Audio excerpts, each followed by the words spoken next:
Chapter 193. The next day, when Zheng Tan went to Jiao Wei's small restaurant for lunch, he saw Ajin standing under a tree at the door. Yesterday, Ajin had lost his mobile phone and wallet, but he didn't immediately contact his acquaintances. Later, Zheng Tan took him directly to Jiao Wei's restaurant. Jiao Wei's mother's enthusiastic attitude made Ajin feel very embarrassed. He wanted to write a note or something, but Jiao Wei's mother said, "Black charcoal brought you here. Why do you still need to pay? This meal is on me." Now, Jiao Wei's mother was more or less certain about some things. She also heard something from Jiao Wei. Her attitude towards Zheng Tan was completely different from the attitude towards the cats in her hometown. After doing business for so many years, she had a bit of insight. Ajin didn't seem to be a bad person. Besides, a meal for one person was only about 10 yuan. There was no need to be so calculative. It was also good to borrow good karma. After eating in the restaurant last night, Ajin carried his guitar and went to the central square. In fact, if Zheng Tan hadn't brought him here, he would have gone to the square to sing first. When he had some money in the evening, he would have filled his stomach. At noon today, Jiao Wei's mother had just finished washing vegetables and was sitting at the door to rest. When school was over, there were more and more people. She had been busy until 1 o'clock, so she took the time to rest. She didn't expect to see Ajin. Ajin came to eat. This time he paid for it himself. He also used the money he earned last night to buy some fruits as a thank you gift. After spending the money, he didn't have much left. He planned to save it for the bus fare. If it was really difficult, he planned to take a taxi back to get some money. He had to be glad that he didn't bring his ID card or bank card when he came out. There was only 2,000 yuan in his wallet. It was not a big deal to lose the money, but it was more troublesome to lose the card and certificate. When Ajin came over at noon, he met Mao, who came to the restaurant to get food. He had seen Mao twice and knew that this person was very familiar with Celestine. Now Mao often went to the night building with Qin Tao and the others. Celestine had also told him about Ajin's band. He also went to listen to a few performances and knew Ajin. Even if he was not sure, looking at the cat necklace hanging around Ajin's neck, he would know. Now that the weather was getting warmer, Mao did not sleep in. Every day at this time he would come over to get dinner. He specially went to the supermarket to buy 2 insulated boxes. He handed over the empty lunch box in his hand and took the lunch box from Jiao Wei's mother. He put it aside and was not in a hurry to leave. He sat down and chatted with Ajin for a while. Hearing that Ajin had lost his wallet and mobile phone, Mao expressed his thoughts. There were indeed many thieves on the road now, especially around the school and the commercial street. Ajin's situation was not uncommon. "Do you want me to lend you some?" Mao said casually. Ajin carefully refused. The last time he saw Mao, this person was with a few playboys. He guessed that Mao was a playboy himself. If this type of person spoke inappropriately, it might cause disgust. Oh. Mao did not care about being rejected. "I'm just saying. I didn't bring any money when I went out." Ajin was speechless. "But," Mao stretched, "if you are familiar with that cat, you won't starve to death if you hold on to its leg." After saying that, Mao got up and left with the lunchbox. He did not meet Zheng Tan and the others who came later. Although Mao's last sentence sounded like a joke and sounded ridiculous to others, Ajin knew that it was the truth. Now that he saw the attitude of the owner and the landlady of the small restaurant towards Zheng Tan, Ajin could not help but sigh in his heart. This person was not as good as a cat. Look at him, he was so respected. Yesterday, Zheng Tan left Ajin alone in the restaurant and went to pick up little Pomelo. He did not expect to see Ajin at noon when he came over. Ajin said goodbye to Zheng Tan and left the restaurant. He did not disturb Zheng Tan and the others who were eating lunch. He was going to walk around Tsinghua University. He had never been to a university, so it was good to walk around this famous school. It was rare for him to come here. In the afternoon, when Zheng Tan was about to go out for a walk, he met Ajin, who was strolling around the school. Ajin also suggested that Zheng Tan show him around the campus. However, Zheng Tan decided to try the blind old man on the overpass again today, so he ignored Ajin's words. Seeing that Zheng Tan did not respond, Ajin thought that the cat did not understand his words. However, when he saw Zheng Tan walking out, he thought for a while and followed him. Therefore, the man and the cat went to the overpass again. After getting on the overpass, to Ajin's surprise, not far from the blind old man, next to the railing, were the wallet and mobile phone that he had lost yesterday. He asked a man who was selling mangoes with a basket, and learned that the mobile phone and wallet were put there by the blind old man when he came over this morning. Ajin opened the wallet and looked at it. Not a penny was missing. The mobile phone was turned off. After it was turned on, all the functions were intact, and the address book was not cleared. Ajin was not the only one who was shocked. Zheng Tan was also shocked. Could this old man really be a big shot? He had learned some things from Celestine and Yi Hao when they were chatting. Without any means, it was impossible to find the lost things so easily. However, what made Zheng Tan puzzled was that didn't they say that big shots had bad tempers? Why wasn't this old man like that? He had pulled his beard yesterday, but he did not see any reaction from the old man. After that, no one came to find trouble with him. When Zheng Tan and Ajin came over, the old man was playing the eru. The song was different from yesterday's.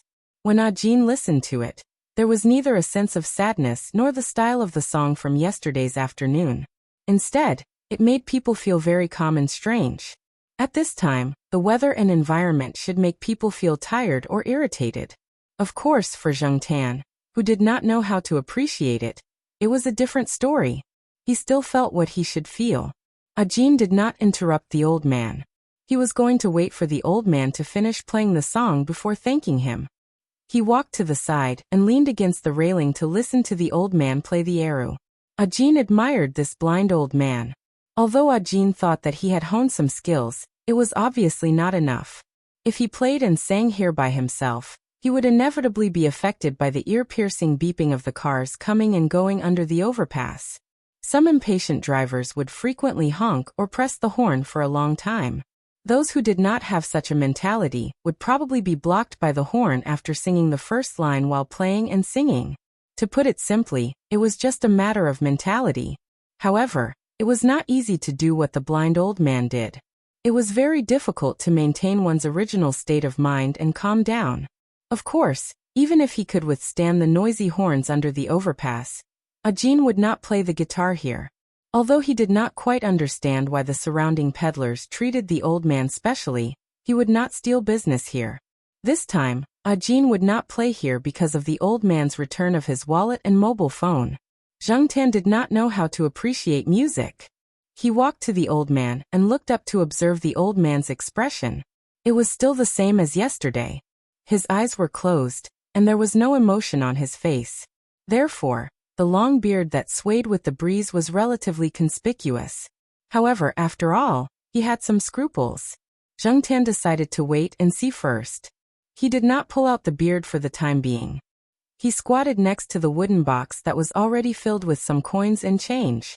Since he had nothing to do, he began to count how much the old man had earned today. While he was counting the money with his head down, a shadow suddenly shrouded him. Zheng Tan looked up at the person standing in front of him. To be exact, the person was standing in front of the old man. His expression was slightly exaggerated and arrogant. Beside him was a young woman who was wearing revealing clothes and had an eye-catching figure. Some of the surrounding people's eyes fell on the woman's towering chest and her pair of long white legs. "Good job," the man said. Then he took out his wallet and took out a brand new 100 yuan note from it and threw it casually. Zheng Tan looked at the money that fell on the ground. It was not half a meter away from the wooden box, but it was at least 40 centimeters, right? He looked up at the man in front of him again. The man did not seem to have any intention of picking up the money and putting it into the wooden box. Instead, he was waiting expectantly, probably to see who would come to pick up the money at this time. This kind of behavior was insulting. Some of the people who saw this scene planned to watch a good show. Although some of them could not stand it, they did not do anything. They did not want to offend this kind of person who was obviously not short of money. Ajin looked and wondered if he should come forward. Anyway, he had encountered this kind of shameful thing when he was a vagrant singer, so he was somewhat immune to it. However, when Ajin took a step forward, he saw the black cat squatting next to the wooden box walk over and pull back the brand new 100 yuan note that was about to be blown away by the wind. Then it put it into the wooden box with its two front paws. After putting it in, it stretched out its paws and pushed the coin on top of the note to prevent it from being blown away by the wind. During the whole process, in addition to paying attention to the development of the matter in front of him, Ajin also felt that there was a slight change in the song played by the blind old man. It changed from calm to austere, and then to gratification. However, when he listened to it again, Ajin felt that there was no difference from before.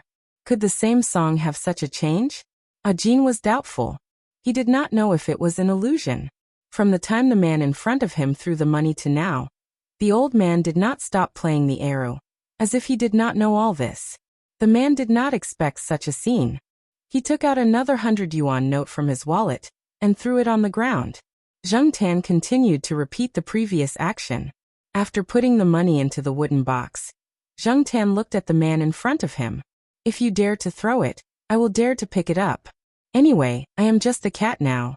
I am not afraid of being embarrassed. Moreover, the old man's harvest today was not good. Although he did not count the money, Zheng Tan roughly estimated that there were about 80 yuan. The man in front of him threw 100 yuan. It would be a waste if he did not pick it up. Zheng Tan had seen a lot of people like him who were stupid, but had a lot of money. Zheng Tan used to do such stupid things. Now that he thought about it, he could not bear to look back on the past. After the man threw 500 yuan bills, the woman next to him finally couldn't take it anymore. She tugged and whispered a few words in his ear. Only then did the man put his wallet back into his pocket with a face full of displeasure and hurriedly left. Ha! It was unknown who started to laugh, but the surrounding peddlers all started to laugh. Hey, it's good to have a cat. Zheng Tan ignored the discussion around him.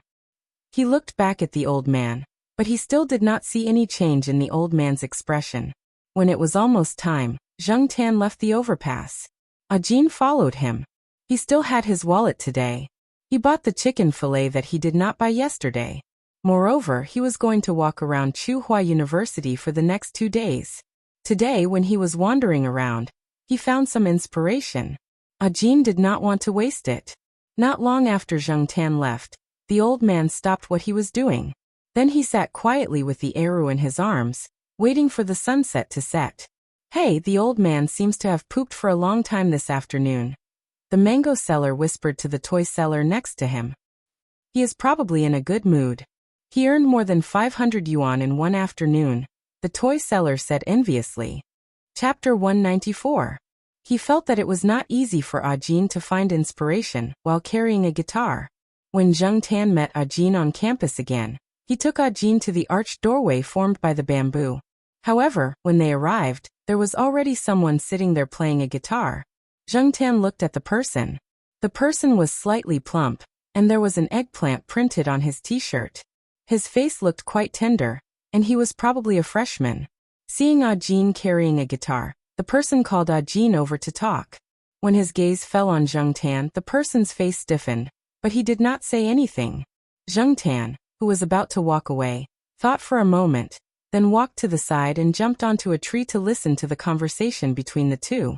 This person was called Zhang Qian, and those who knew him called him Eggplant. He was a freshman in the school's guitar association. The guitar association held a school performance in May and October every year, but not everyone had the chance to go on stage. Recently, the association was selecting people to go on stage. Zhang Qian planned to practice more and strive for the opportunity to perform on stage. However, compared to Ajin, Zhang Qian was still a little inexperienced in playing the guitar. Brother, you're not bad, Zhang Qian praised.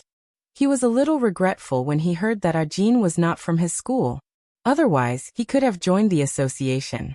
He also heard that Ajin had played in the square and the underground passage. With a face full of admiration, he said, "In the past, every time I saw those street artists playing the guitar, I couldn't help but want to stay beside them.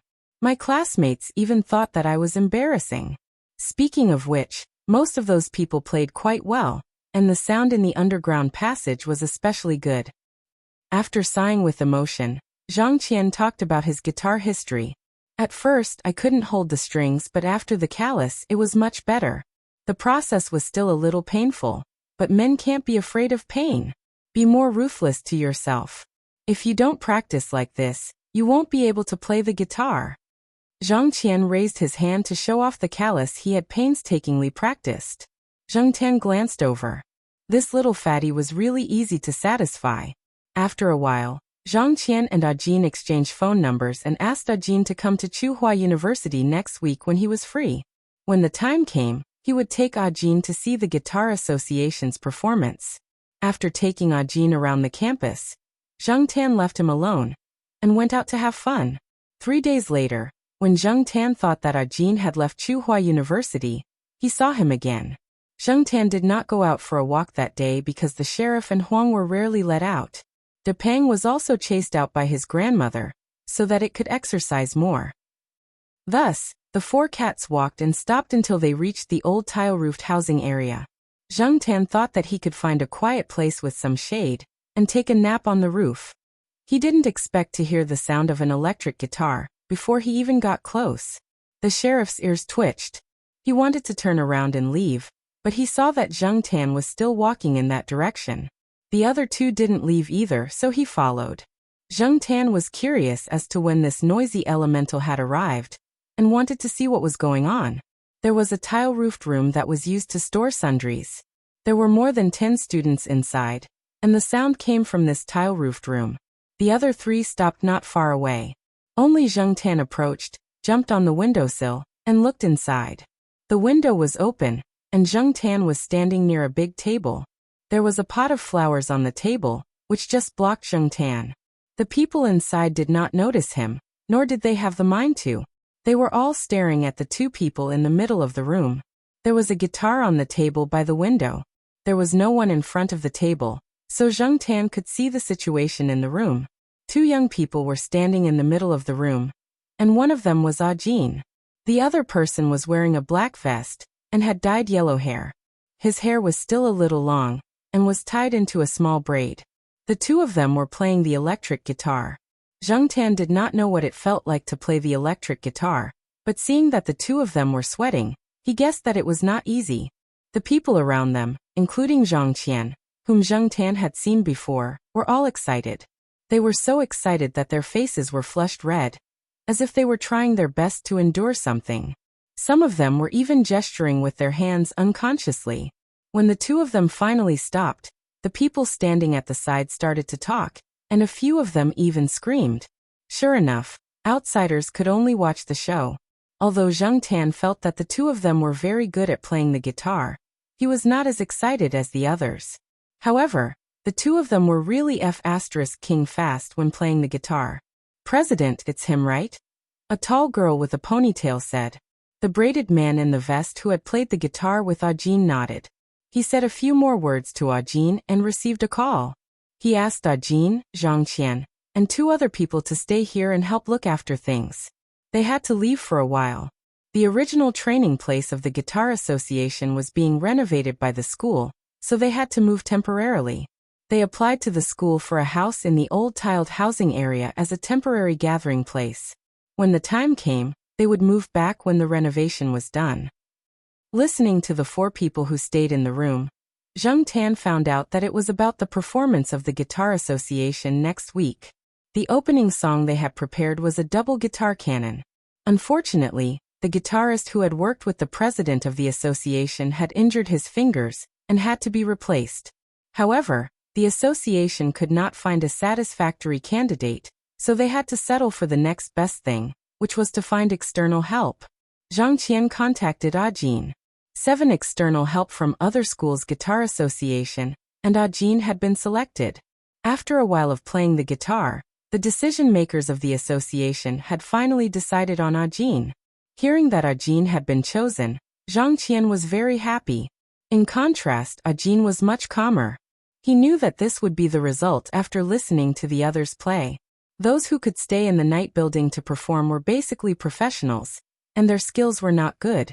After being in the night building for so long, they were better than most people in the school.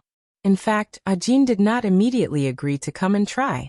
After all, once he decided, He had to come often to train before the performance. In addition, there were several important performances in the night building, so time was very tight.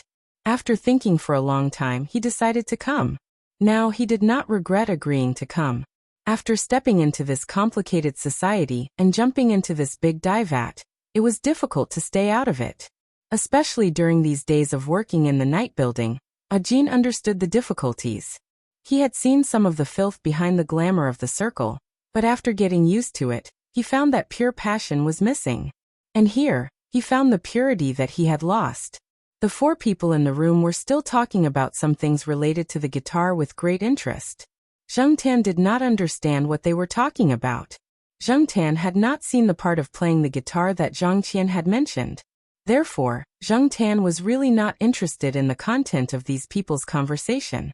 Just as he was about to get down from the windowsill and find another place to sleep, Zheng Tan found that the sheriff and Huang had both come over. It was probably because there was no one playing the guitar now that they had the courage to come closer. They jumped on the windowsill and looked inside the room curiously. Depeng looked at the three cats on the windowsill, yawned lazily, then slowly walked over and jumped on the windowsill. The four cats squatted side by side on the windowsill, and the people inside immediately noticed them. The one with the biggest reaction was Zhang Qian. When this guy saw the four cats, his first reaction was to immediately grab the cup on the table and put it into his arms. The three people, including Ajin, were very surprised by Zhang Qian's behavior. "Why are you reacting like this, Eggplant?" one of them asked. Zhang Qian pouted at the four cats on the windowsill. "The painful experience of military training," the two people said. "Oh." Seeing that Ajin was still confused, they told him the interesting story during the military training. During the military training, Zhang Qian's square formation was not far from Jiaowei and the others. Zhang Qian was also one of the victims of the incident where the sheriff and Huang pushed the cup. Zhang Qian's favorite kettle was pushed down the stairs by Huang, and a large piece of paint fell off. Zhang Qian was so distressed that he lost 2 pounds. While the two people were talking, the sheriff, who had been locked up at home for so long, was full of energy and had even more cheap hands. He stepped on the big table from the windowsill and came to the guitar placed there. The three people in the room looked at Ajin. The guitar was Ajin's. He had played it when he came to this tile-roofed house. After that, he played the electric guitar, so he temporarily put the guitar here without putting it in a bag. He had 3 guitars, and this one was the cheapest among them. It was more common and was similar to the ones used by some students in the association. He did not dare to carry the expensive ones around, but even so, it did not mean that he did not care. However, looking at the black cat squatting on the windowsill, Ajin hesitated for a moment. If Zheng Tan were not here, Ajin would have rushed to protect the guitar. Zheng Tan did not stop the sheriff. He was more curious about what the sheriff would do next. The 4 people in the room did not make a sound. They all stared at the sheriff. For a moment, compared to the white-hot atmosphere of the electric guitar 10 minutes ago, it was really in line with the silence of the old tile-roofed house area. The sheriff tilted his head in front of the guitar and looked at it. His tail swayed slowly, and then he raised his paw to hook a metal string on the guitar. The sound of the metal string vibrating made the sheriff jump back with his back arched. After the sound quieted down, he boldly went up to the guitar again. He seemed to be addicted to playing and continued to raise his paw to hook the metal string. He did not press the string, and the sound was just an empty string sound. To Zheng Tan it was pure noise. Moreover, the sheriff's behavior was just a toy that he found out of curiosity. It did not have any sense of music or art. To Zheng Tan's surprise, Ajin did not stop the sheriff from destroying his guitar. Instead, he immediately put down the guitar score in his hand, took out a small notebook and pen from the guitar bag on his back, and began to write something. Perhaps it was because he had a good time playing the guitar with others, but Ajin was now in a very good state. After he started writing, he had been immersed in his own creative world. Perhaps the noise of the sheriff's playing also entered his creative world. Zhang Qian walked over to take a look, and then his mouth was wide open. He quietly walked back to his original place and sat down. He mouthed to the other 2 people, "Compose." Zheng Tan also saw Zhang Qian's mouth shape. Looking at the sheriff who was playing the guitar and making noise, and then looking at Ajin, who was immersed in composing. Zheng Tan could not help but wonder if he not only had no musical talent, but also had a distorted appreciation of music. However, when he saw Zhang Qian and the other two people's expressions, he suddenly felt that Ajin seemed to be really talented. Otherwise, how could he get inspiration from the sheriff's noisy playing? Someone once said that cats were the poets of the city's melancholy. They were born to be maverick wandering artists. Zheng Tan had never thought so, but now it seemed that it might be true. It was just that he did not understand the art of cats. Chapter 195. Zhang Qian and the others gathered there, admiring Ajin for being able to compose under such circumstances. However, they had only glanced at what Ajin had just written, and did not look at the score carefully.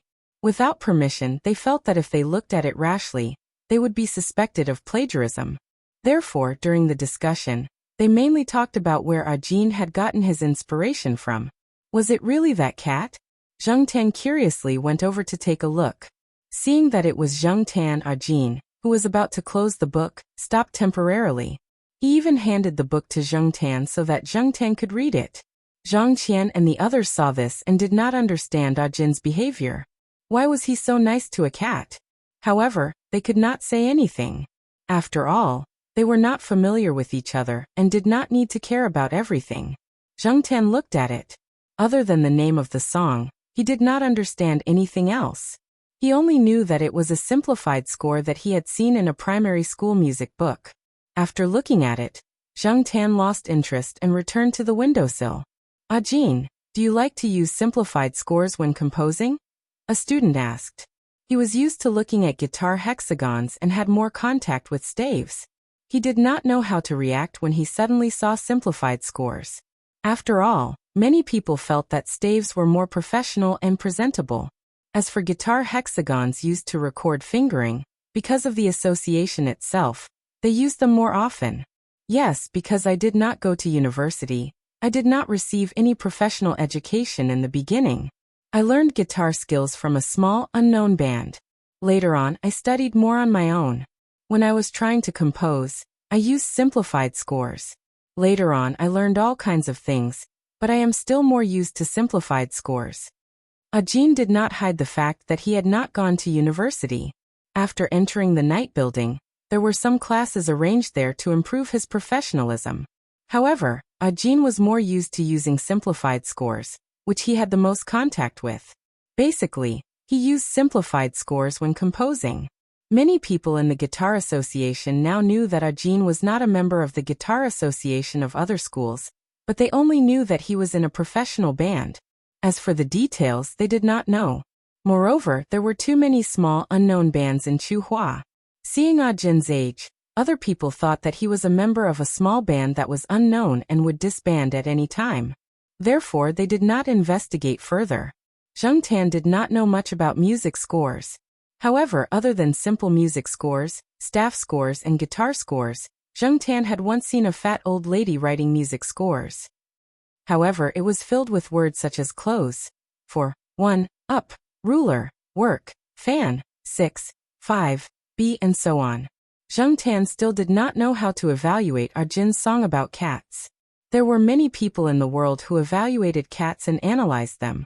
However, from the cats that Zheng Tan had met, many people thought too deeply about themselves and did not look at things from the perspective of cats. Even Zheng Tan now found it difficult to understand the thoughts of the sheriff, De Pang, and Huang. Just like Jiao Pa once said, scientifically speaking, you can't use human thinking to interpret cat thinking. Zheng Tan was only using human thinking. No matter what, Zheng Tan was still looking forward to Ajin's cat's fantasy. He hoped to hear it the next time he went to the night building. However, after this, it would probably still need to be modified. After that, he still had to consider the arrangement and lyrics. He probably would not be able to hear it in the near future. As for the Guitar Association school performance in May, Zheng Tan was a little interested in watching it. Unfortunately, it was at night. If Zheng Tan was still grounded by Jiao Ma at night, it would be hard to say. Not only Zheng Tan, but the other 3 cats were also grounded at night. It was already a mercy to be released during the day. In the following week, Zheng Tan's performance was not bad in Jiao Ma's eyes. He stayed at home every night and did not go out.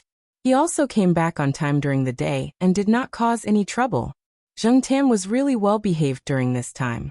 At least, he thought that he was quite well behaved. After going to the construction site to see the progress, he went to the overpass to help the old man gain popularity. When Zheng Tan was there, the old man's wooden box would have more money. Sometimes people were not as attractive as animals. Zheng Tan was mainly curious about the old man's identity. However, after staying for more than a week, she did not see any underlings. It was true that the surrounding peddlers were in awe of this old man. The day of the Guitar Association's performance was Friday. Zheng Tan left the overpass earlier than usual. He was going to the school's main sports field to take a look. Zheng Tan decided to go out that night. It was Jiao Yuan who suggested that they go to the Guitar Association's performance that night. Xiong, Suan, and the others discussed contacting the children in the courtyard to go to the performance that night. For boys, the guitar was more attractive. There were also people from the West District, including little Pomelo's classmates. Zheng Tan was prepared to go out with them that night. That way, the chances of Jiao Ma agreeing to it would be higher. In fact, the Guitar Association's performance was not very attractive to Zheng Tan. After all, it was just a performance by amateur students. Zheng Tan had seen many professional performances at the night building. Therefore, Zheng Tan's main purpose for going out with Jiao Yuan and the others was not to watch the performance. He wanted to start something. As the saying went, if there was a first, there would be a second, and if there was a second, there would be a third. After going out that night, the opportunity to go out at night would be closer. Zheng Tan found it rather boring to watch soap operas with Jiao Ma every night. As for the Guitar Association's performance, from a layman's point of view, Zheng Tan felt that those people had indeed spent a lot of effort on it. Even if their skills were lacking, the students watching the performance on the sports field did not care. Coupled with the atmosphere, it could be considered a success. The opening performance of Canon, by Ajin and the president of the Guitar Association added a lot of points to the performance. With a good start, it was also a boost to morale. Other than the opening performance, Ajin spent most of the time backstage. The students needed a chance to prove themselves. The performance started at 7:30 and ended at 9:30. Before the performance, Ajin had been invited to the Guitar Association's celebratory banquet. Therefore, even if there was nothing else for him to do, Ajin did not leave. Since it was Friday and tomorrow was a weekend, the Guitar Association members were prepared to celebrate after the performance in the evening. After all, most of them did not have classes the next day, so they could play to their heart's content. The president of the Guitar Association, the person who had played guitar with Ajin, had been forced to drink too much. Some of the things that he had not said before were now out of his mouth. Ajin, when you were at the night building, did you often see those masters? Ajin was surprised. He had not mentioned this before. He did not expect to be recognized. Not many people in the Guitar Association knew about the night building. When those who had some understanding of the night building heard the president's words, they looked at Ajin differently. That was the night building. The people who could perform there were definitely skilled. They were definitely not small bands that could disband at any time. Moreover, many of them had great potential. They could even sign a contract with some companies and release records. Who knew when they would become popular? Yes, that's true. The East Palace of the night building often has masters performing there. Some world-class masters will also perform there. However, the East Palace is not easy to enter, Ajin said.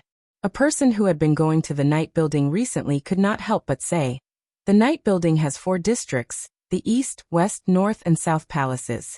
Of course, it's difficult to enter the East Palace. The level of consumption there is not something we can afford. Moreover, I heard that there are often some well-known people in the circle among the audience there. They are real experts. At this point, the person's face was full of yearning. However, he immediately looked at Ajin. What's the name of your band? Did you perform recently? I don't know if I missed it. I played there every night last week. These words sounded like he was doubting the authenticity of Ajin's performance at the night building. Ajin did not care. When he was about to answer, the president of the association spoke first. He pointed at the necklace Ajin was wearing. New boy, I remember this is the team emblem. Ajin understood. As expected, he had guessed it based on the team emblem. We're performing in the South District now, Ajin said. The South District? So it's an expert. No wonder I didn't see it. I've always been in the North District, the person said in surprise. The resident singer in the North District was at the bottom of the night building's 4 districts. At the same time, it was also the place with the lowest consumption. However, he did not expect Ajin, who was about the same age as them, to be able to enter the South District, which was of a higher level than the North District. After learning about the night building, the others also participated in the discussion. The celebration banquet turned into the association's members learning from Ajin. Ajin did not hide anything. He was also willing to share some of his experience with these people. Finally, before Ajin left, everyone asked him if he had anything else to say. Ajin thought for a moment and said, "Treat that black cat better." Everyone thought that Ajin said this because he liked black cats. Seeing that the team emblem was a black cat, even if some people were a little resistant to black cats, at this time, they promised to take care of them. Seeing that these people obviously did not take it to heart, Ajin opened his mouth, but still did not explain. These people did not know the meaning behind this sentence. Many people here wanted to ride on Ajin's coattails, but Ajin thought that he was not a big shot in the night building. Even now, in the South District of the night building, his band was ranked last. If there was anyone here who could ride on that cat's coattails, they would be more useful than Ajin. The cat was familiar with the big boss of the night building. For it, watching the performance of the East Palace was as easy as eating peanuts. As for whether or not the people here could benefit from the cat, that would depend on their luck. While the students of the Guitar Association of Tsinghua University were discussing the night building, in a private room on the 3rd floor of the night building, Yi Hao, Ranchi, Leopard, and a few other trusted subordinates were looking at a document that had just been brought over. After digesting that huge amount of gold, Yi Hao had more projects to invest in, and there were still some troubles to deal with behind the scenes. In the past, he had always avoided conflicts, but now it was inevitable that he would directly confront them. Whether they would cooperate or be enemies depended on that person's attitude. Therefore, Yi Hao finally decided to pay a visit to that person who was contemporaneous with Master Tang VII. This time, he did not want to rely on his relationship with Master Tang VII. He planned to face it himself. When Yi Hao opened the latest investigation document with a cup of coffee in his hand trembled, and the coffee in the cup spilled on his suit. Leopard and Ranchi next to him were puzzled. What could make Yi Hao, who was always calm and collected, show such a constipated expression on his face? Chapter 196. In the folder, there was a photo. The background of the photo was a bridge, and the subject was an old man sitting under a big black umbrella, holding an arrow. What made Yi Hao and the others uneasy was that in the photo, the black cat was squatting next to the wooden box and yawning with its mouth wide open, baring its fangs. The description under the photo showed that the cat was called Black Charcoal, and it was raised by an associate professor named Jiao from the Life Sciences Institute of Tsinghua University. In fact, even without the detailed description, Yi Hao and the others knew which cat it was. In this world, which cat called Black Charcoal could cause so much trouble? Ranchi wanted to bang his head on the coffee table. He wanted to express his thoughts, but Leopard spoke first. You can really see this guy everywhere you go. Yi Hao put down the folder in his hand and put the coffee cup on the coffee table. He raised his hand and rubbed between his eyebrows. After a long silence, he suddenly smiled helplessly and picked up his phone to make a call. Hello Celestine, do me a favor. When will you bring the black cat out to meet? What? Grounded? Yi Hao listened to Celestine and frowned. F***ck, if he had known, he would have sent someone to find out who the cat trainer was and deal with it secretly, so that he wouldn't have caused so much trouble at Tsinghua University. If the black cat was grounded, when would it be able to come out to talk? After knowing the reason why Yi Hao wanted to find the cat, Celestine decided to go to Tsinghua University to try. The cat trainer incident had happened a long time ago, and the people in the school compound didn't know much about it. They wouldn't keep the cat at home forever, right? So on a nice Saturday, Celestine showed up at the Jiao family and smiled harmlessly at Jiao Ma, who didn't look too good. Although Jiao Ma wasn't too happy about it, she still agreed to let Celestine take Zhang Tan out to play when she saw the look of anticipation in his eyes. Sigh, it was not easy to be cooped up at home for a period of time, but the moment he went out, he became wild again. Wei Ling heaved a sigh of relief when he heard Mama Jiao's agreement. If the owner didn't agree, that cat would definitely not go to the night tower. If she agreed, it would save him a lot of trouble. That night, in Yi Hao's villa, Yi Hao and Leopard had been waiting there for a long time. Even Ranchi was rarely there.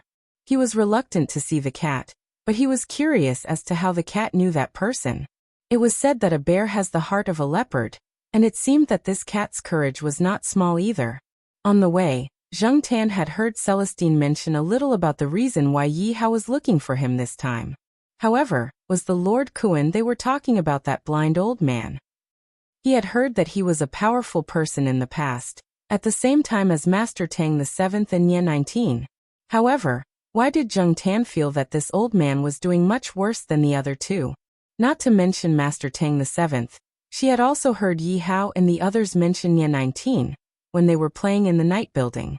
A person who could raise a super cat and enjoy a high-end lifestyle obviously wouldn't have a bad life. In comparison, what about this Lord Kuan? He was dressed like a poor person, looked old, and was blind. Even if he was a person who could kill gods and Buddhas in the past, now he could only play the arrow on the bridge. Or perhaps, the truth was not as it seemed on the surface? Without the experience of Jin finding his wallet and phone, Zhang Tan wouldn't have thought that the old man would be so powerful. Now that he saw the reaction of Celestine and the others, the old man was still not simple. Sure enough, the thoughts of big shots were always unpredictable. Take Feng Xiaokong for example. He was obviously a super rich person, but he still went to the streets to sell his art. Each of them was like a cat, full of strange thoughts. When they arrived at Yi Hao's villa, Zhang Tan jumped directly onto an empty sofa and found a comfortable position to lie down, waiting for Yi Hao's next words. In any case, Yi Hao had a request, so Zhang Tan wasn't in a hurry. Seeing the cat in front of him find a place to lie down without any reservation, Yi Hao glanced at it and didn't say anything. This cat was getting bolder and bolder. It was even more casual than when the Monseigneur was here. Yi Hao handed the folder in his hand to Celestine. Some of the confidential information had been taken out and shown to Celestine the recent results of Lord Kuan's investigation. The hall was very quiet. Only the sound of Celestine flipping through the materials and Yi Hao drinking coffee could be heard. Yi Hao had been so busy that he got tired easily. During this period of time, he was used to drinking coffee to refresh himself. The health doctor didn't recommend drinking it for a long time, but Yi Hao had no choice. He had to get through this period of time, especially this time. It was good to be able to have a good talk with Lord Kuan, but this man was famous for being difficult to talk to back then. He didn't know what would happen after he became like this. It seemed like there was a big change, but no one could say for sure. It was rare for there to be a breakthrough, so Yi Hao was ready to give it a try. Celestine didn't agree with Yi Hao's suggestion before. He didn't move around Chuhua before, so his understanding of Lord Kuan came from Yi Hao. Even if he didn't know Lord Kuan's current situation, if Lord Kuan was a toothless tiger, he was still a tiger. It would be easy for him to trample a cat to death. However, looking at the materials in his hand, Celestine's eyes twitched. He finally understood why Yi Hao had this idea. You even pulled Lord Kuan's beard. Celestine looked at Zhang Tan, who was sitting on the sofa, in disbelief. Yi Hao supported his forehead with one hand. He wanted to agree and say, "It's not easy for this cat to be alive and kicking now." However, thinking about Lord Kuan's attitude in the investigation, Yi Hao chose to remain silent. What was that man thinking? Some of the investigation information was obtained from the vendors on the overpass, so the information about Zhang Tan's presumptuous behavior in front of the old man was listed in the information. The usual information was very detailed. Just by looking at this, it was impossible to associate the old man in the information with the once all-powerful Lord Kuan. If Lord Kuan's temperament hadn't changed drastically, then Lord Kuan must have treated this cat differently. Putting down the folder in his hand, Celestine leaned against the back of the sofa and tapped his fingers on the armrest. How about this? Let it send a letter to Lord Kuan to test Lord Kuan's attitude. At the same time, see how the old man's temper is now. According to the investigation information, Lord Kuan didn't have a cell phone or any other contact numbers on him. Lord Tang VII might have one, but Yi Hao didn't want to ask for it. Moreover, it was broad daylight, so Yi Hao couldn't go to the overpass directly to look for Lord Kuan. He didn't want to expose himself and let others know before the two sides reached an agreement. Hearing Celestine's suggestion, Yi Hao nodded. That works too. After making the decision, Yi Hao promised Zheng Tan that if he helped him this time, he would give Zheng Tan a private room on the 3rd floor of the night building, just like Celestine's. Of course, it would be smaller than Celestine's, but it would still belong to Zheng Tan. When the time came, even if Zheng Tan brought his own people, he would have a place to stay. He wouldn't need to borrow Celestine's room. Zheng Tan didn't immediately express his opinion. He lay in the distance, deep in thought, until Yi Hao placed a short letter in braille in front of Zheng Tan. Zheng Tan didn't understand this, so Celestine explained the contents of the letter to him. It was a letter of visit and didn't say anything else. Feeling that it wasn't a big deal, Zheng Tan expressed his opinion. Thus, at around 3 o'clock on Sunday afternoon, Zheng Tan arrived at the Tianqiao as usual. Celestine followed behind him and watched from a short distance to prevent any accidents from happening. Yi Hao and a few others were watching the progress of the battle from a building. Zheng Tan was also a little nervous. He put the bank card-sized envelope in his mouth on Mr. Kuan's lap. Zheng Tan only reluctantly held the envelope in his mouth after Celestine, and Yi Hao repeatedly assured him that it was clean. There was no other way. His intermittent mysophobia was acting up. The old man looked like he was about to play the arrow. After Zheng Tan put down the letter, he opened the envelope and touched the words on it. Then he put the letter in his pocket and hugged the arrow. He didn't play it and just sat there with his eyes closed as if he was asleep. Zheng Tan didn't feel that the old man had any ill intentions towards him, so he boldly went to the wooden box to see how the old man's business was today. With one look, Zheng Tan realized that something was wrong. F***CK, there were actually game coins. Which little bastard threw them in? Zheng Tan raised his paw and flipped through the box. He realized that there were quite a lot of game coins inside. No wonder he felt that there were more coins inside today. They were all fakes. Some of the game coins looked like 1 yuan coins, while others looked like 50-cent coins. If one didn't pay attention, they would really confuse the game coins with real coins. No wonder Jiao Yuan complained at home that day that someone used game coins to buy steamed buns at school. The steamed buns seller didn't even realize it. Without hesitation, Zheng Tan reached out his paw and fished out the game coins one by one, and threw them out of the wooden box.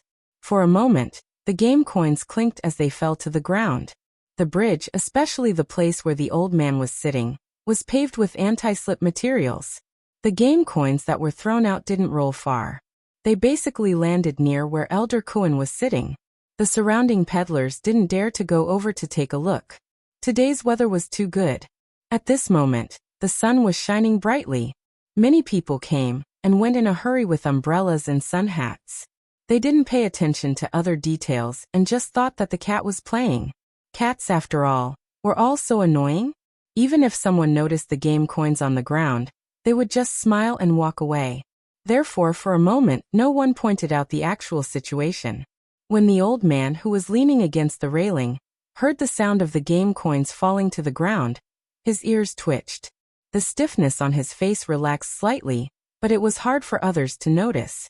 Zheng Tan, on the other hand, was happily fishing out the game coins. He rummaged through the wooden box loudly. Celestine, who was standing not far away, and Yi Hao, who was nervously watching from a building, didn't see that the game coins were very similar to coins. They didn't even think about it. When they saw Zheng Tan's behavior, they almost vomited blood. "Boss, is that cat looking for trouble again?" Leopard stood behind Yi Hao and said with a wooden face. What if the old man was in a bad mood and wanted to accept a visit, but changed his mind at the last minute and rejected it? Leopard felt a headache just thinking about it. Yi Hao's face twisted. He was now regretting it. Should he not have asked the cat to do this? Not only did he not get any benefits, but he also made him hate him?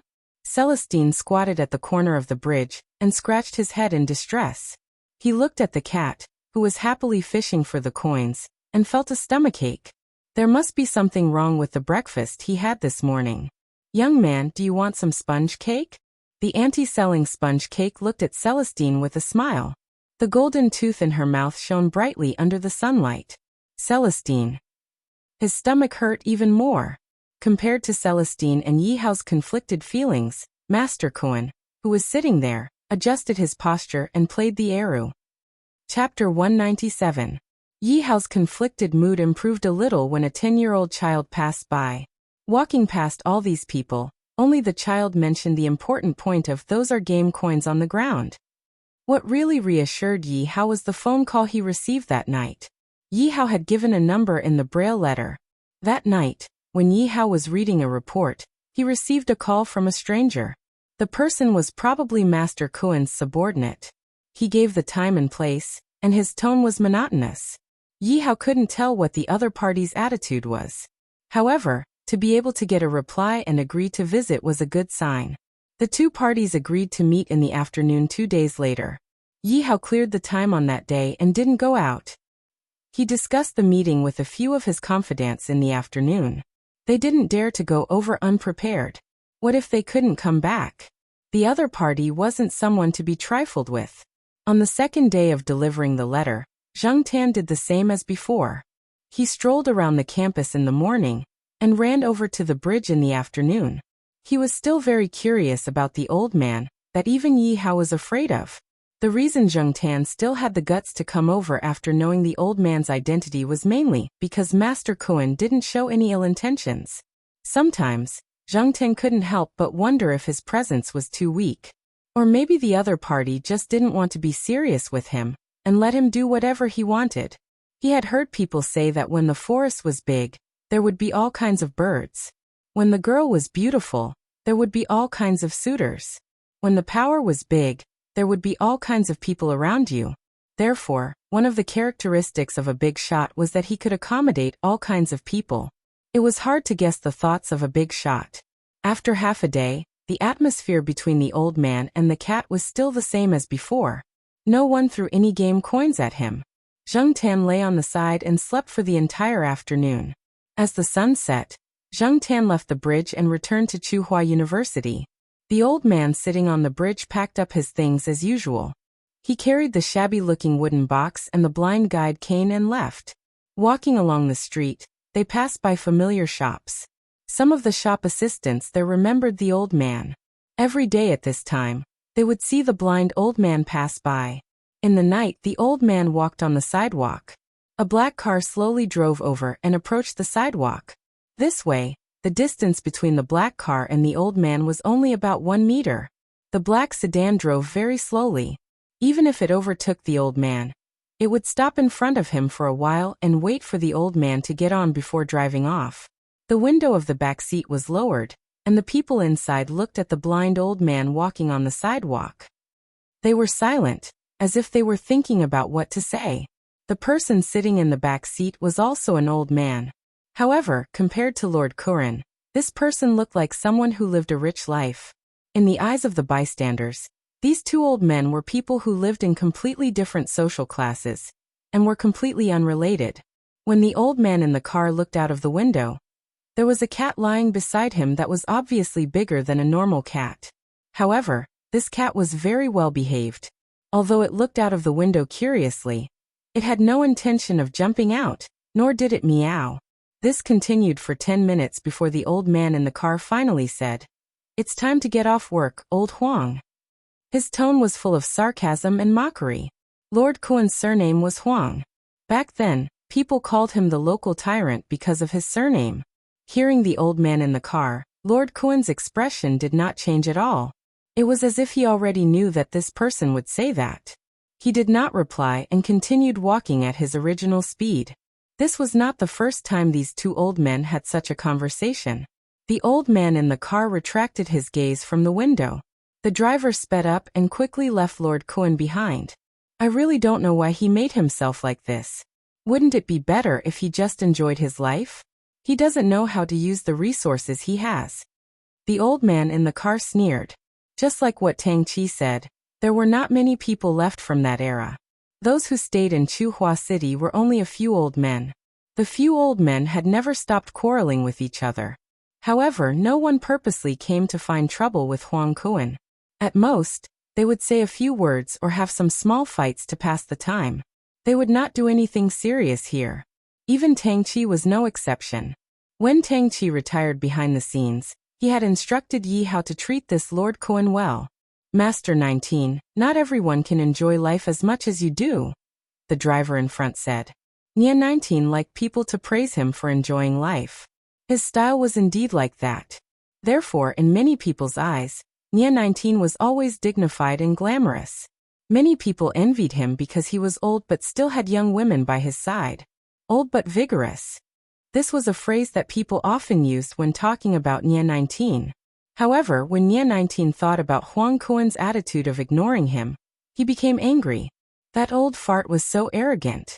The driver looked at Nia 19 in the back seat through the rearview mirror and continued. Lord 19, I saw Lord Kuan today. He looks old and clumsy. Is there a problem with his health? Nia 19 smiled sarcastically. That guy's life is tough. When the fight was at its peak, everyone thought that this guy was dead for sure. Anyone could be lucky, but this guy definitely wouldn't be let go. But he's alive and well now. The driver heard Nia 19's tone. It didn't seem like he was angry at him. Based on his understanding of this boss, he should be thinking the same thing as him. He was just saying that. Therefore, the driver continued. Although he's alive, he's been blind for so many years. I remember that he's about the same age as you, right? But looking at him today, he doesn't have the arrogance of the Lord Kuan. And isn't the one in charge of that area now Lord Kuan's godson? Speaking of which, Lord Kuan is just a retired emperor with no real power. In the driver's opinion, in this circle, even blood-related people could kill, let alone people who weren't related by blood. That was even more unreliable. No real power? Nia 19 snorted and didn't explain. However, the driver felt a chill run down his spine. He knew that his boss was really angry this time. He quickly shut up and didn't say anything else. After a while, Nia 19 teased the cat lying next to him. He put his finger into the cat's mouth. The cat hugged Nia 19's finger and bit it. The cat's teeth, which had been bitten by dogs, gently scraped Nia 19's finger. However, it didn't bite down. It didn't dare. This cat is very obedient. Even if I put my finger in its mouth, it wouldn't dare to bite. Although Nia 19's words sounded calm, the driver felt his scalp tingle. He didn't dare to say a word. Perhaps if Lord Kuan had died back then, his boss would be more relaxed now? Lord Kuan's existence was a thorn in his boss's throat. Yet he couldn't pull it out. He didn't dare to pull it out. Zheng Tan didn't know about the meeting between Yi Hao and Lord Kuan. Celestine and Yi Hao didn't mention it to him. Zheng Tan didn't want to get involved either. Anyway, those people were all people who did great things. It was better for his cat to think about how to pass the time. Therefore, on the afternoon of Yi Hao and Lord Kuan's meeting, Zheng Tan came to the overpass as usual. He happened to see the old man packing up his things. He found it strange that the old man was packing up so early today. Unexpectedly, when the old man passed by Zheng Tan, he said, "If you're curious, you can come and play with me." Zheng Tan stood where he was, wondering how the old man knew he was here. He didn't have the chance to fish for the coins in the wooden box today. The sound of his footsteps was also very soft, but the old man could still accurately identify his location. Seeing that the old man had already gotten off the overpass, Zheng Tan didn't think about the problem anymore. Then he was puzzled. Did the old man mean for him to go over and take a look? If he followed him, he might be able to find out more about the old man. It was rare for an important person to make a tactful invitation. At least, in Zheng Tan's eyes, it was an invitation. He quickly followed him. Then, he realized that this was the first time he had heard the old man speak. He followed the old man through the bustling street and turned into an alley. After walking for a while, they arrived in front of a house. Without the old man knocking, the door was opened from the inside. Zheng Tan saw a young man with a very serious expression. He was respectful to the old man. However, when his gaze swept past Zheng Tan, he didn't seem surprised to see a cat here. He only paused for a moment before following the old man inside. Zheng Tan looked around and followed him in. The outside of the house looked very shabby. He didn't expect the inside to be okay. It was just okay, nothing special. Some rich and powerful old men liked the layout of the house with a classical charm, while some old men liked the modern style. However, Zheng Tan didn't know which style it belonged to. Overall, the layout was very simple. Obviously, the owner didn't care about the materials that were used to keep up appearances. Thinking that the old man was blind, Zheng Tan felt relieved. Moreover, if he only looked at the back, Zheng Tan couldn't tell that the old man was blind at all. No one helped him, and the old man didn't stumble. His steps were still calm, and when he walked, he accurately placed the wooden box, the big black umbrella, and other things in the right place. He didn't let anyone help him at all. Further inside, there was a small living room. Yi Hao, Ranqi, and the others were inside. Seeing Master Kuan come in, Yi Hao quickly got up. As soon as he opened his mouth, he was choked by the black cat behind Master Kuan. Not only Yi Hao, but Ranqi and Leopard also felt like a herd of alpacas were running over. Ranqi looked at Leopard and said with his eyes, "Boss didn't inform this cat, did he?" Leopard: "Definitely not. Today's plan was indeed very good. They had considered many ways to deal with different situations. They even analyzed various psychological tactics in depth. However, no one had considered this cat. In Ranqi's opinion, cats were always an uncertain factor, let alone this cat. Who knew what would happen with this cat present? What did Master Kuan mean by this?"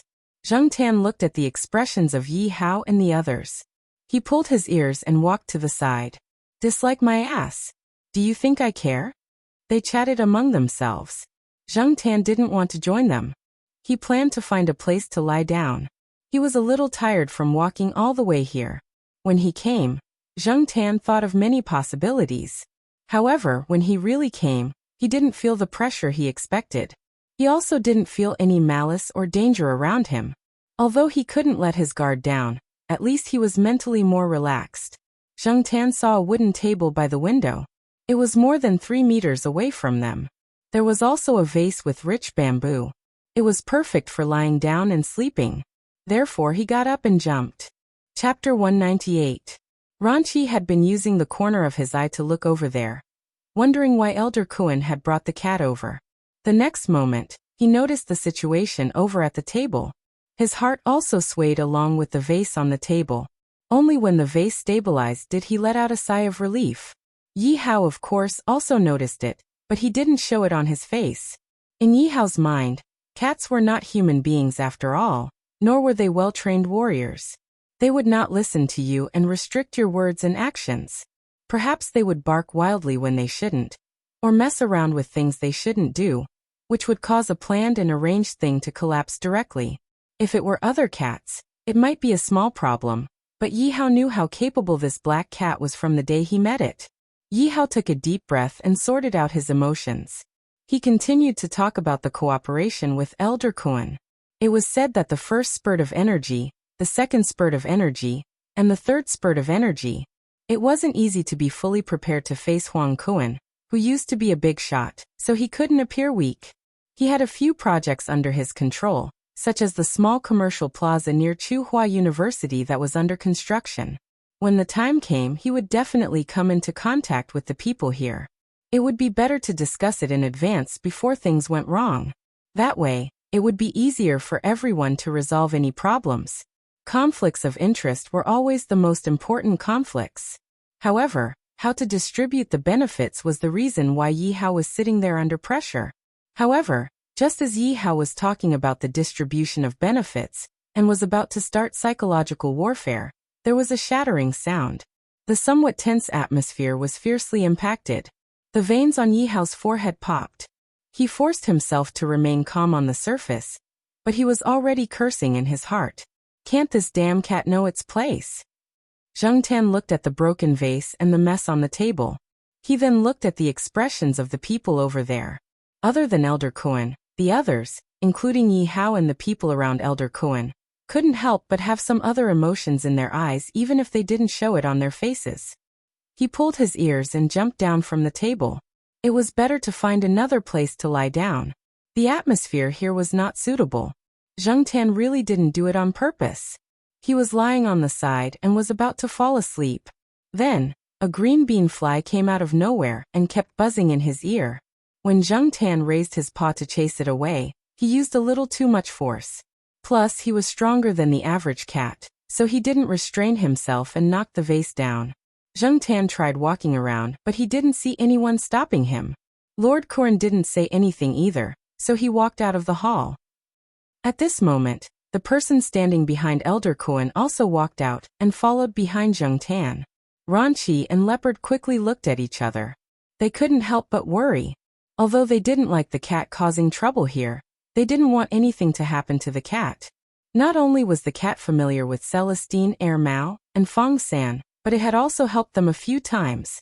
This time, they were the ones who had dragged the cat into this matter. Lord Kuren. Yihao was obviously afraid that Lord Kuren would really send someone to kill the cat silently. He was about to say something, but just as he opened his mouth, Lord Kuren raised his hand and stopped him. He picked up the teacup and drank some water. He started to talk about his opinion on the distribution of benefits proposed by Yihao. He didn't want to listen to Yihao at all. The broken vase and bamboo were lying on the ground, but Lord Kuren didn't ask anyone to clean it up. Zhang Tan, who was walking out of the hall, heard someone following behind him. He turned around and saw that it was the person who opened the door. This person had been following Lord Kuren since he entered the house. Was he following him now to spy on him? When he passed by a room, Zhang Tan stopped in his tracks. The door of the room was ajar. It seemed to be a study. Zhang Tan tried to take 2 steps in. Seeing that the person behind him didn't have any intention of stopping him, he walked in. The study wasn't much smaller than the living room. There were some paintings hanging on the wall. There was a long table by the side with some gypsum carvings on the table. There were also some in the corner. The gypsum carvings were of different sizes. The taller ones were about 1 meter, such as the ones in the corner, while the shorter ones were only about 20 centimeters tall. There were people and animals carved out. Compared to those masters, there was no doubt that there was a gap. However, if these were carved by a blind old man, then it was rare. Moreover, no one mentioned that Lord Kuren was a sculptor. Even a person with normal eyes might not be able to carve as good as Lord Kuren. After looking at the gypsum carvings one by one, Zhang Tan's gaze landed on the paintings hanging on the wall. Zhang Tan had seen some ink paintings at Professor Lan's house. Other than fiddling with flowers and plants, Old Man Lan also painted ink paintings. His paintings were quite elegant.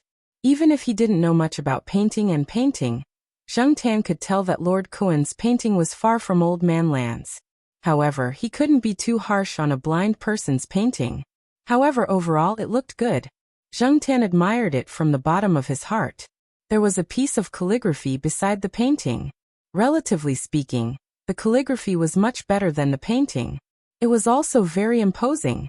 There was once when Zhang Tan went to Professor Lan's house. The old man was practicing calligraphy. When he saw Zhang Tan, he became addicted to teaching again and talked about calligraphy. He remembered that Old Man Lan said that a work without momentum would be dull and lacking in spirit. Those with momentum would have the momentum of wind and clouds when splashing the ink. Those with momentum would have the momentum of wind when splashing the ink. Zhang Tan didn't know much about art, but he felt that the calligraphy in front of him definitely reached the standard that Old Man Lan had mentioned. However, Zhang Tan looked at the words 13 gangsters written on it and wondered what Lord Kuren meant by writing these words. Didn't people usually write mottos or proverbs with positive meanings? Or did they write words like endure or kill to show off a little? He looked at the other calligraphy and paintings in the study and connected them to Lord Kuren. Although he didn't know what kind of person the old man was, Zhang Tan heard from the Jiaopa that a big shot was not arrogant because of his broad vision. He knew that there were mountains beyond mountains and buildings beyond buildings. Because of his rich experience, he knew that a moment of pride wouldn't be able to control the ups and downs of others. A real big shot wasn't without enemies. In a head-on confrontation, he wouldn't hesitate to put his opponent to death. However, he would be humble behind his back and know the beauty of evil. Regardless of how glorious or evil Lord Kuan was in the past, just based on the things that Zheng Tan saw, this old man really didn't live a good life. People said that blind artists had broken free from the shackles of being unable to see with their naked eyes, and could use other extraordinary methods to see objects. Other than having a solid foundation and the ability to conceive ideas in their minds, it was very likely that they had special abilities to be able to achieve such amazing achievements. Zheng Tan didn't know if the old man had special abilities, but now he seemed to understand why the old man walked so steadily, unlike some of the blind people that Zheng Tan had seen before who walked carefully and often stumbled. The person behind Zheng Tan didn't make a sound. If he hadn't heard this person respectfully greet Lord Kuan when he first entered the room, Zheng Tan would have thought that this guy was mute. When they returned to the living room again, Yi Hao and Lord Kuan were almost done talking, and the atmosphere had eased a lot. Seeing that Zheng Tan was fine, Yi Hao and the others heaved a sigh of relief. When they left, Yi Hao said that he would send Zheng Tan back to Tsinghua University, and Lord Kuan agreed. After Yi Hao and Zheng Tan left, the person who had followed Zheng Tan out of the living room walked to Lord Kuan's side. After that cat went in today, he told Lord Kuan in detail about Zheng Tan's every move in the study. "I don't think that cat is with Yi Hao and the others," the person said. "Yes." Lord Kuan went silent after that, but the people around him knew that Lord Kuan already knew that this would be the result. As for why Lord Kuan paid attention to that cat, it seemed that after knowing that Nia 19 had a cat, Lord Kuan usually paid attention to the cats around him. Although he couldn't see, he could detect some things with his extremely sharp hearing and perception. For example, when the cats saw Lord Kuan, they would run far away. Even if they didn't run, they would never approach him. Even trained cats would show a strong sense of vigilance. The old man had already restrained himself. This afternoon, when Lord Kuan came back, there was a person feeding a cat at the entrance of a barbecue shop. The cat cried out for food, but when Lord Kuan passed by, the cat ran away without making a sound. Nia 19's cat also arched its back and growled when it saw Lord Kuan, as if it was facing a great enemy. Therefore, when Elder Kuan first noticed a cat approaching on the overpass, his first thought was, "This cat is either stupid or extremely bold." But later, Lord Kuan knew that wasn't the case. It was rare to have such a cat. When Zheng Tan went back in Yi Hao's car, he thought that Yi Hao would scold him for breaking the vase in the living room. He didn't expect that Yi Hao would only say that the night building would open a single room for Zheng Tan. Yi Hao was in a good mood after finishing something that had been weighing on his mind for a long time. Moreover, after leaving Lord Kuan's place, Yi Hao thought a lot and analyzed every detail. Maybe it was because of this cat's antics that he could be so successful? Maybe. Originally, Tsinghua University wasn't too far away from here, but Yi Hao still asked someone to drive the car to the side door closest to the eastern courtyard. He also told Zheng Tan that when he followed Celestine to the night building, he might be able to see his small single room. When Zheng Tan entered the courtyard, he saw that it was already past 5 o'clock at the gate. It was close to little Pomelo's school time, so he turned around and went to the affiliated primary school. Recently, the children of the affiliated primary school were in a good mood. It was probably because the first day of June was approaching, and the holidays were coming. They could enjoy the holiday benefits that came with their age, but Jiao Yuan and the others couldn't. They had already been promoted from the Young Pioneers to the Communist Youth League, so how could they enjoy Children's Day? When little Pomelo came out, Ulisha and Xia Xian, the two children in the Western District who were close to little Pomelo, came out together. When they came out, the two girls looked at Zheng Tan who was squatting on the wall, then said to little Pomelo, "We'll leave your cat to you." Chapter 199. Important people had their own attitudes towards life, while ordinary people had their own way of living.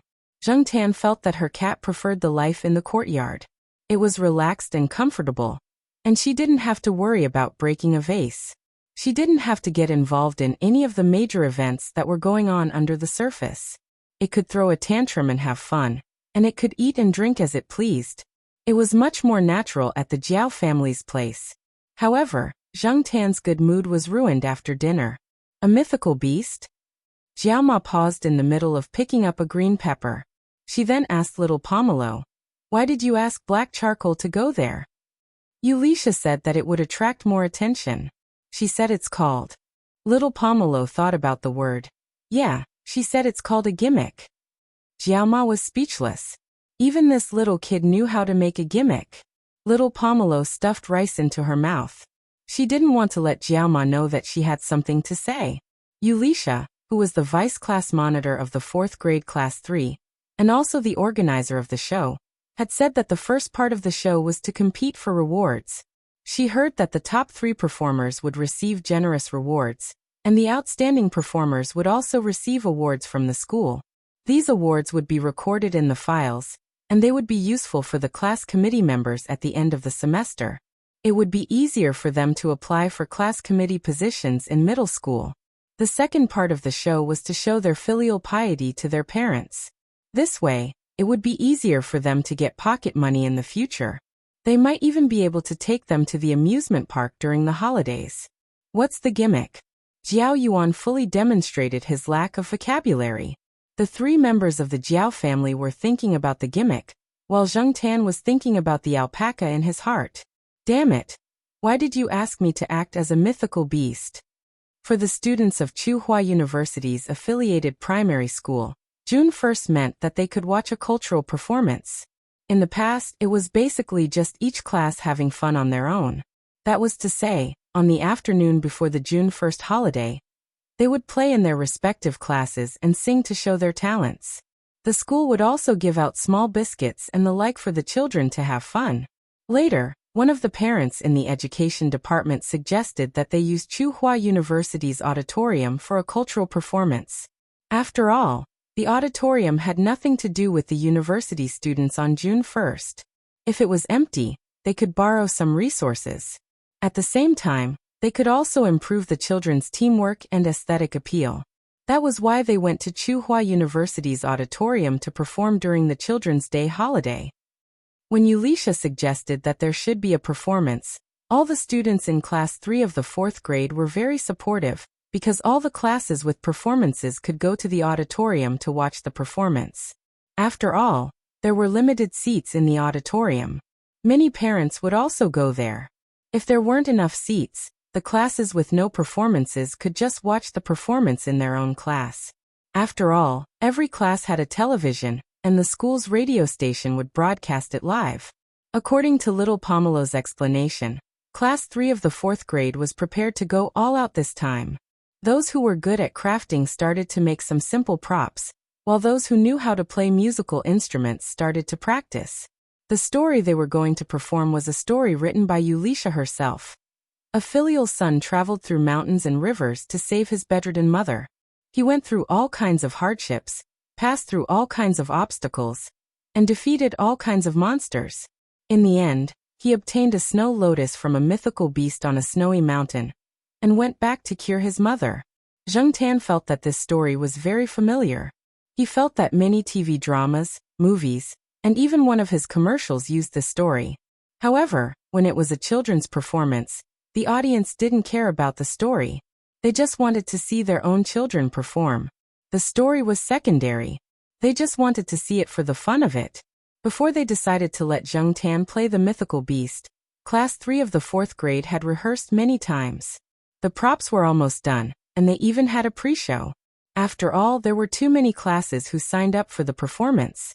The auditorium's performance time was limited, so they had to eliminate a batch of students. There was no ranking for the pre-show. Only the last class who could perform in the auditorium were notified. From the pre-show, it could be seen that there were too many outstanding performances, and there was too much competition. Just like Little Pomelo said, they had to use something different. Thus, Zheng Tan was on the list. Many people in Fuhai Elementary School, especially those in Little Pomelo's class, knew that her black cat came to pick her up after school every day, and was very obedient. Thus, Yulisha turned her attention to Zheng Tan. Little Pomelo actually didn't agree to let Zheng Tan go. But there were too many classmates who came to persuade her. Yulisha and Xie Xian had mentioned it many times in front of her. Only then did she decide to ask Zheng Tan's opinion. If Zheng Tan didn't want to go, she would reject it tomorrow. Although playing the role of the mythical beast didn't make Zheng Tan happy, he didn't want to make things difficult for Little Pomelo. In class, Yulisha and Xie Xian had helped little Pomelo a lot. Zheng Tan wanted to help this time as a way of thanking her. Moreover, this child didn't like to talk, and was easily alienated from others. If this went well, little Pomelo could mix better in class. The next day, at about 10 o'clock in the morning, Zheng Tan didn't go to other places, and went directly to Fu Hai Elementary School. Little Pomelo and the others' last class in the morning was physical education. Because of the performance, Yulisha asked their physical education teacher to let them prepare for the performance during this class. The physical education teacher also knew about the performance and didn't think much about it and agreed. Little Pomelo and the others rehearsed in a corner of the field. Fu Hai Elementary School wasn't big, so Zheng Tan was familiar with it. He didn't go through the front door, but went outside near the field, and then climbed over the wall to see them. When the rehearsal was about to start, Zheng Tan saw that they were standing in a formation with Yulisha directing. More than 10 children held a piece of paper in front of their chest. On the paper were the names of the characters they were going to play. Little Pomelo was one of them. Zheng Tan looked at the paper that little Pomelo was holding. It was written Redbud. The other children standing there were holding papers with the names of plants written on them. These children were the background characters who didn't need to say a word after going on stage. Thinking about it, little Pomelo usually gave people the impression that she was too serious and cold. She wasn't good with words. If she was going to act, this kind of character was more suitable. Zheng Tan wondered what would happen if they put on props. When the time came, they would have to put on props. Now they only used paper to replace props for rehearsals. They were afraid that they would break the props and leave them for the performance in the auditorium. A student saw Zheng Tan standing on the wall and pointed at Zheng Tan, and said to little Pomelo, "Guyuzi, your mythical beast is here." A mythical beast is here? Quite punctual. The others echoed. Zheng Tan. You guys are mythical beasts, your whole family are mythical beasts. He pulled his ears unhappily and didn't jump down the wall. He just stood there and watched the children rehearse. The performance time for each performance was about 20 minutes, so if there was too much content, it had to be compressed. The main character was the class sports committee member. This child's appearance wasn't the most outstanding in the class, and his acting skills were mediocre, but his advantage was that he could somersault. Moreover, Zheng Tan watched their performance. Every time he made a move, he would somersault first. He didn't know if this was the gimmick that Yulisha mentioned. The scope was to attract people's attention. There were also a few who acted as the villain monsters. They were so engrossed that they were even more energetic than the main character. Zheng Tan originally thought that these children would be more repulsed by the villain role, but now it seemed that they were enjoying it. When it was almost over, Zheng Tan, the mythical beast, was about to appear. Yulisha pulled a weed out of nowhere and handed it to Zheng Tan. Last night, little Pomelo told Zheng Tan what to do, so Zheng Tan knew what to do next. Therefore, he jumped down the wall, held the poor weed between his claws, and waited for the main character to come and take it. In the last scene, the main character fed the elixir to his bedridden mother. Before this, Zheng Tan had been curious as to who would play the role of the mother, and whether or not the teacher would make a cameo appearance. Now, she saw the child holding the elixir, and walking to Yulisha with an excited expression. Your illness can be cured. Zheng Tan. After class, Yulisha, Xie Xian, and little Pomelo slowly walked to the school gate. They were discussing what they needed to prepare so that they could work overtime together at night. Zheng Tan ran to the school gate, and squatted on top of the wall. He didn't want to squeeze with the other students. Just as he was thinking about why Yulisha was so troublesome and walked like a turtle, Zheng Tan suddenly saw a person standing not far away. His first thought was that this person was up to no good. A thief? No, that's not it. Zheng Tan observed that the person's eyes were fixed on the children. Zheng Tan felt that the person looked at the children differently than others. Perhaps the children didn't feel it, and the parents didn't notice it either. However, Zheng Tan's intuition told him that this person was up to no good. When the person inadvertently saw Zheng Tan squatting on top of the wall, Zheng Tan bared his fangs at him. When little Pomelo came out and Zheng Tan looked again, the person was no longer there. He probably left. In the afternoon, Zhang Tan sent little Pomelo to the affiliated primary school as usual. When they were about to reach the school, Zhang Tan saw a person standing at the intersection. It was the person he saw in the morning after school. Sensing Zhang Tan's strange behavior, little Pomelo followed his line of sight. At the same time, the person also looked over. When he saw little Pomelo looking at him, he smiled. Little Pomelo frowned. Although she didn't know how to read people, she had a bad feeling about this person. Therefore, she quickened her pace and walked towards the affiliated primary school. Zhang Tan followed behind little Pomelo. He turned his head to look at the person standing at the intersection, and narrowed his eyes. If this person walked over to little Pomelo and said, "Little girl, uncle will take you to see the goldfish," Zhang Tan would immediately beat this person up until even his mother couldn't recognize him. Then he would find a chance to throw him into the lake and feed him to the fish. Just as Zhang Tan was wondering if the man would kick him with his left or right leg first, and whether he would kick his face or his manhood first, the man looked away. The person didn't continue to stare at little Pomelo. Instead, he looked at the other children who came to school, especially those who didn't have an adult accompanying them. Zhang Tan didn't feel that there was much lust in his gaze, but it made him extremely uncomfortable. Chapter 200. Zhang Tan watched little Pomelo walk into the school and ran back. When he came to the intersection just now, he found that the suspicious person was no longer there. Zhang Tan looked around the area, and when she reached the man-made lake, she saw the man. The person was sitting on a bench by the lake, talking on the phone. There was no one around him. At this time, most of the students had gone to class. Those who had no class were taking a nap in the dormitory, so looking around, there was no one walking around the artificial lake. Zhang Tan quietly approached from behind and went under the bench, intending to listen to what the person was talking about. "Why did you suddenly change your mind?" "I haven't finished my inspection yet. I was warned. Those people are still meddling in other people's business." "Okay, I know they have the final say here. I'll leave immediately." "How about Sickle?" "Okay, I'll go help him." "TSK, you can't even handle a dying person." Zhang Tan listened to the person and knew that it was not a good thing, but he could not hear the details. He could not hear the voice on the other end of the phone clearly, but he could roughly feel that the person on the other end of the phone was not in a good mood. It was good that the person wanted to leave. It was better not to leave such a potentially dangerous person here. However, before he left, the person sitting on the bench finished the phone call, looked at the surrounding scenery, then got up and walked to the lake. He had just found that there were many fish in the lake, and these fish were very brave. They were probably used to being watched. Even if there were people standing by the lake, they would still swim around calmly. Zhang Tan looked around and made sure that no one was coming. No one would pay attention to this side. When the person walked to the lake to watch the fish, he rushed over and kicked the person's back.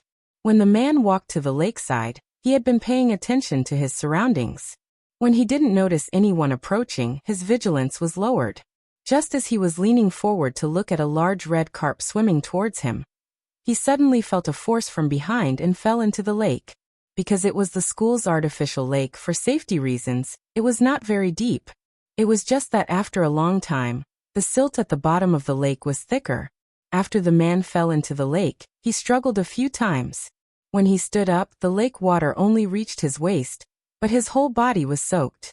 He was still holding his phone in his hand, and it looked like his phone was broken. He looked around angrily, trying to find out who was behind this, but unfortunately, he couldn't find anyone nearby. Instead, there were people further away who heard the commotion and looked over. After Zhang Tan kicked him, he immediately ran into the forest to hide. The trees here couldn't hide a person, but a cat could still hide very well. Then, Zhang Tan saw the man quickly come out of the lake, his trousers full of mud, and leave with a gloomy face. For the next few days, every time Zhang Tan wandered around Fu Elementary School, he would pay special attention to the surroundings. Indeed, he did not find that person. At most, there were a few people who looked like thieves walking around.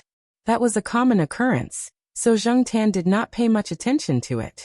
Compared to that person, Zhang Tan felt that thieves were less of a threat.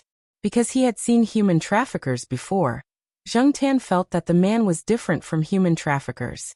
He did not know what kind of business he was involved in, but he was sure that he was not a good person. The night before the performance in the auditorium, Zheng Tan was lying on the sofa, thinking about what would happen the next day. The performance started at 2 in the afternoon, and Jiao Ma had already asked for leave. Jiao Yuan had a small test, so Jiao Ma rejected his request. However, Jiao Ma borrowed a DV from Chu Xiangyang, who lived next door. She wanted to film the performance and show it to Jiao Yuan. Although Fu Elementary School also had its own live broadcast, it was only on a general level. Jiao Ma only wanted to film little Pomelo and Zheng Tan. She was currently fiddling with the DV to familiarize herself with it. "Hey Mom, what do you think is wrong with black charcoal these days? He looks like he has a lot on his mind," Jiao Yuan asked as he nibbled on an ice popsicle. Jiao Ma's attention shifted from the DV to Zheng Tan. She looked at him and said, "Maybe it's because of tomorrow's performance. He's going to be the first cat to perform on the stage." Jiao Yuan nibbled on his ice popsicle. "Hasn't he already filmed a lot of commercials? What's there to worry about?" Jiao Ma said. "Who knows what a cat is thinking?" Zheng Tan listened to their conversation, but his ears moved. He was too lazy to do anything else. 2 days ago, he had been thinking about the man he had kicked into the lake. Although that man had not appeared around him, and perhaps he had no more interactions with Zheng Tan still felt a chill when he thought about the man's gloomy eyes when he got up from the lake and left. As for today, he was just thinking about tomorrow's performance. He was not worried about anything. He had already filmed a lot of commercials, so he was very thick-skinned. The next day, those who had performances in the morning skipped class and went to the auditorium to rehearse. They wanted to get used to the stage in advance, and they also wanted to do a preview. Usually, when they rehearsed, they didn't notice anything, but when they put on the props, the feeling came immediately. Many of the props were made by the students themselves. At most, their parents helped them. The parents of the students who were standing on the sidelines were watching from below. They held the boxes of instruments in their hands and looked at their children with smiles on their faces. They were proud of their children. Generally speaking, the preview was good. No one made any mistakes. The overall feeling was okay.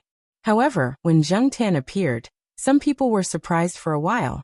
However, the official performance in the afternoon was much more stressful. The audience would be full, which was very different from the empty stage in the morning.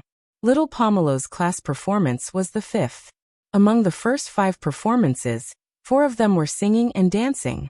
Their performance was the first drama. She didn't know if the club would give them more money. The people who had changed their clothes sat in the dressing room. Some were memorizing their lines, and some were chatting casually. Zheng Tan looked at little Pomelo next to him. She was sitting in a chair with props next to her. When she appeared later, she would be wearing a cylindrical paper shell. There was a large background board attached to the back of this shell. The board had purple Chinese redbud painted on it. It looked very heavy, but for these students, it was still bearable. After all, it was only made of paper. When it was made, the weight was considered. Even so, during the rehearsal in the morning, Zheng Tan felt sorry for them. On such a hot day, they had to wear such a big shell. It was really hard for these children. In fact, Zheng Tan himself wasn't much better. He was wearing a silver plastic shirt. When he appeared later, he would have to wear a stupid mask. He didn't know if the mythical beast in these children's hearts was this stupid image.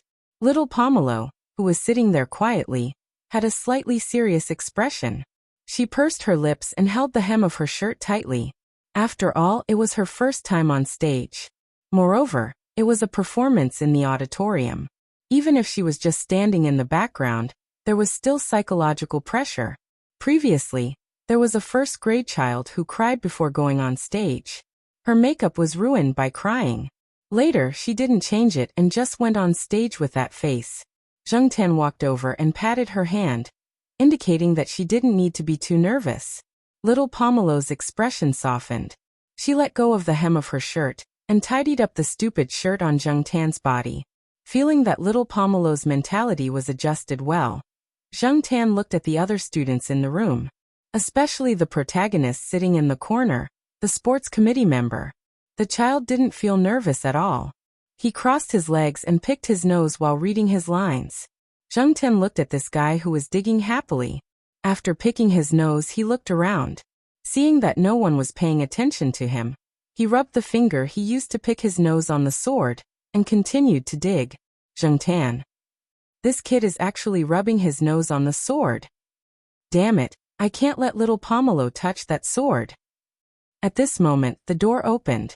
The chief planner, Wuxia, who had gone out to observe, strode in. The others quickly asked about the performances in front of them. The scores and rankings would be announced after all the performances.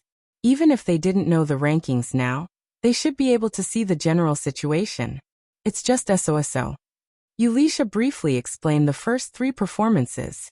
Now that the 4th performance was in progress, it was their turn next. The 5th grade's performance of the peacock dance was pretty good. Xia Xian said. What's so good about it? They all have makeup like snakes. Wuxia said disdainfully. Zheng Tian glanced at Wuxia. This girl was just jealous. Because she had to play the protagonist's mother, Wuxia couldn't wear heavy makeup. She also had to wear a silver wig and use a walking stick to act as a sickly old lady. In fact, Zheng Tian felt that she could play the protagonist's grandmother. While Wuxia was being jealous, the sports committee member who was picking his nose bumped into the muzzle of the gun. You're actually picking your nose. Disgusting. Wuxia said with a look of disgust. The sports committee member who was caught didn't feel embarrassed at all. Didn't you read XXX magazine? 1/4 of the people pick their nose once a day, 1/5 of the people pick their nose 5 times a day, and 1/4 of the people are suspected of suffering from nose-picking obsessive-compulsive disorder. They spend up to 15 minutes picking their nose every day. What's with that expression? Don't look down on me. To be honest, we all ate boogers when we were babies. But I have a question. Why is booger salty? Zheng Tian. The surrounding students. Just as everyone looked embarrassed, and some of them were thinking, a young but steady and serious voice sounded. Because there is a layer of lush cilia and mucus attached to the nasal cavity, they can intercept harmful substances in the air. Mucus is mainly composed of mucin and inorganic salts, and the latter's main components are potassium and sodium. They taste salty, so it's obvious that booger is also salty. The surrounding students. Zheng Tian looked at little Pomelo, who still had a slightly serious expression on her face, and talked with the alpaca for a while. Then he thought, does Jiaopa at home subscribe to too many popular science magazines? It sounds so profound. The sports committee member nodded and wanted to ask some more questions, but Wuxia hit him with a prop crutch. Hurry up and memorize the lines. Don't forget them and talk nonsense. It's almost our turn. It's just a few lines. Besides, these kinds of lines can be freely expressed at the last minute. The sports committee member didn't care. Because of the sports committee member's interruption, everyone's nervous mood eased a little. In addition, when they entered the arena, the head teacher who was waiting there cheered them on and promised to give them a few bonus books.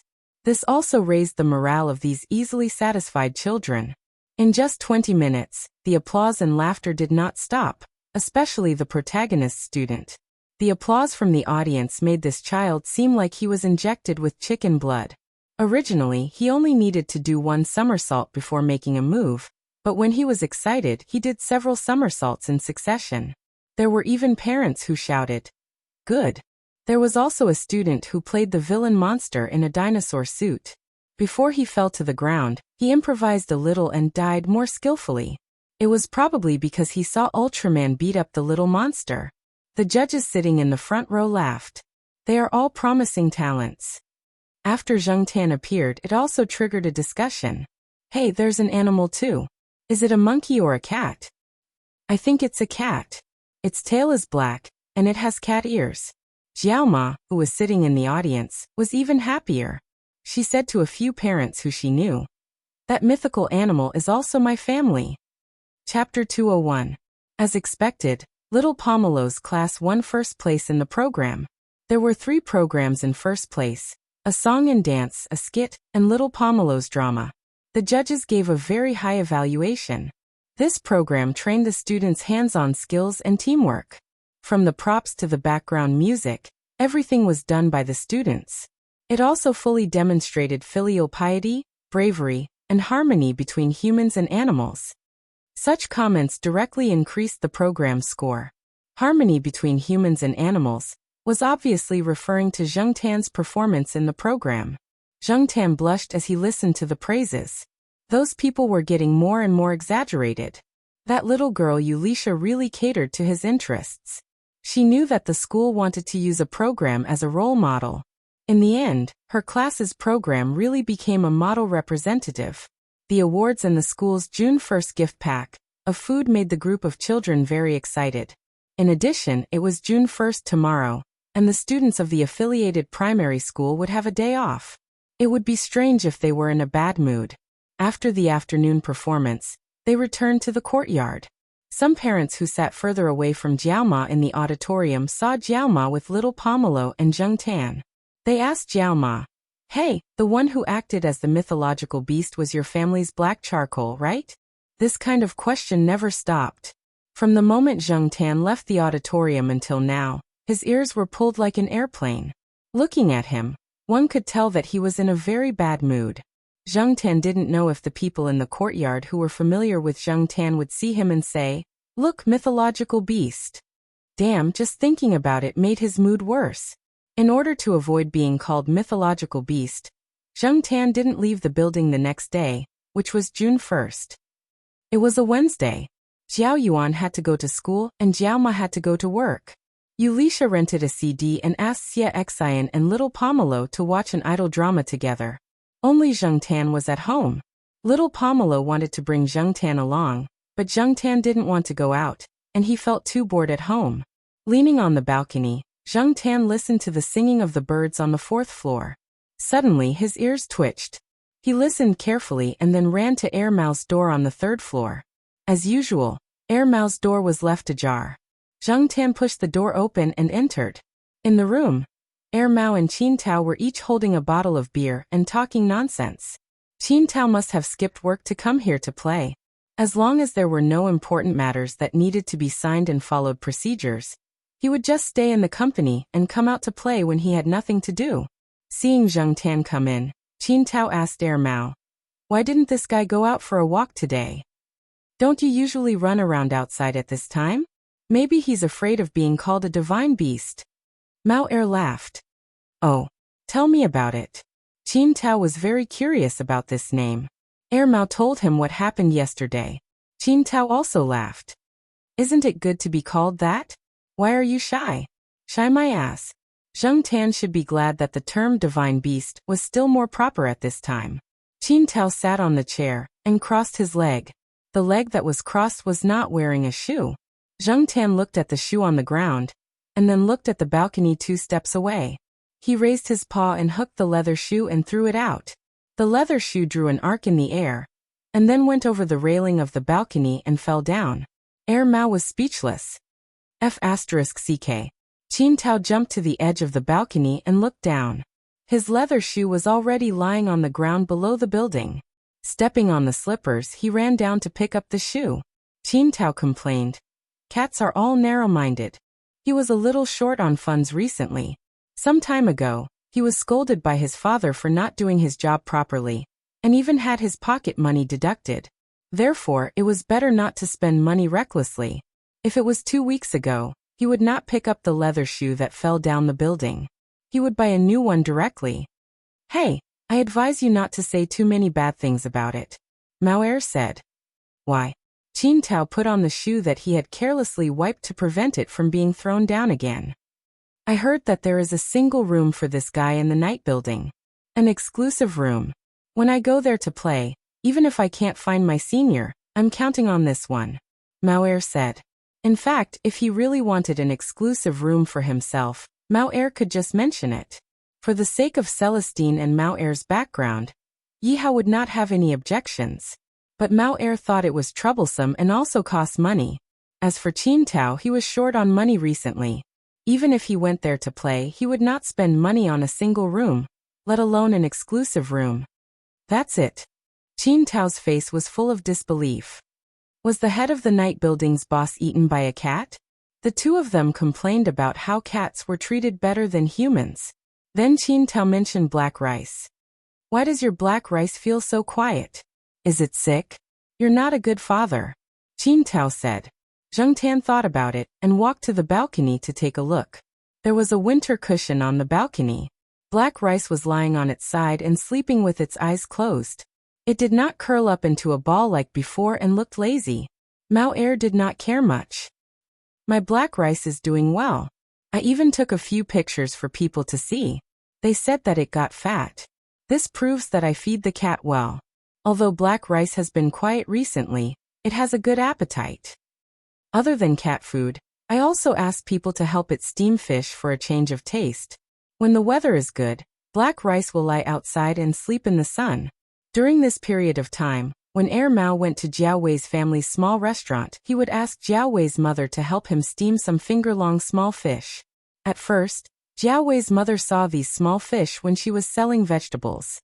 Seeing that these small fish were fresh, she bought some and fried them herself to cook. Later, Mao Er liked it and wanted to let his daughter enjoy it.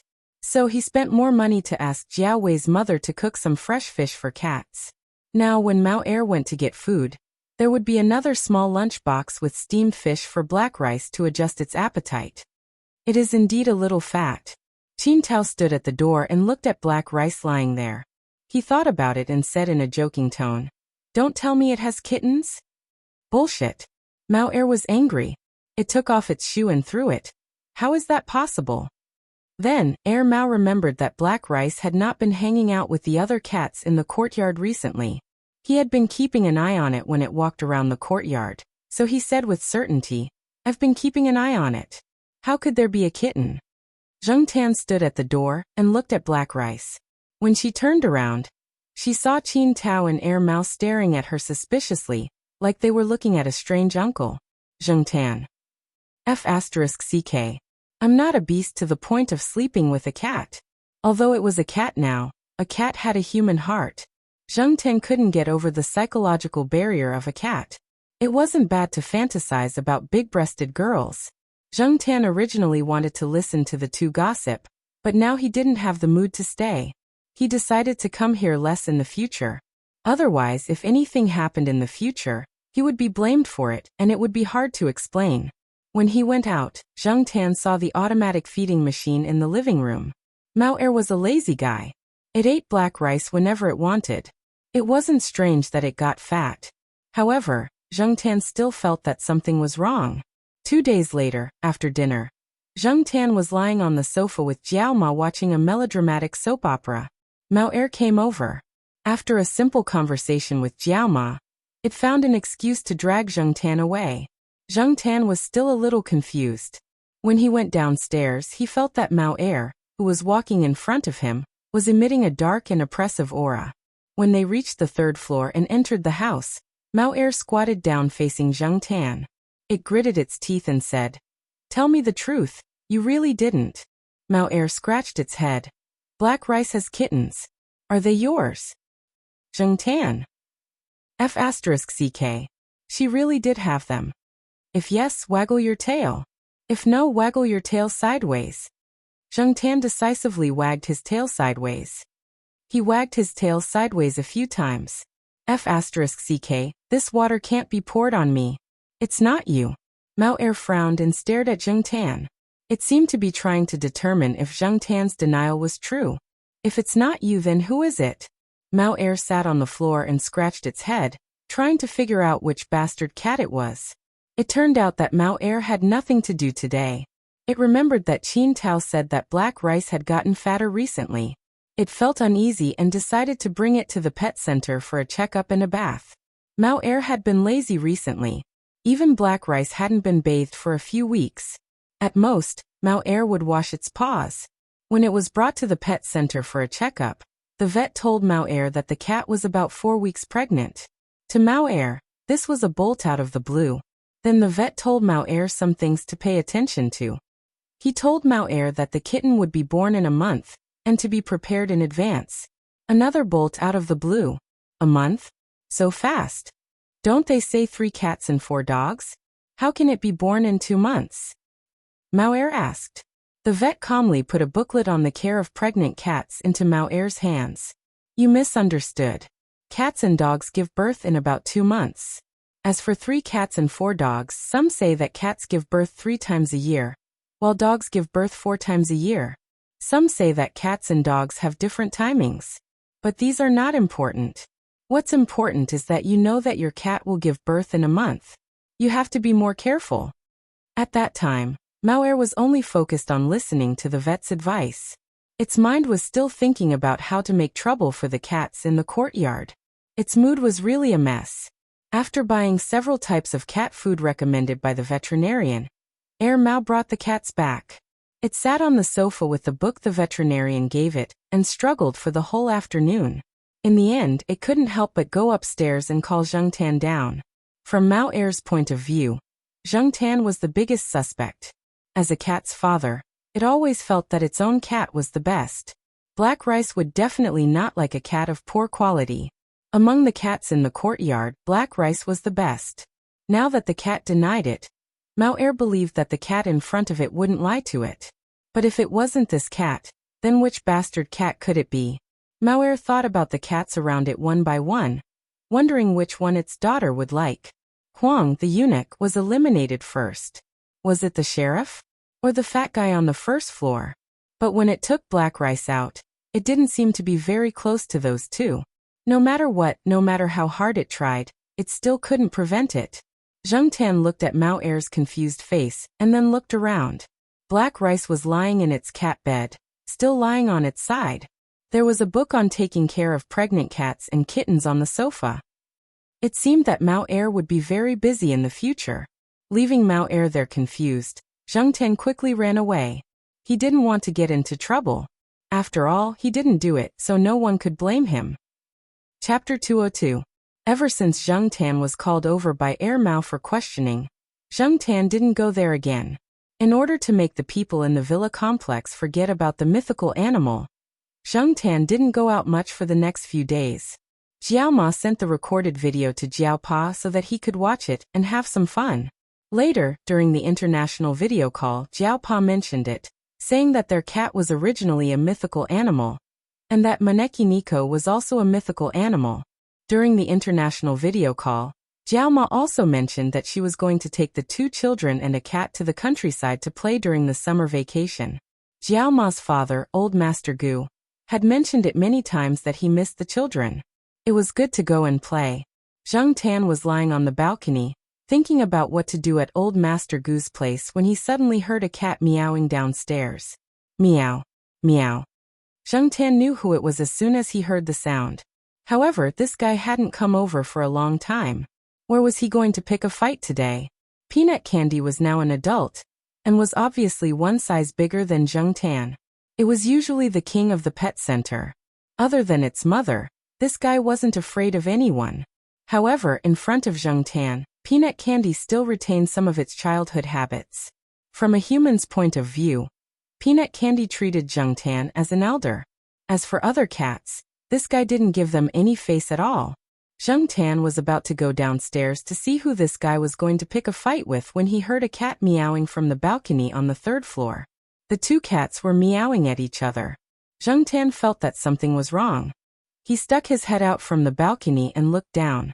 Black Rice, who had been lazy for the past few days, was sticking its head out of the balcony and meowing downstairs. Zheng Tan looked at the cat's head on the 3rd floor, and then at Peanut Candy, who was meowing excitedly downstairs. F***CK. It can't be. When did these 2 hook up? Not only did Zheng Tan understand, but Mao also figured it out. A month ago, there was a salon at the pet center. Mao took Black Rice to the pet center for a bath and participated in the salon. He even successfully hit on a pretty girl. Since Black Rice didn't usually run around, it would come over as soon as Mao called for it. Plus, the pet center had security measures to prevent cats from running out, so Mao wasn't too worried at that time. Perhaps that was when they hooked up? Or perhaps even earlier. When Mao went to look for the great aunt, he had left the Black Rice at the pet center. Perhaps they had known each other at that time. Although animals' estrus was mainly affected by hormones, sometimes they had to look at each other. Some people raised a male and female cat for a few years, but they just couldn't get along. Air Mau looked at the cat downstairs with a gloomy face. He remembered this cat. It was from the pet center.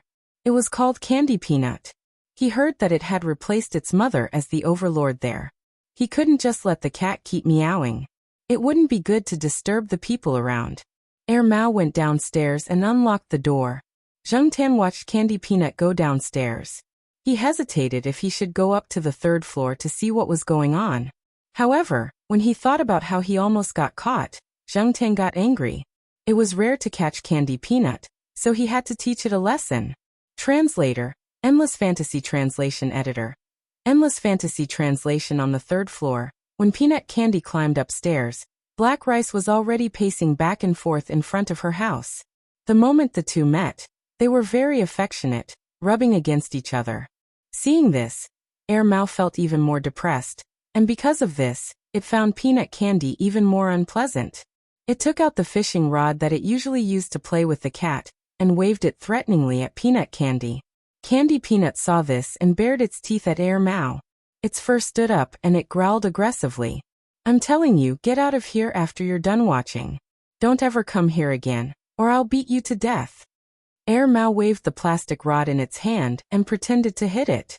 Candy Peanut growled even louder. When Zheng Tan went in through the half-closed door, he saw the man and the cat staring at each other, as if they were enemies. Black Rice was calmly squatting at the side, as if it was confused about why the two were acting like this. Glancing at the man and the cat in a deadlock, Zheng Tan walked over. Couldn't the two of them have a calm discussion? Peanut Candy's IQ wasn't low among cats, and she had fully inherited her parents' strengths. She had been in contact with people for a long time, so she could understand some of their words. However, she was still young, so she wasn't as experienced as her parents. Otherwise, she wouldn't have directly confronted Air Mau here. Seeing Zheng Tan come in, the deadlock eased a little. Candy Peanut walked to Zheng Tan's side and meowed. Zheng Tan narrowed his eyes and slapped Candy Peanut. This kid's good deed almost got him into trouble. Candy Peanut was a little confused by this slap. Its eyes were full of innocence. "Meow, meow my ass. You're still pretending to be innocent." Another slap. Candy Peanut dropped its ears, shrunk its head, closed its eyes, and obediently squatted there to be slapped. In fact, Zheng Tan had held back a lot when she slapped Peanut Candy. At most, she had used a little more force than when the sheriff and the others were playing around. With Peanut Candy's tolerance, this little bit of force was nothing to it.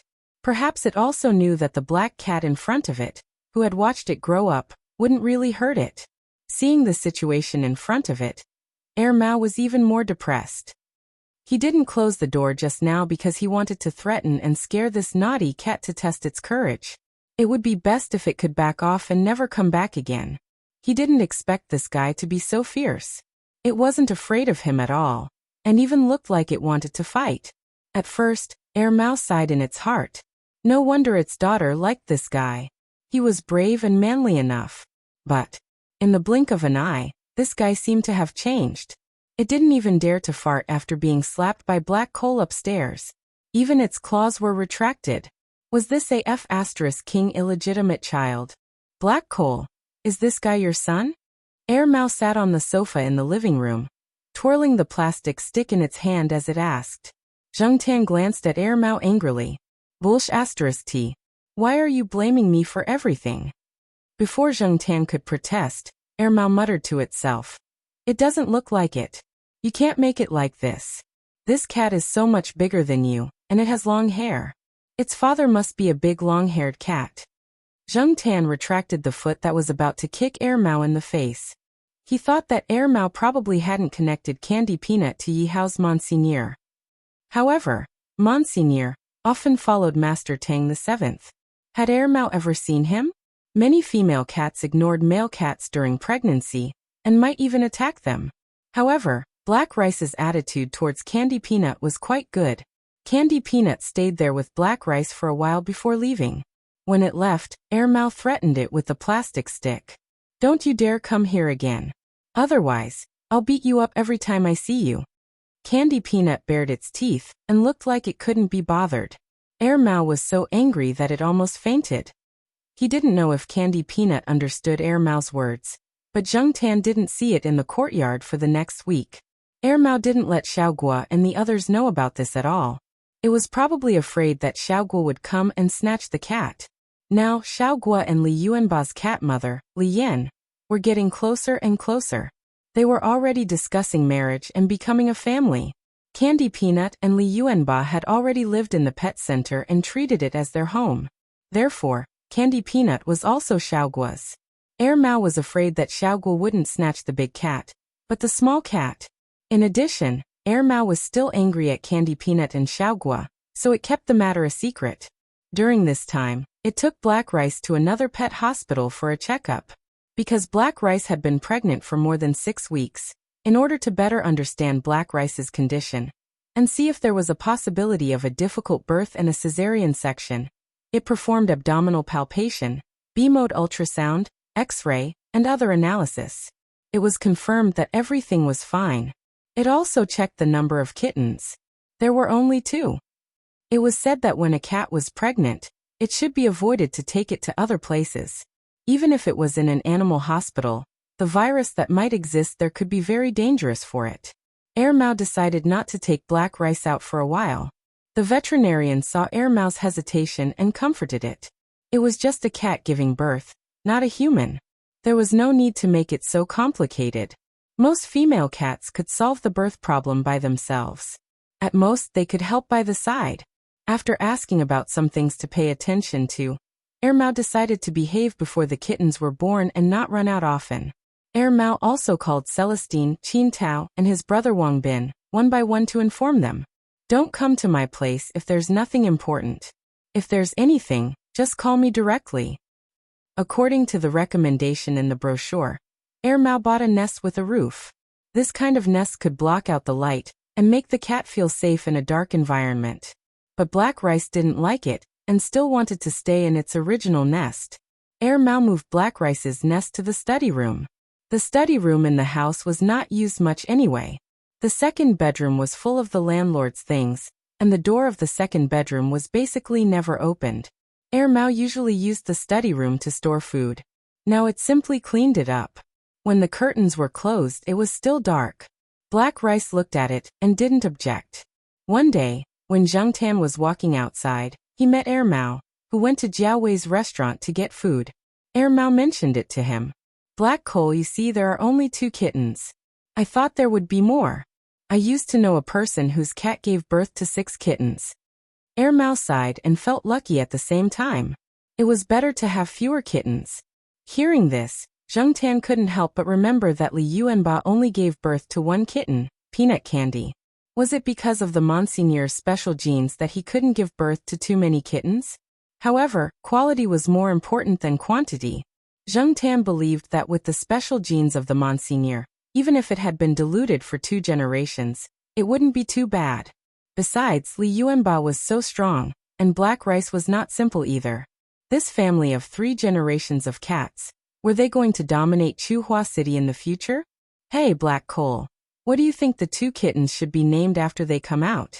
Mao said as it grabbed the leaves of an unknown plant in the flower bed. Name? Zheng Tan thought for a while. Black Rice, Peanut Candy. Just call them Peanuts. Mao also thought of peanuts, but it felt that when it mentioned peanuts, it would think of the 2 kittens' father, Peanut Candy, and it didn't feel good. We can't call them Peanuts. Just call them Demi and Xiaomi. I just don't know what the kitten's fur color will be. I hope it will be more like Black Rice. Mao looked expectant. Chapter 203. Zheng Tan was lying on the bamboo mat sofa in the house. He yawned, turned around, and looked at the calendar hanging on the wall in the living room. It was July today. Little Pomelo and Jiao Yuan were busy with their final exams. Summer vacation was coming soon. In order to have a better summer vacation, they were all working hard to get good grades. As for the college entrance exam, it was already over. Zheng Tan saw Zhong Yan at the construction site when he went out for a walk 2 weeks ago. Zhong Yan seemed to be in a good mood, so he must have done well. Perhaps this was the first time he had taken the exam so easily. He didn't have to hide his abilities or worry about other things. He just had to do his best. At the end of June, the college entrance exam results were out. Zheng Tan didn't go far these days. He was basically hanging around the school. A few families in the building knew that Mao's black rice was going to have kittens. However, cats were not like dogs. They were very cautious of people. Nobody went over often. They only bought food for black rice occasionally. Ma was the same. She would buy food and send it over every few days. Tan had only been there once recently, and it was with Mama Jiao. Black rice's condition was fine, but Ma was not. This guy was neurotic and had dark circles under his eyes. Tan didn't know what he was worried about.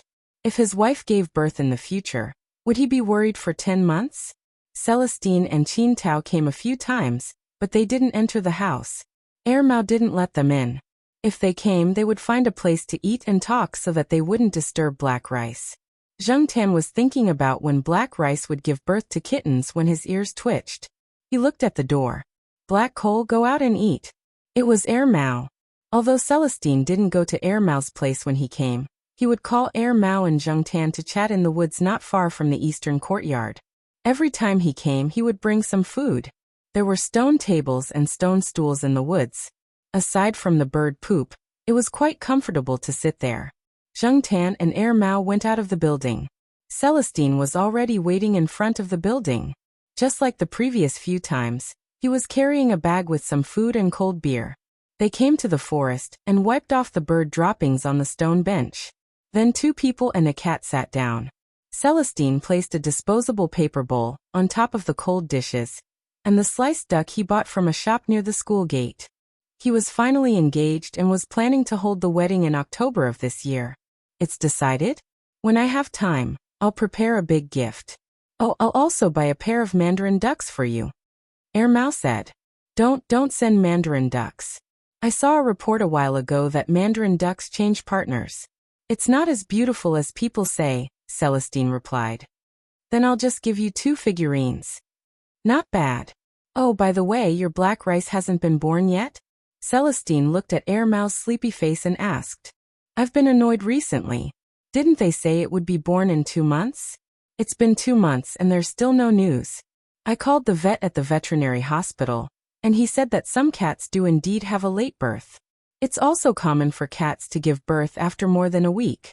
A few days ago, a cat friend's cat gave birth after 65 days of pregnancy. Celestine curled his lips. He still felt that Mao was too nervous. It was just a cat. Did it have to be so nervous? Don't be happy. When your wife gives birth, you might not be better than me, Mao said. That's my wife. Of course I'm nervous. Is that your wife? Look at you. If other people knew about this, they would be so shocked that their eyeballs would fall out. I didn't know you liked cats so much. After a pause, Wei Ling added. You've become a cat slave. Mao hummed and didn't explain. It just ate and drank silently. Tan squatted beside it and ate while listening to the 2 chatting. Speaking of the kittens in the future, what should they do when they grow up? Should they be sent away or kept?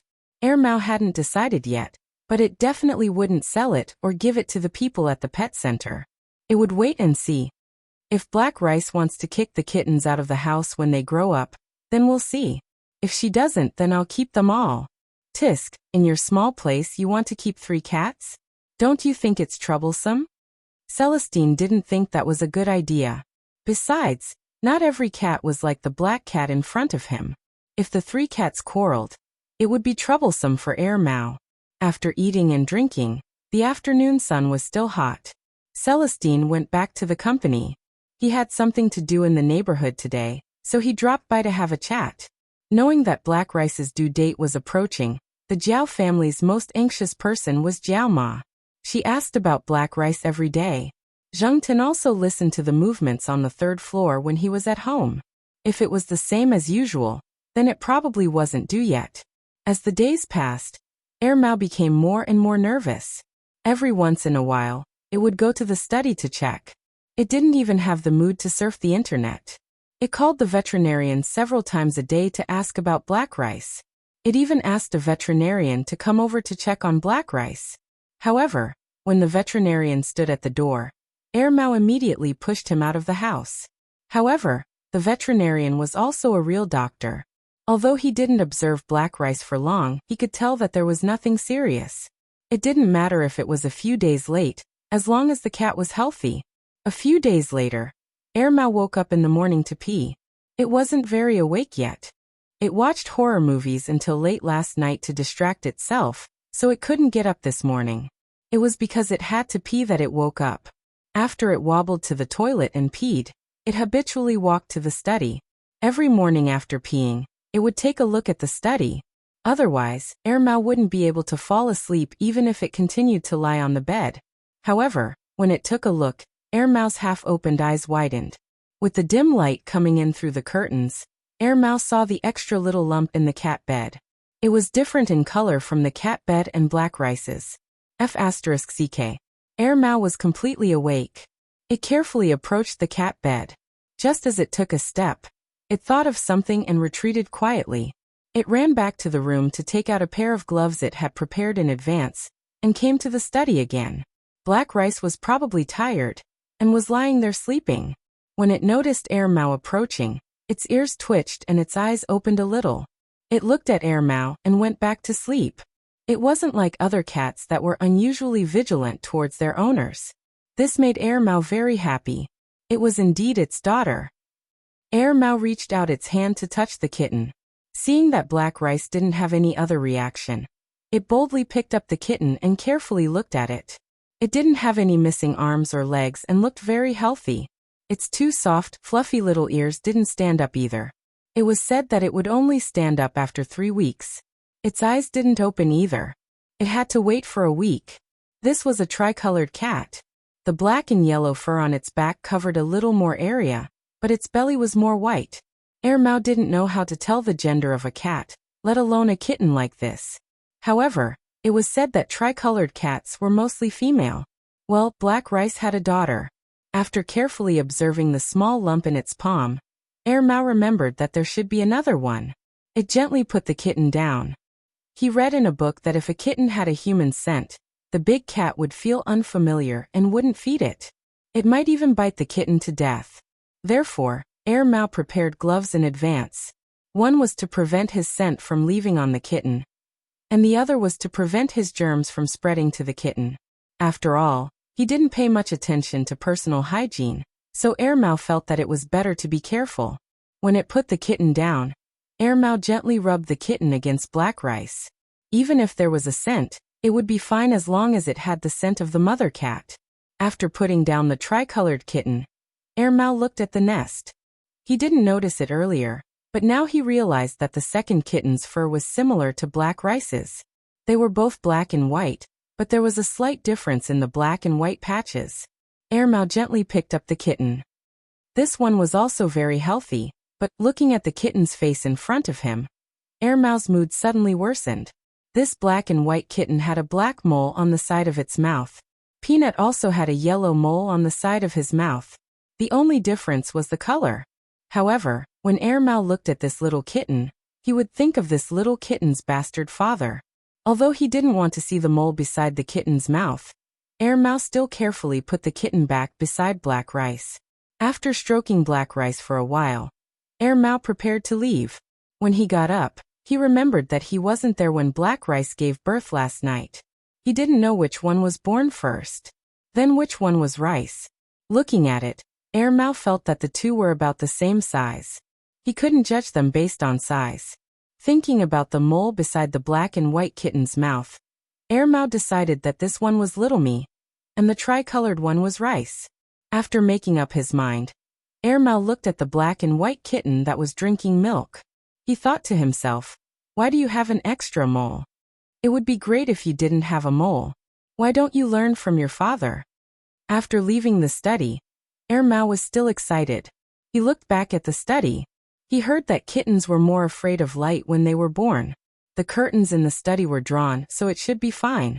Zheng Tan heard the unusual movements in Airmao's room that day.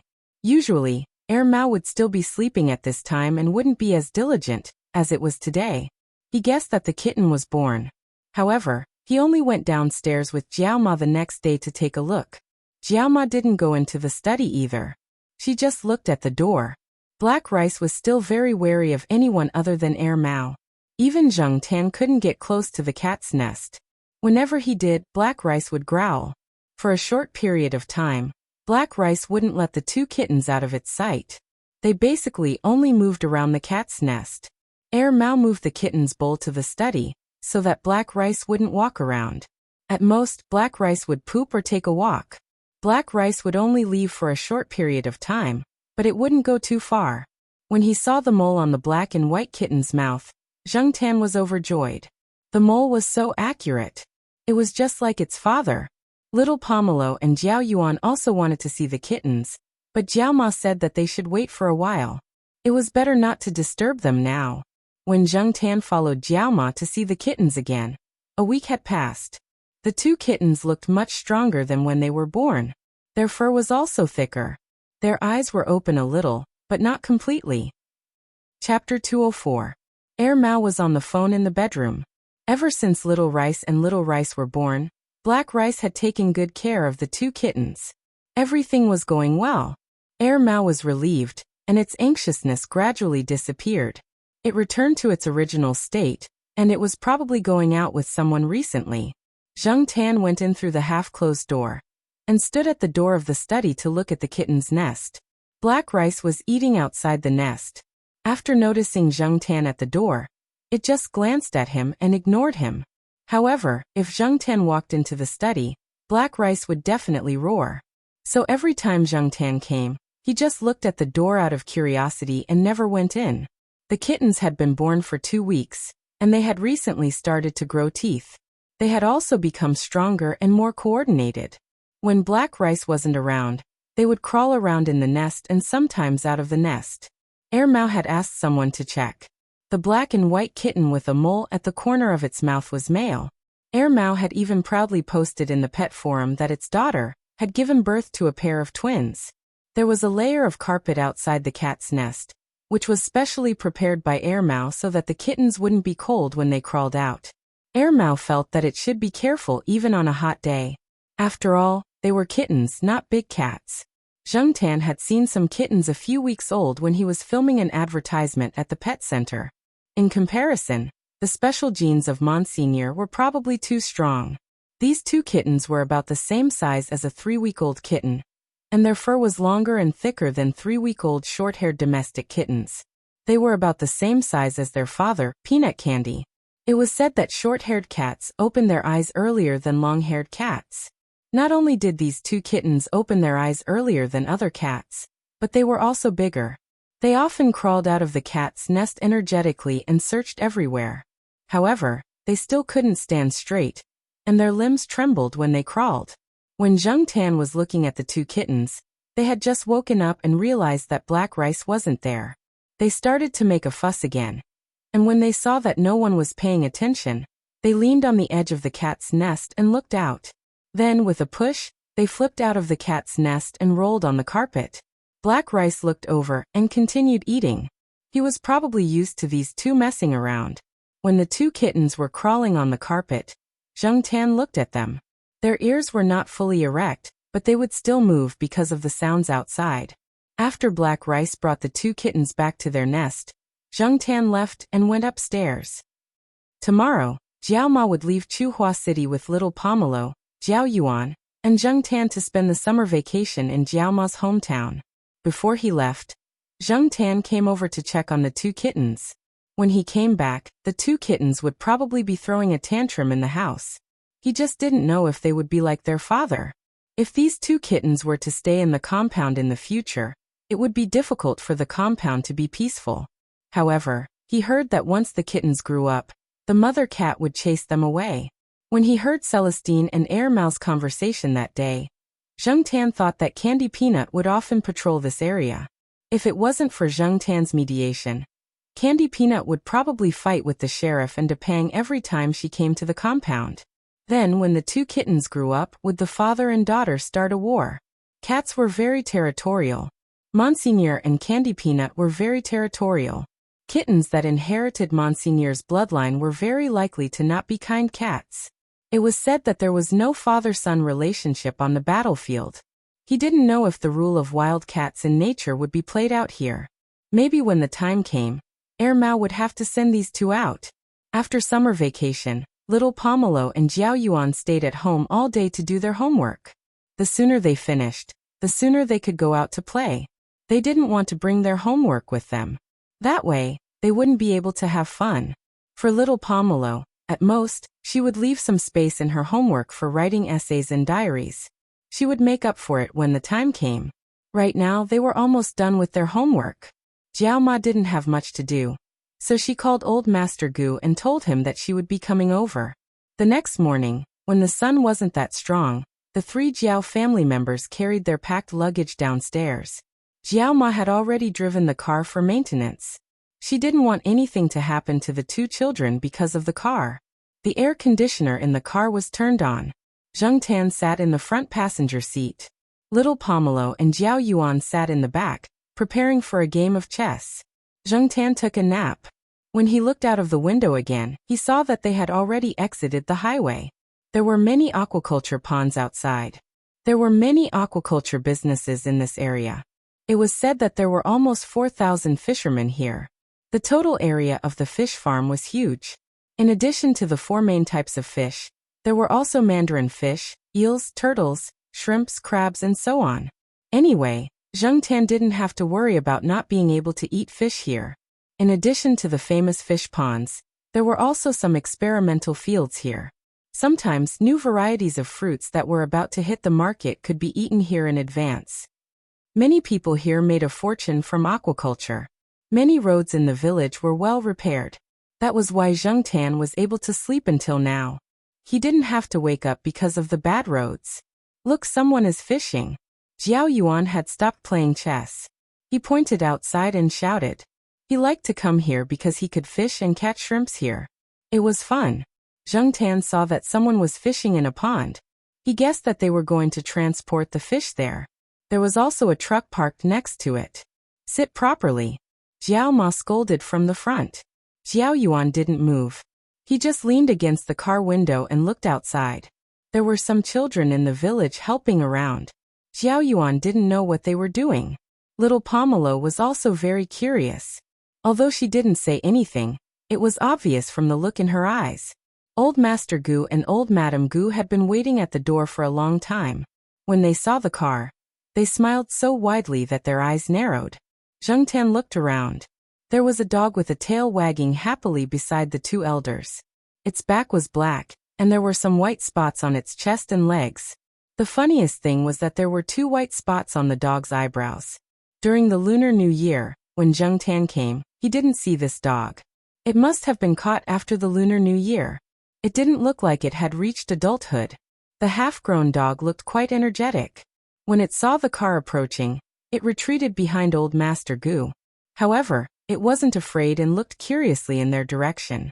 When they saw Jiao Ma and Jiao Yuan, they were very happy, especially little Pomelo. When Old Master Gu saw little Pomelo get out of the car, he went up to little Pomelo despite his old age. You've gained weight. Our little Pomelo has grown again. After Zheng Tan got out of the car, the half-grown dog that had been standing behind Old Master Gu barked at Zheng Tan ferociously. However, when it was about 20 centimeters away from Zheng Tan, it stopped abruptly. It didn't bite and continued barking. Its eyebrows twitched. Zheng Tan looked at the half-grown dog in front of him and thought to himself, this guy's facial expressions are quite rich. After parking the car, Old Master Gu led them into the house. The room had already been tidied up. Last week, your mother removed insects from the front and back of the house. There are a lot of mosquitoes and sometimes snakes in the summer. But don't worry, I've already done some protection. Pomelo isn't afraid. Old Master Gu held little Pomelo's hand as he walked in front. The first half of his sentence was directed at Jiao Ma, while the second half was directed at little Pomelo. Zheng Tan looked at Jiao Yuan. The child didn't care about Old Master Gu's favoritism at all. His gaze fell on the fishing gear in the house, and his eyes lit up. If it weren't for Jiao Ma standing beside him, the child would have probably gone up to play with it. Old Master Gu's dog was called Ertong.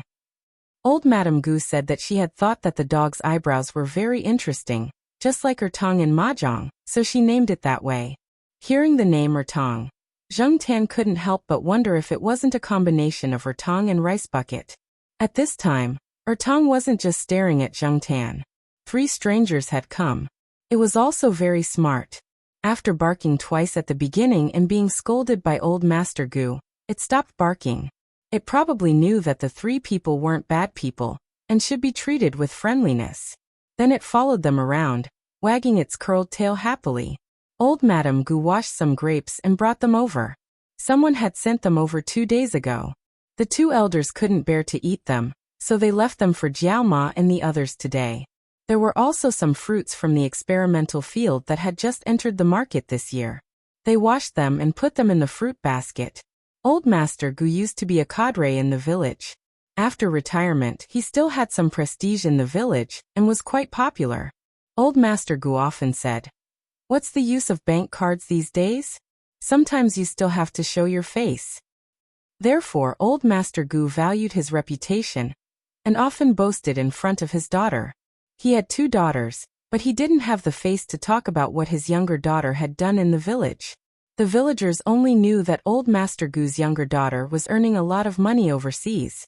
His granddaughter had the same surname as him, so Old Master Gu directly called her granddaughter.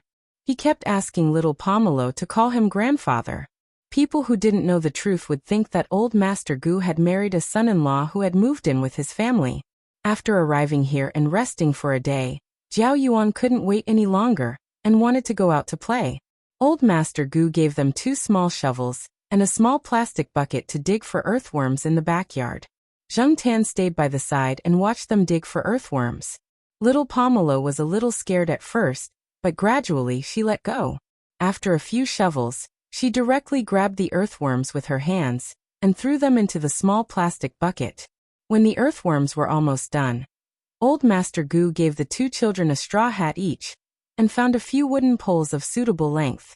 He also found a cotton thread that he hadn't used at home. It wasn't too long, so he tied one end of the thread to the pole and went to a wild pond. The wild pond wasn't big. It used to be a fish pond, but it was filled in later. No one cared about it, but there were more prawns here. Some of the children in the village liked to come here to fish for prawns in the summer. There were some trees beside the wild pond to provide shade, so Old Master Gu tied earthworms to them. This was the method that the children in the village often used to fish for prawns. It wasn't very particular, as long as they could catch it. It cost almost nothing. Jiao Yuan was experienced, so he didn't need Old Master Gu to say much. He took the wooden pole and started, so Old Master Gu taught little Pomelo alone. He also prepared a small fishing net at the side. People often said that prawns were stupid, and Zheng Tan felt that it was true. Jiao Yuan didn't place the pole very deep. After all, the pole was only about 1 meter long, and the cotton thread wasn't long either. Zheng Tan could see the earthworms that were tied to the end of the rope moving under the water. Then not long after, a prawn came close. Zheng Tan saw the prawn's action of catching the earthworms. When Jiao Yuan lifted the pole, the prawn didn't let go. Zheng Tan came to the metal bucket and looked at the prawn that Jiao Yuan had just shaken off. The prawn was waving its small pincers at Zheng Tan. Zheng Tan snorted disdainfully. How stupid. Just wait to be eaten. Of course, not all prawns were like that. There were some that were smarter, especially the older ones. Zheng Tan squatted at the side and watched them fish for a while. He started to feel bored again. He couldn't do it himself, so he could only watch from the side. Looking around, Zheng Tan prepared to walk around. "Don't go too far," little Pomelo reminded him. After a pause she added, "Don't cause trouble." Chapter 205. Zheng Tan leisurely walked around the wild pond. There were some trees at the edge. Although they weren't very big, they could provide some shade under the sun at this time. There were many wild plants nearby. Zheng Tan found them familiar, but he could not name them. Some frogs or toads were standing on some floating branches in the wild pond and croaking. When they noticed Zheng Tan approaching, they immediately jumped into the water.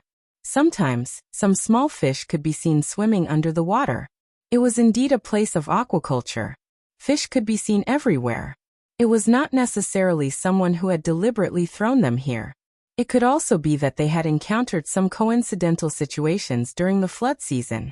The cicadas in the trees were also arguing. They seemed to be competing to see who was louder. If it were in other places, there would definitely be some children fishing and shrimp around the wild pond during the summer vacation. However, the children here had probably played a lot since they were young. They did not care for it. They preferred to go to the big fish ponds to watch the fun. Occasionally, they could pick up a few big fish for free.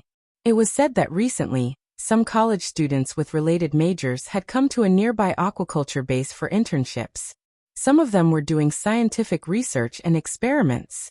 That was even more lively. Some children who were good at killing fish were also invited to help. The adults did not have the time. Even if they did, they would not care about the little reward. However, the children were different. For them, indoor work was not only rewarded, but also free air conditioning. Therefore, when Zheng Tan and the others came to the wild pond, they did not see any children in the village. As he was thinking, Zheng Tan's ears twitched. He heard a sudden movement in front of him. Someone was there? In Zheng Tan's impression, even if the children did not shout loudly, they would occasionally talk and laugh in low voices. Sometimes they would even be in groups of 3 or 5. They would never be so quiet. There was no reason for them to suddenly make a noise now. Zheng Tan walked over quietly. The movement there suddenly became louder. There were some plants growing on the edge of the wild pond, blocking Zheng Tan's sight. At the same time, it also acted as a cover. The people on the other side of the wild pond would not easily notice Zheng Tan. The further they went, the narrower the wild pond became. They were almost at the end. On the other side was a little girl about the same age as little Pomelo. Not only were her clothes old, they were also crudely patched. Although the child looked about the same age as little Pomelo, the difference between her and little Pomelo was that this little girl looked rather thin. Her face wasn't yellow because she was already tanned, but she was really thin. Her little face didn't look like it had any flesh, unlike little Pomelo's fair and tender baby fat. The small arms and legs that were exposed outside also seemed to be wrapped in a layer of skin. There was no flesh to be felt. Her shoulder-length hair was probably cut by herself, as it didn't look very coordinated. When Zheng Tan looked over, the kid was in the middle of retracting his pole. No wonder there was a sudden commotion. Otherwise, Zheng Tan wouldn't have noticed that there was someone here so quickly. The kid was also fishing for prawns. There was a can of earthworms beside her. Zheng Tan could clearly see the earthworms wriggling inside.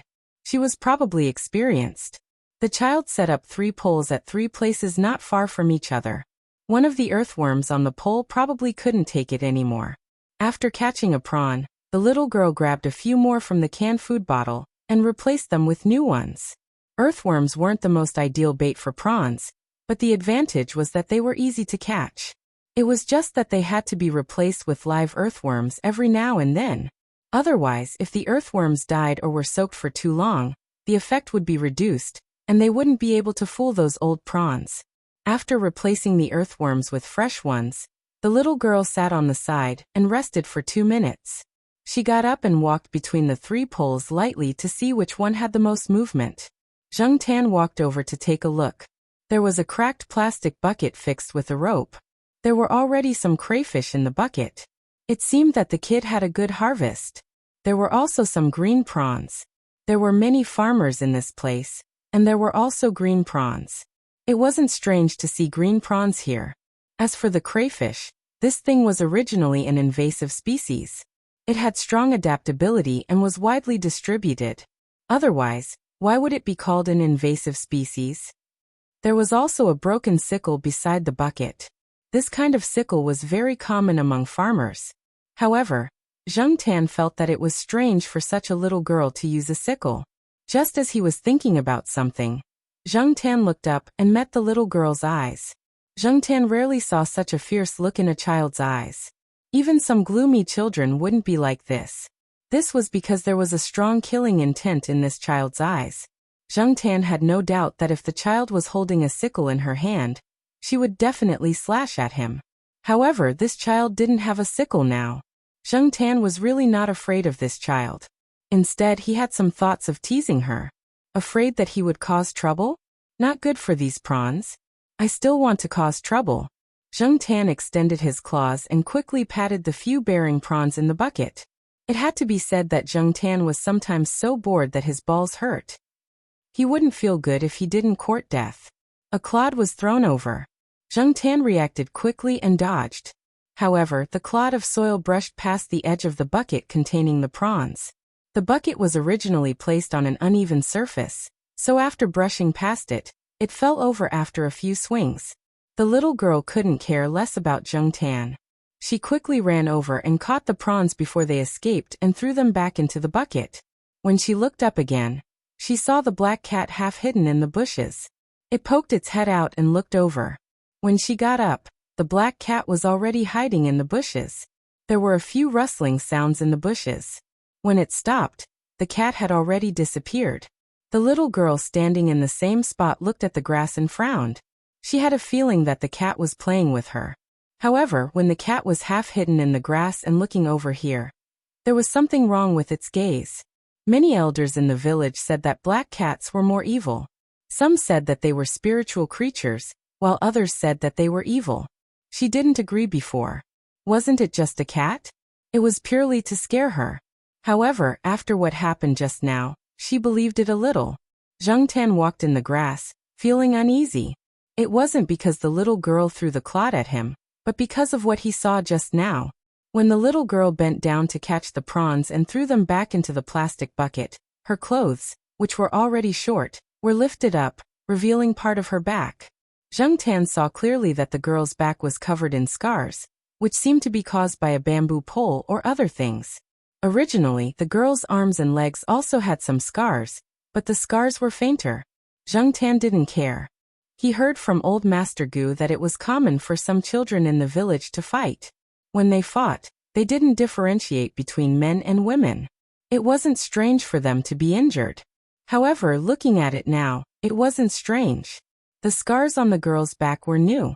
Even Jung Tan felt pain just by looking at them, let alone a little girl who was the same age as little Pomelo. Abuse? Domestic violence? Jung Tan wagged his tail. Xiao Ma and little Pomelo both told him not to cause trouble, so he didn't intend to meddle in other people's business. Besides, he couldn't do anything even if he wanted to. Every family had its own difficulties. There were many families like this. Whether it was in the city or in the village, there was no shortage of parents who beat their children. Therefore, after strolling around for a while, Jung Tan caught a frog that popped out of nowhere, and played with it for a while. Feeling much better, she looked at the sky and ran back to the place where little Pomelo and the others were fishing for prawns. When Jung Tan returned, Jiao Yuan was showing off a relatively old prawn. The prawn had two big fiery red pincers. Jiao Ma liked to eat this kind of big pincers. The meat inside was tender. Little Pomelo was changing the bait and tying the earthworms. Old Master Gu caught 4 fat earthworms and put them on the rope. Little Pomelo only needed to tie the rope. Beside the rope were 2 dead earthworms. One of them had been snapped in half by the prawn. Old Master Gu tied at least 3 earthworms to little Pomelo every time. He guessed that one of the earthworms had been directly caught by the prawn, or the earthworm had escaped on its own. After fishing for more than half an hour, Old Master Gu told the 2 children to stop fishing and get ready to go home. Seeing that little Pomelo still wanted to continue fishing, he smiled and said, "You can continue tomorrow. You still have a long summer vacation." Jung Tan looked at the metal bucket containing the prawns. It was already half full. It was definitely enough to make a dish. Dinner was very sumptuous, and Jung Tan also ate a full meal. When night fell, the villagers all took a bath in their own houses to cool off. They gossiped about the news around them, and talked about the interesting things that happened that day. Old Master Gu moved the bamboo bed out of the house and even put a mosquito net on it. Little Pomelo stayed inside, and listened to Old Master Gu talk about the past. As for Jiao Yuan, he was a restless person. He had already gone to catch fireflies with the children next door. Mosquito coils were lit next to him, but Jung Tan could still clearly hear the buzzing of the mosquitoes around him. Tong panted with its mouth open and tongue out. After lying down for a while, it changed to a cooler place to lie down. During dinner, it provoked Jung Tan. After being slapped by Jung Tan, it became much more obedient. Wherever Jung Tan was, it would stay at least 1 meter away from him. At night in the village, the wind was cool, and the temperature was much lower than in the city. Originally, Jung Tan was beside the bamboo bed, listening to Old Master Gu talk with little Pomelo. His ears twitched. Not far away, Jiao Ma and the old lady were sitting together and chatting with a few other women in the neighborhood. Sold another one? How could he bear to do that? Jiao Ma sighed. What's there to be sorry about? He has already sold 5 before. One more won't make a difference. I think the remaining 3 will be sold sooner or later, the old lady next door said. If they stay at home, they will be beaten to death by him sooner or later, the old lady sighed. Zheng Tan listened to their conversation. They were talking about a family in the neighboring village. The man wanted a son, but in the end he gave birth to 9 daughters in a row. In addition, this man was addicted to gambling and felt that there was no use in keeping his daughters. One after another, he sold his daughters and often beat them at home. Now that he finally gave birth to a son, the remaining 3 daughters no longer needed to eat or drink.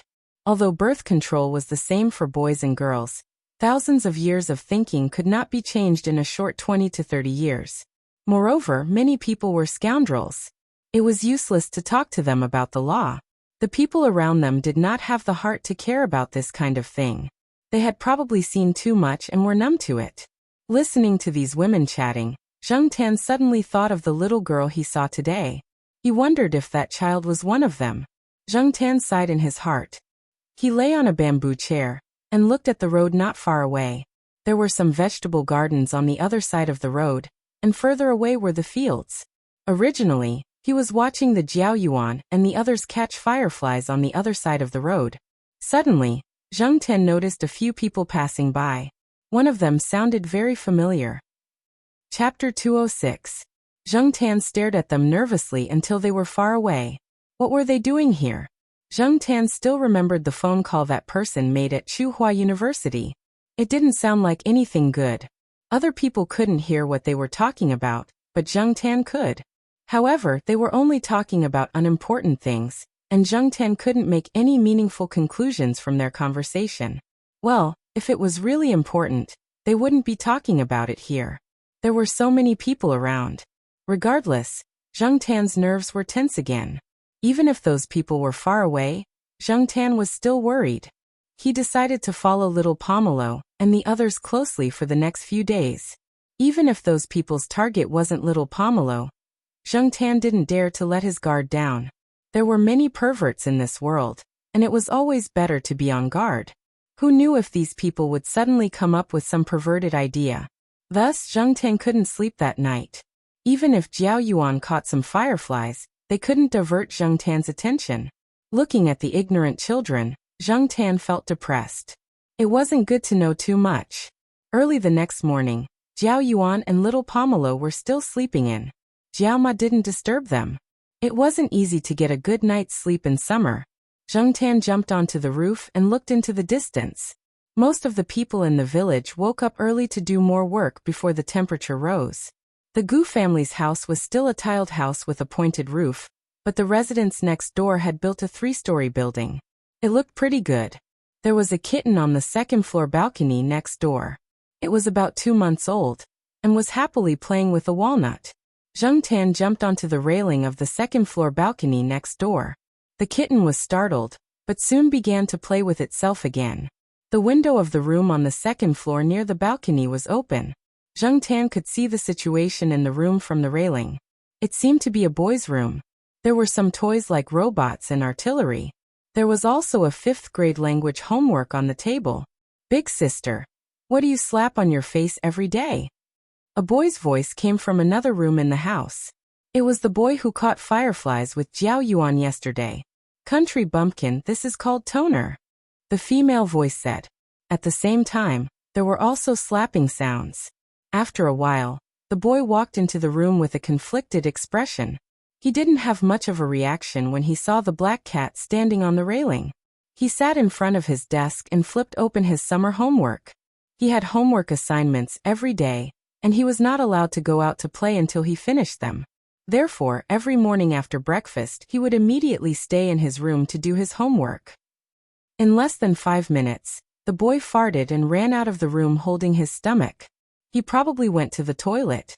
Zheng Tan was rather curious about what these children wrote in their diary and essays in their homework. Whenever he had nothing to do, he would flip through the diary and essays in front of little Pomelo. After all, It was not something private, and they were all about their daily lives. Jumping in through the window, Zheng Tan saw the place where the homework was opened. The boy was writing in the diary at the end of the day's homework. There, he wrote today's diary with a crooked pen. Every morning when I wake up, I can see my big sister slapping herself in the mirror. Zheng Tan couldn't help but laugh. This child was really funny.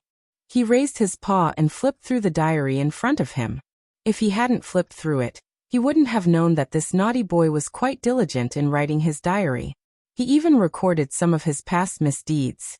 For example, on which day he dug a trap in the village, on which day he dug another one, on which day he dug another one, on which day some of the traps had already fallen into, and on which places no one had gone and had been left there. Zheng Tan didn't expect to find such a reward. He noted down the places where no one had fallen into the traps. He didn't want little Pomelo and the others to fall into the traps when they went there. Although it was a child's prank and didn't cause much harm, falling into a trap was not a good feeling. When he heard footsteps coming over, Zheng Tan flipped the homework back to its original place. He jumped out of the window and returned to the Gu family's roof. When he heard Jiao Ma calling him, he quickly went down to eat breakfast. Because the two children didn't have enough fun yesterday, Old Master Gu took them to dig some earthworms today. In the afternoon, they went to the wild pond to fish for prawns. Zheng Tan stood to the side and watched for a while, then ran to other places to take a walk.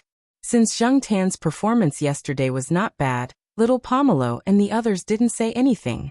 Actually, Zheng Tan didn't go for a walk because he was bored today. He wanted to see if the little girl from yesterday was still there. When he arrived at the place where he met the child yesterday, Zheng Tan didn't see her, and was a little disappointed. Just as he was about to leave, he saw a figure walking over from afar. It was the little girl from yesterday. She was carrying the broken bucket from yesterday, and carrying the broken scythe on her other shoulder as she walked over. However, when she got closer, Zheng Tan noticed that there were some new scars on the child's body. They were too obvious and couldn't be ignored even if he wanted to. No wonder she looked like she was having a hard time walking today. When the little girl saw Zheng Tan, she didn't have the same murderous intent and hostility as yesterday. Instead, she looked surprised and strange. She paused on the spot, then continued to walk forward. When she came to the place where she fished for prawns yesterday, she took out a wooden pole, tied the earthworms to it, and placed it in 3 places. Zheng Tan was curious why the little girl's attitude towards him had changed. He didn't get closer. Sensing the movement of the pole not far away, he looked at the little girl who was squatting there, thinking about something. He glanced around, bent his claws, picked up a small piece of soil, and threw it in that direction. The little girl, who was thinking about something, looked over when she sensed the movement. She saw the black cat that she thought was very strange. She saw the black cat look at the place where the pole was placed, then get up and walk over there. Zheng Tan retreated a few meters and watched the little girl guard the pole for a few seconds, then pick up a small prawn. After putting down the pole again, the little girl looked at Zheng Tan with a complicated expression, then walked over to the other pole. Zheng Tan saw that the little girl didn't have any resistance. Anyway, he had nothing to do. Seeing that she was pitiful, he helped to keep an eye on the other 2 poles, so that the little girl wouldn't keep walking. Didn't the scars on her legs hurt? So gradually the man and the cat formed a tacit understanding. The little girl guarded the pole on the far side, and Zheng Tan helped to keep an eye on the other 2 poles. Anyway, the distance between the 2 poles wasn't far, so it wasn't difficult for Zheng Tan. Once there was movement, Zheng Tan would pick up a small stone or a small piece of soil and throw it over, indicating that there was a prawn on her side that was about to take the bait. The little girl's bad mood from being beaten up improved a lot. She looked down and saw an old prawn approaching the earthworms. The corners of her mouth curled up. This old prawn looked meaty, and there was meat in the big pincers. She was lucky. Just as she thought of this, a piece of soil was thrown over and hit the little girl lightly. Then, it rolled down the slope of the shore and fell into the water with a splash. The old prawn that had just started to use the pincers to catch the earthworms disappeared with a whoosh, leaving only ripples on the water. The little girl was speechless. Rubbing her forehead and sighing, the little girl helplessly looked at the black cat that was not far away from her. It was raising its front paw, and was ready to throw the second piece of soil. She got up and walked over. After fishing up the prawn, the little girl looked at the finger-sized prawn that was tightly holding the earthworms. She took it down and twisted off the prawn's head. Before Zhengtan could see it clearly, there was a white and tender prawn ball in her hand that looked a little translucent. This action showed that she often did this kind of thing, and was very familiar with it. After peeling the prawn, the little girl threw it over to Zhengtan. Zhengtan looked at it with disdain, then walked to the pole, and continued to stare at it. The little girl was puzzled. Why didn't this cat eat it? She remembered that the big tabby cat next door ate it, and the cat at the village entrance also ate it. But this cat just now, its eyes were filled with disdain, right? Did it think that this one was too small? But that shouldn't be the case. Usually, when she cooked the prawns, if a cat came over, it would pick the small ones for her. She couldn't bear to part with the big ones. No matter if it was raw or cooked, the cat would eat it. Why was this black one different? Shaking her head, the little girl decided not to dwell on this problem. If it didn't want to eat it, then so be it. At least it could save some food. Black charcoal. Little Pomelo's voice came from the other side. Zhengtan didn't guard the pole anymore and ran back. Little Pomelo didn't sound like she was in danger. She was just asking Zhengtan to go back. Black charcoal? What a terrible name. It's not even as good as Big Black in the village. The little girl whispered as she watched the black cat disappear. Looking at the other two poles, he sighed and got up to look at the poles. Running back to little Pomelo's side, Zhengtan heard the Jiao Yuan bragging to old Master Gu. How was it? I told you that black charcoal would definitely come back immediately. Little Pomelo turned on the kettle, and took out the lid to pour Zhengtan some water. She was afraid that Zhengtan would be thirsty on such a hot day. Zhengtan was proud. His child was indeed the best. Old Master Gu curled his lips and thought to himself, it's just a cat. Look at how much you spoil it. But old Master Gu could only keep it to himself and didn't dare to say it out loud. He didn't want little Pomelo and the Jiao Yuan to be dissatisfied with him because of this matter. After drinking the water, Zhengtan stayed there for a while before running to the little girl's side. She was also drinking water, but she wasn't using a kettle. Instead, she was using a mineral water bottle. It seemed that she had been using it for a while. In the following days, little Pomelo and the others went out to fish for prawns, and Zhengtan took some time to help the little girl keep an eye on the poles.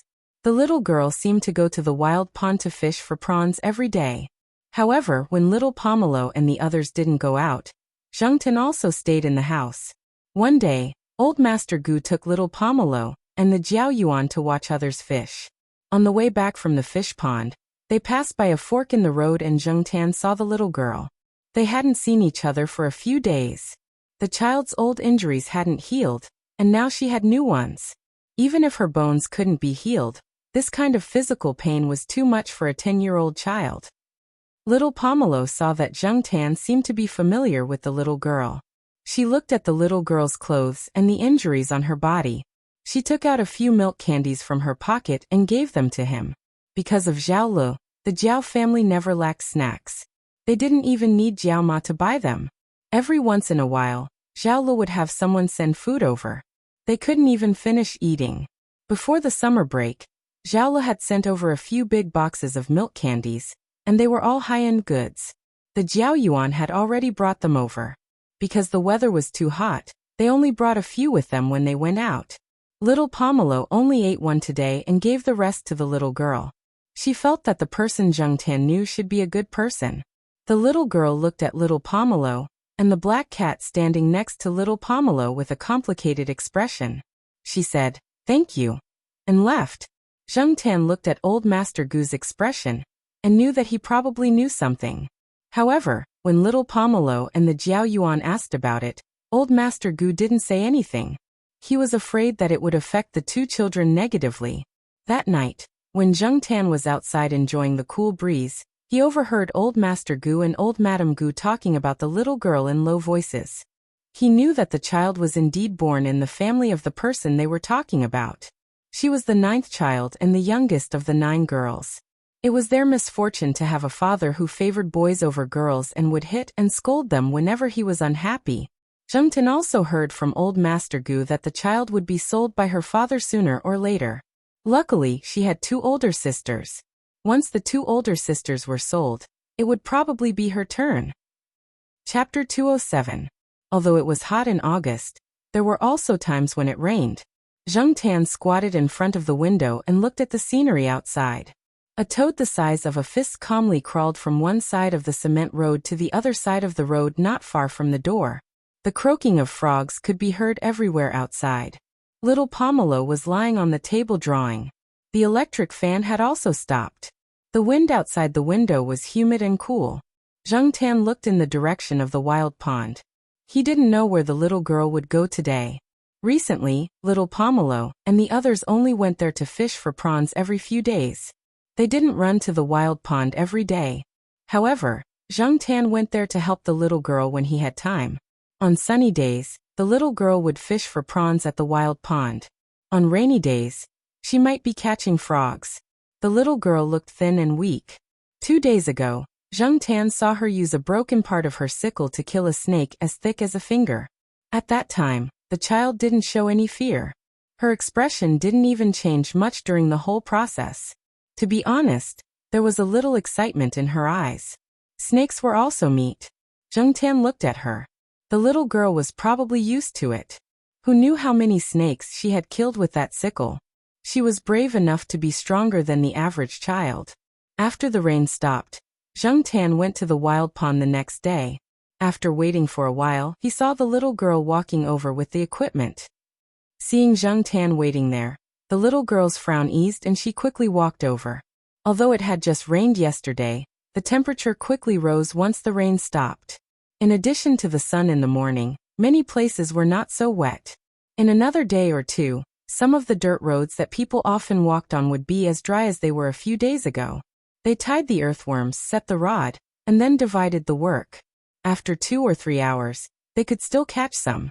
However, the wild pond was only so big. After fishing for so long, the harvest was not as good as when they first started. The little girl left the wild pond at 6 o'clock in the evening every day. Zhengtin couldn't do it. He had to go back around 5 o'clock. Otherwise, he would have to listen to Jiao Ma's nagging again. Zhengtin didn't need a watch. He could estimate the approximate time by looking at the sun above his head. The little girl also knew that the black cat would have to return every afternoon at a certain time. But today was different. Zhengtin was looking at the rod, staring at the string. When there were prawns, the string would tighten, and the larger prawns would even pull on the rod. Seeing a shrimp clamping an earthworm, Zhengtan motioned for the little girl to come over. After hooking up the prawn, the little girl didn't put the rod down again. Instead, she put the fish away. So early today, Zhengtan was puzzled. After tidying up, the little girl asked Zhengtan to follow her. Although he didn't quite understand what the little girl wanted to do, it was still early. Zhengtan followed her. Walking to a small forest area nearby, the little girl hid the wooden rod to prevent other children from taking it away. Then she quickly disposed of the prawns in the bucket, leaving only the prawns and some big clamps. The rest was thrown away. This way she could save a lot of energy. In the forest, Zhengtan saw that person again. There were 3 people walking by together. Zhengtan hid in the grass and stared in that direction. He also pulled the little girl who was cleaning up the prawns, indicating that she should hide. Seeing the black cat so vigilant, the little girl thought that something dangerous had happened. She didn't care about the prawns and immediately hid behind the bushes. She lay on the ground and looked in that direction through the gaps in the bushes. After the 3 people left, Zhengtan's tense muscles relaxed. Who are they? Did they beat you? The little girl looked at Zhengtan in confusion. Huh? The little girl didn't know them? Previously, Zhengtan thought that the little girl's sisters had been sold to these people by their father. But now it seemed that it was different from what he had imagined. If they were sold to these people, the little girl shouldn't not know any of them, right? For a moment, Zhengtan really couldn't think of a reason. After leaving the place where the wooden rod was hidden, the little girl took Zhengtan a little further away and stopped near an orchard. There was a metal net around the orchard, so it was probably heavily guarded. There was a small stone bridge here, but the original stream under the stone bridge had been dried up for many years and was overgrown with weeds. Moreover, it seemed that people didn't often come here. The little girl slid down the slope and parted the grass. There was a hole inside. Zheng Tan watched as she took out some things one after another, including a small aluminum pot. There were some green bricks near the edge of the stone bridge. There were burn marks on the bricks. Zheng Tan watched as she placed the bricks in an N shape. Then, she placed a small aluminum pot on top of the bricks. She placed some hay and firewood in the crack at the bottom. She lit the firewood and began to cook the prawns. It was very simple boiled prawns. Zheng Tan didn't have any appetite, but the little girl seemed to be staring at something delicious. After cooking, the little girl handed Zheng Tan a prawn ball. Zheng Tan didn't eat it, so she finished it all. After eating, she put everything back in its original place. The little girl told Zheng Tan that this was her secret base. She would come here most of the time when it was time to eat, and would only go home to sleep at night. When she mentioned going home, there was disgust in her eyes. It was almost dark, so Zheng Tan couldn't stay here all the time. After Zheng Tan had left, the little girl walked to another spot and parted the bushes. There was a wide-mouthed glass can inside, and the candies that little Pomelo had given her were stored inside the glass can. She had already eaten 3 candies. Looking at the remaining 2 candies, she sighed. After hesitating for a while, she picked up one of the candies and carefully tore open the wrapping paper. After taking out the candies, she tidied up the plastic wrapping paper and placed it inside the can. There were already 4 wrapping papers stacked inside. With the candies in her mouth, the little girl leaned against the slope and lay down. The milky and sweet smell of the candies made her like it so much that her eyes narrowed. At night, Zheng Tan was in a bad mood and couldn't sleep, so he went outside to pee. He wasn't used to using the toilet, but seeing that many children here directly found a place to pee, Zheng Tan also went to a place where there was no one to pee secretly. Zheng Tan jumped out of the window and ran out of the backyard. He didn't want to go near it. Anyway, he couldn't sleep now, so he ran further away to pee. Zheng Tan didn't find it very quiet at night in the village. The sounds of insects and frogs were constant, and occasionally, dogs barked. In the night, Zheng Tan's movements were not blocked. Sometimes he would run into cats raised by other people in the village.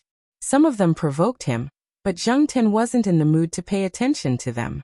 Enjoying the night breeze, he walked for a while, and then found a place to pee. As Zheng Tan was peeing, his ears twitched. Someone was coming this way.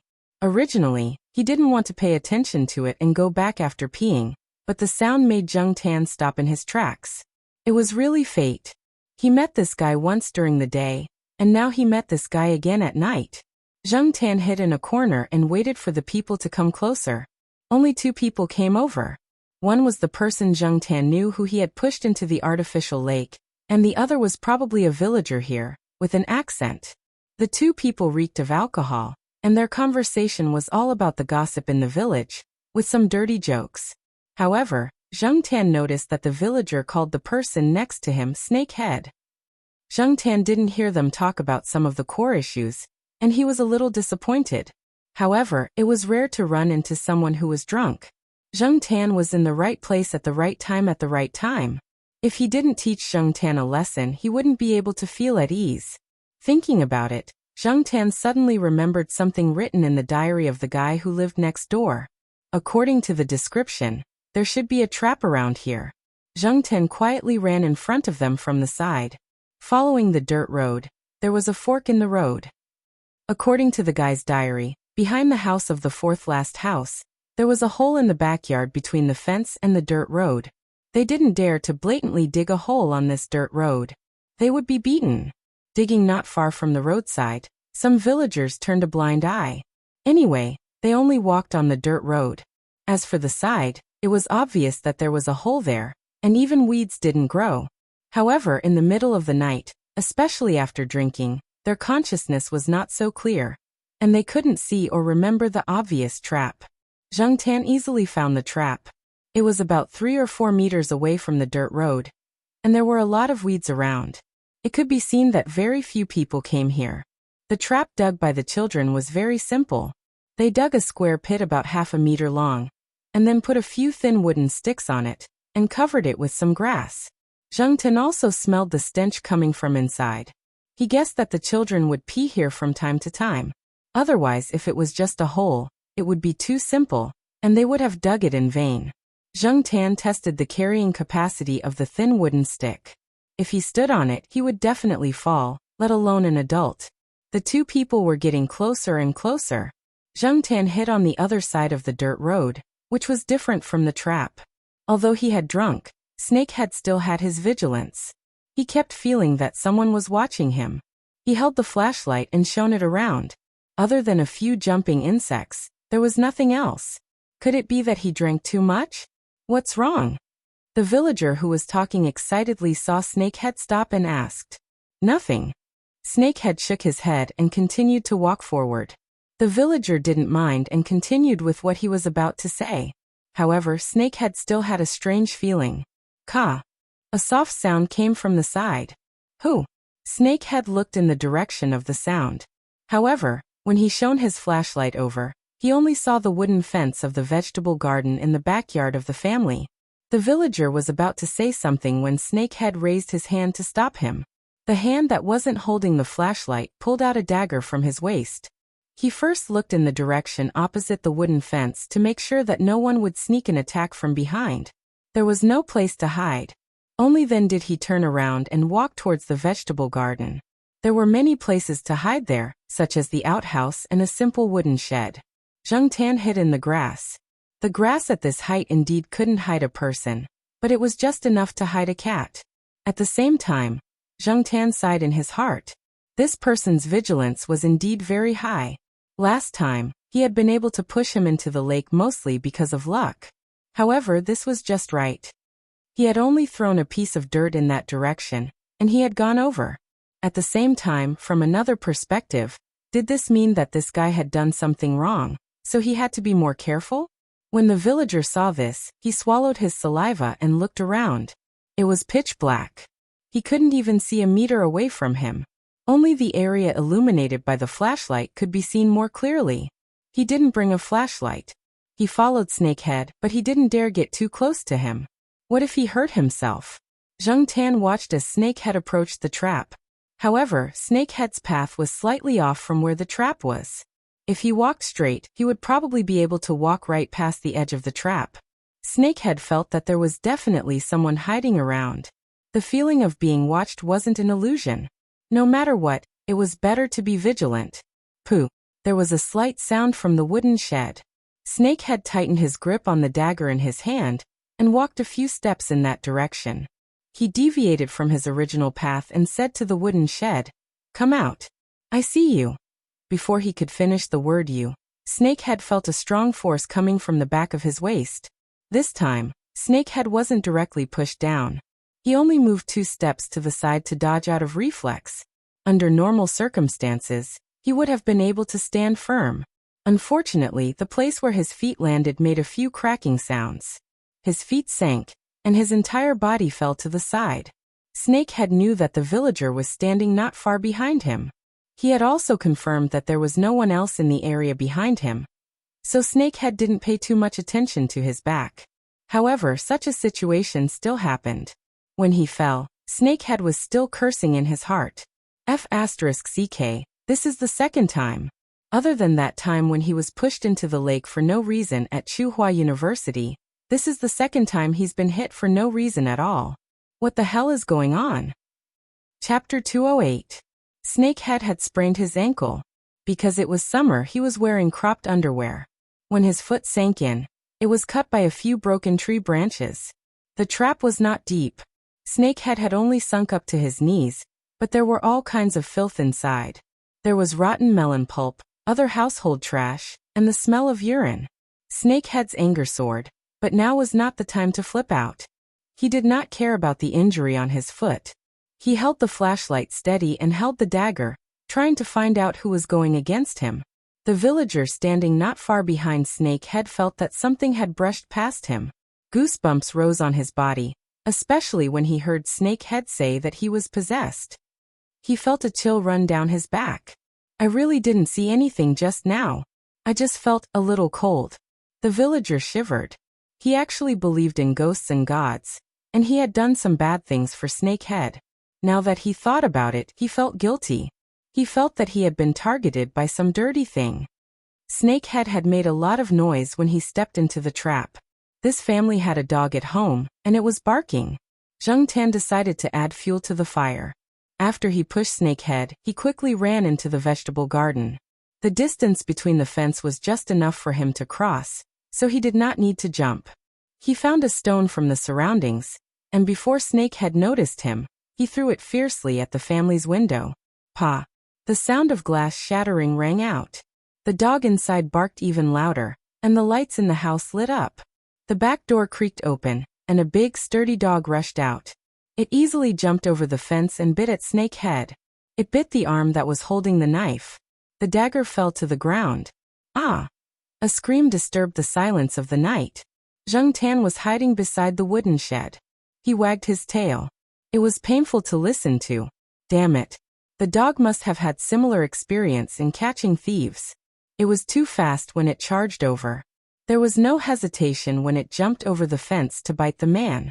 It was unclear whether it had bitten the man's arm that was holding the knife by accident or on purpose. In any case, Zheng Tan thought that the dog's bite was a good one. The owner of the house who had rushed out with a hoe was murderous.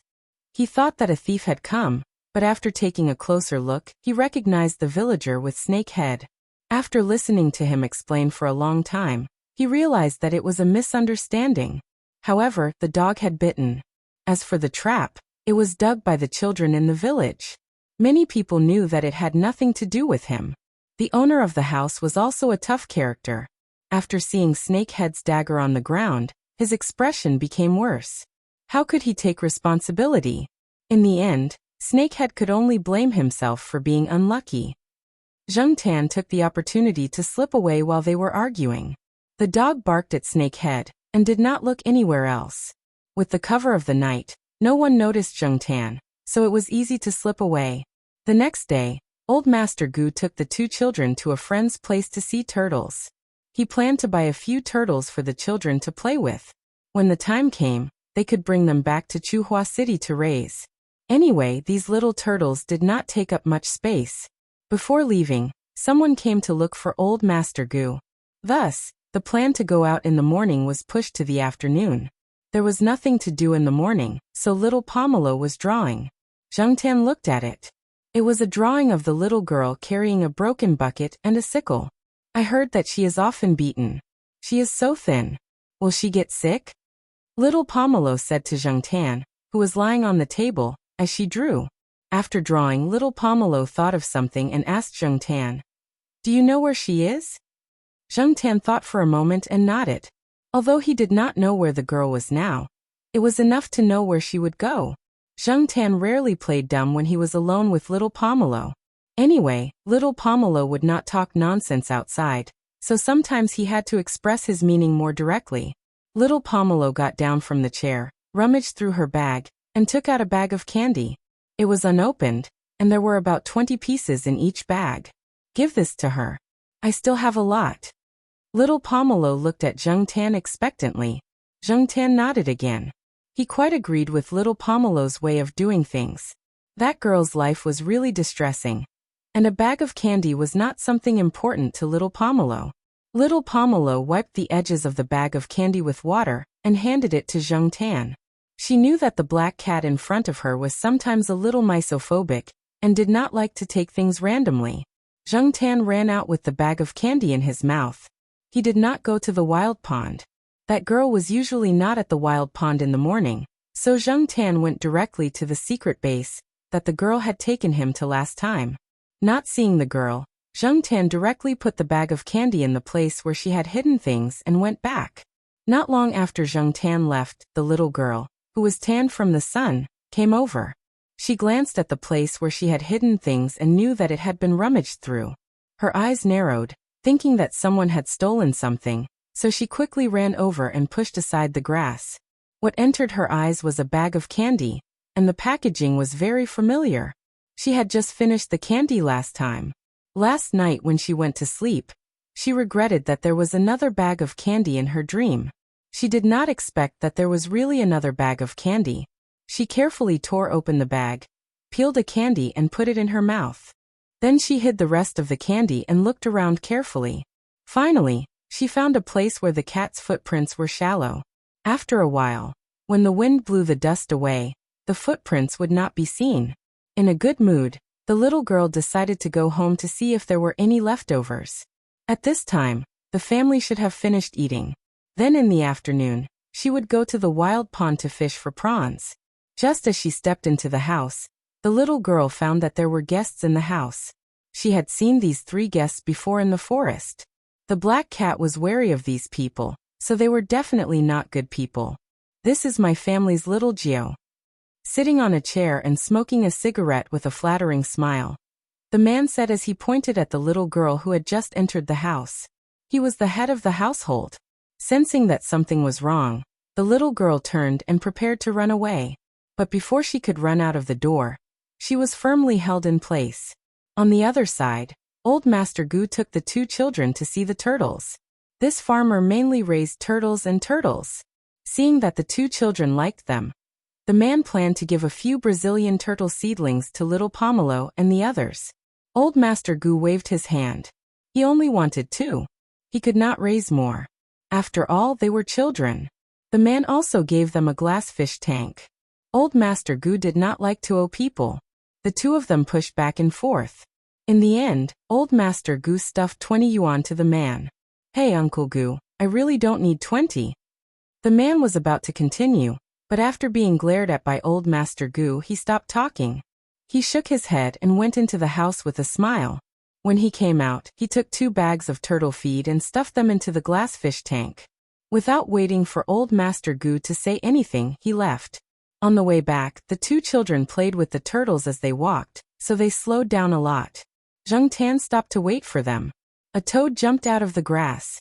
Zheng Tan had nothing to do, so he went over to tease it. The toad kept jumping forward. When it jumped into the grass on the side of the road, Zheng Tan pressed it to the ground with his paw. No matter how much it croaked, he did not let go. He thought to himself, let's see where you can jump to, little thing. After waiting for 2 minutes, Zheng Tan slowly let go of his paw. The toad immediately jumped away as if it was running for its life. It crossed the cement road and disappeared into the field on the other side. Zheng Tan was squatting in the grass, watching the toad disappear. A Santera drove over. It was likely that a truck had been hauling stones in the morning. There were some small stones scattered on the road. When the Santana pulled over, it slowed down to avoid the stones on the side, and continued to drive. When the Santera bypassed the stones, Zheng Tan saw the person leaning against the window of the back seat. He also saw the person sitting in the driver's seat. The person in the driver's seat was smoking, and the window was all open. Zheng Tan saw the driver. Last time, this person was with the smuggler, so they should be in cahoots. The window of the back seat was half open because it was tinted. Only half of the person's face was exposed, but Zheng Tan still recognized him easily. The other party had also seen Zheng Tan squatting in the bushes. Why was the girl in the car? And with those people? When he heard what the girl said, Zheng Tan thought that they did not come to the village to buy children, but now it seemed that Zheng Tan was wrong. Without thinking much, Zheng Tan chased after the car. But how could a cat be faster than a car? Besides, the road was flat, there were no other cars around, and the car was driving fast. After bypassing the stones, the car began to accelerate, as if in a hurry to leave, and soon left Zheng Tan behind. Zheng Tan could only watch helplessly as the car drove further and further away until it became a black dot and disappeared from sight. In the car, the girl, who was leaning against the window, moved her gaze back. Even when she was beaten up by her father, she did not cry when she knew that she was being sold. But now her eyes were red, and tears kept falling. 10 years. She had lived in this village for 10 years. When she finally left, the only one who asked her to stay was a cat. The person who was responsible for watching her looked at the back window of the car, and did not see anyone chasing after them. Then he looked at the girl next to her, and thought that she was just a child who did not want to leave home. It was normal for a child to cry when taken away by strangers. She did not cry before, so they felt that there was something wrong with the girl. Now they were relieved. Zheng Tan lay on the side of the cement road and panted. The car had disappeared from his sight. He wanted to remember the license plate, but found that it was covered by a screen. He did not understand. Even if they wanted to buy children, didn't the girl have two older sisters? How could it be her turn so soon? When he returned listlessly, little Pomelo was calling Zheng Tan's cat name. From her voice, he could tell that she was very anxious. Seeing that Zheng Tan had returned, little Pomelo was about to say something, but she found that Zheng Tan's condition was not right, so she did not scold him. In the next few days, everyone noticed that something was wrong with Zheng Tan. He was usually so energetic, but now he was listless, as if he was not interested in anything. After going out once, he became even more listless and his appetite decreased. Old Master Goose said that he must have missed the female cats. He even specially borrowed two strong female cats from someone else's house. In the end, when the two cats saw Zheng Tan, they stayed far away from her. No matter what, they wouldn't get close to her. Even if they got a female cat in heat, they wouldn't get close to Zheng Tan. Jiao Ma wanted to take him to the vet, but Zheng Tan did not go. In order to reassure Jiao Ma and the others, Zheng Tan's appetite returned to normal, but he did not look as energetic as before. These few days after Zheng Tan returned, he went to the girl's secret base a few times to make sure that she did not return. One night, when he was outside enjoying the cool breeze, he heard people talking about it. They sold another one so soon? I heard that they sold Little 9 this time. Little 7 and Little 8 are still around. Why did they choose Little 9? Who knows? Maybe they saw that Little 9 was the youngest and decided to buy it. Sigh, that child didn't even finish first grade, but I heard that her grades were good in school. That Little 9's temper is very fierce. She is completely different from her sisters. How could they sell her? A young voice sounded. What nonsense are you talking about? If you don't know, then shut up. An old man next to him scolded. Sigh, what a sin. Zheng Tan went to the neighboring village to find the girl's house, but he heard that her father had fallen into a fish pond the night before when he was drunk. He was rescued and sent to the hospital in town. His life was not in danger, but he had to stay in the hospital for a while. Zheng Tan did not hear any other useful information. The people in the village, including the girl's family, only knew that Little 9 had been sold. As for why she was sold to those people, they did not know.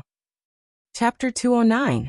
Before returning to Chuhua City, Jiao Ma took the two children to the county town. Grandpa Jiao and Grandma Yang were living in the county town. She couldn't bring the children out during the summer vacation and not visit them, right? Zheng Tan was familiar with the house in the county town, because he had been there on the National Day last year. Grandma Yang and Grandma Yang were very happy to see Jiao Yuan and little Pomelo. Grandma Yang had prepared the dishes in advance, and insisted that the two children stay here for a few more days. Anyway, as long as they could make it in time for the registration, there was no need to go back so early. Jiao Yuan and little Pomelo didn't want to go out in the summer. Unlike Grandma Yang and Grandma Yang, Jiao Yuan was afraid of the heat. He spent most of his time in the air-conditioned room. He couldn't stand the heat with only an electric fan, because the wind was hot. It was also good to stay in the air-conditioned room and play chess with little Pomelo. Zheng Tan didn't stay in the house. He felt bored and suddenly missed the feeling of running around in the countryside. The sun was a little low in the afternoon.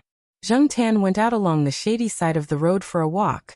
Jiao Ma didn't force Zheng Tan to stay at home, because she saw that Zheng Tan's mental state was not very good. Seeing Zheng Tan go out, Jiao Ma thought to herself, it's good to go out for a walk. As long as he recovers, he can do whatever he wants.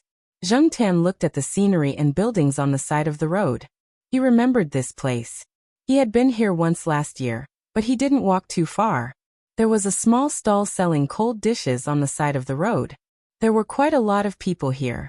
When Zheng Tan passed by, he heard a few people talking at the cold dish stall. They were talking about a burglary that happened in a newly built community, not far away. Zheng Tan walked over to take a look. The neighborhood wasn't big.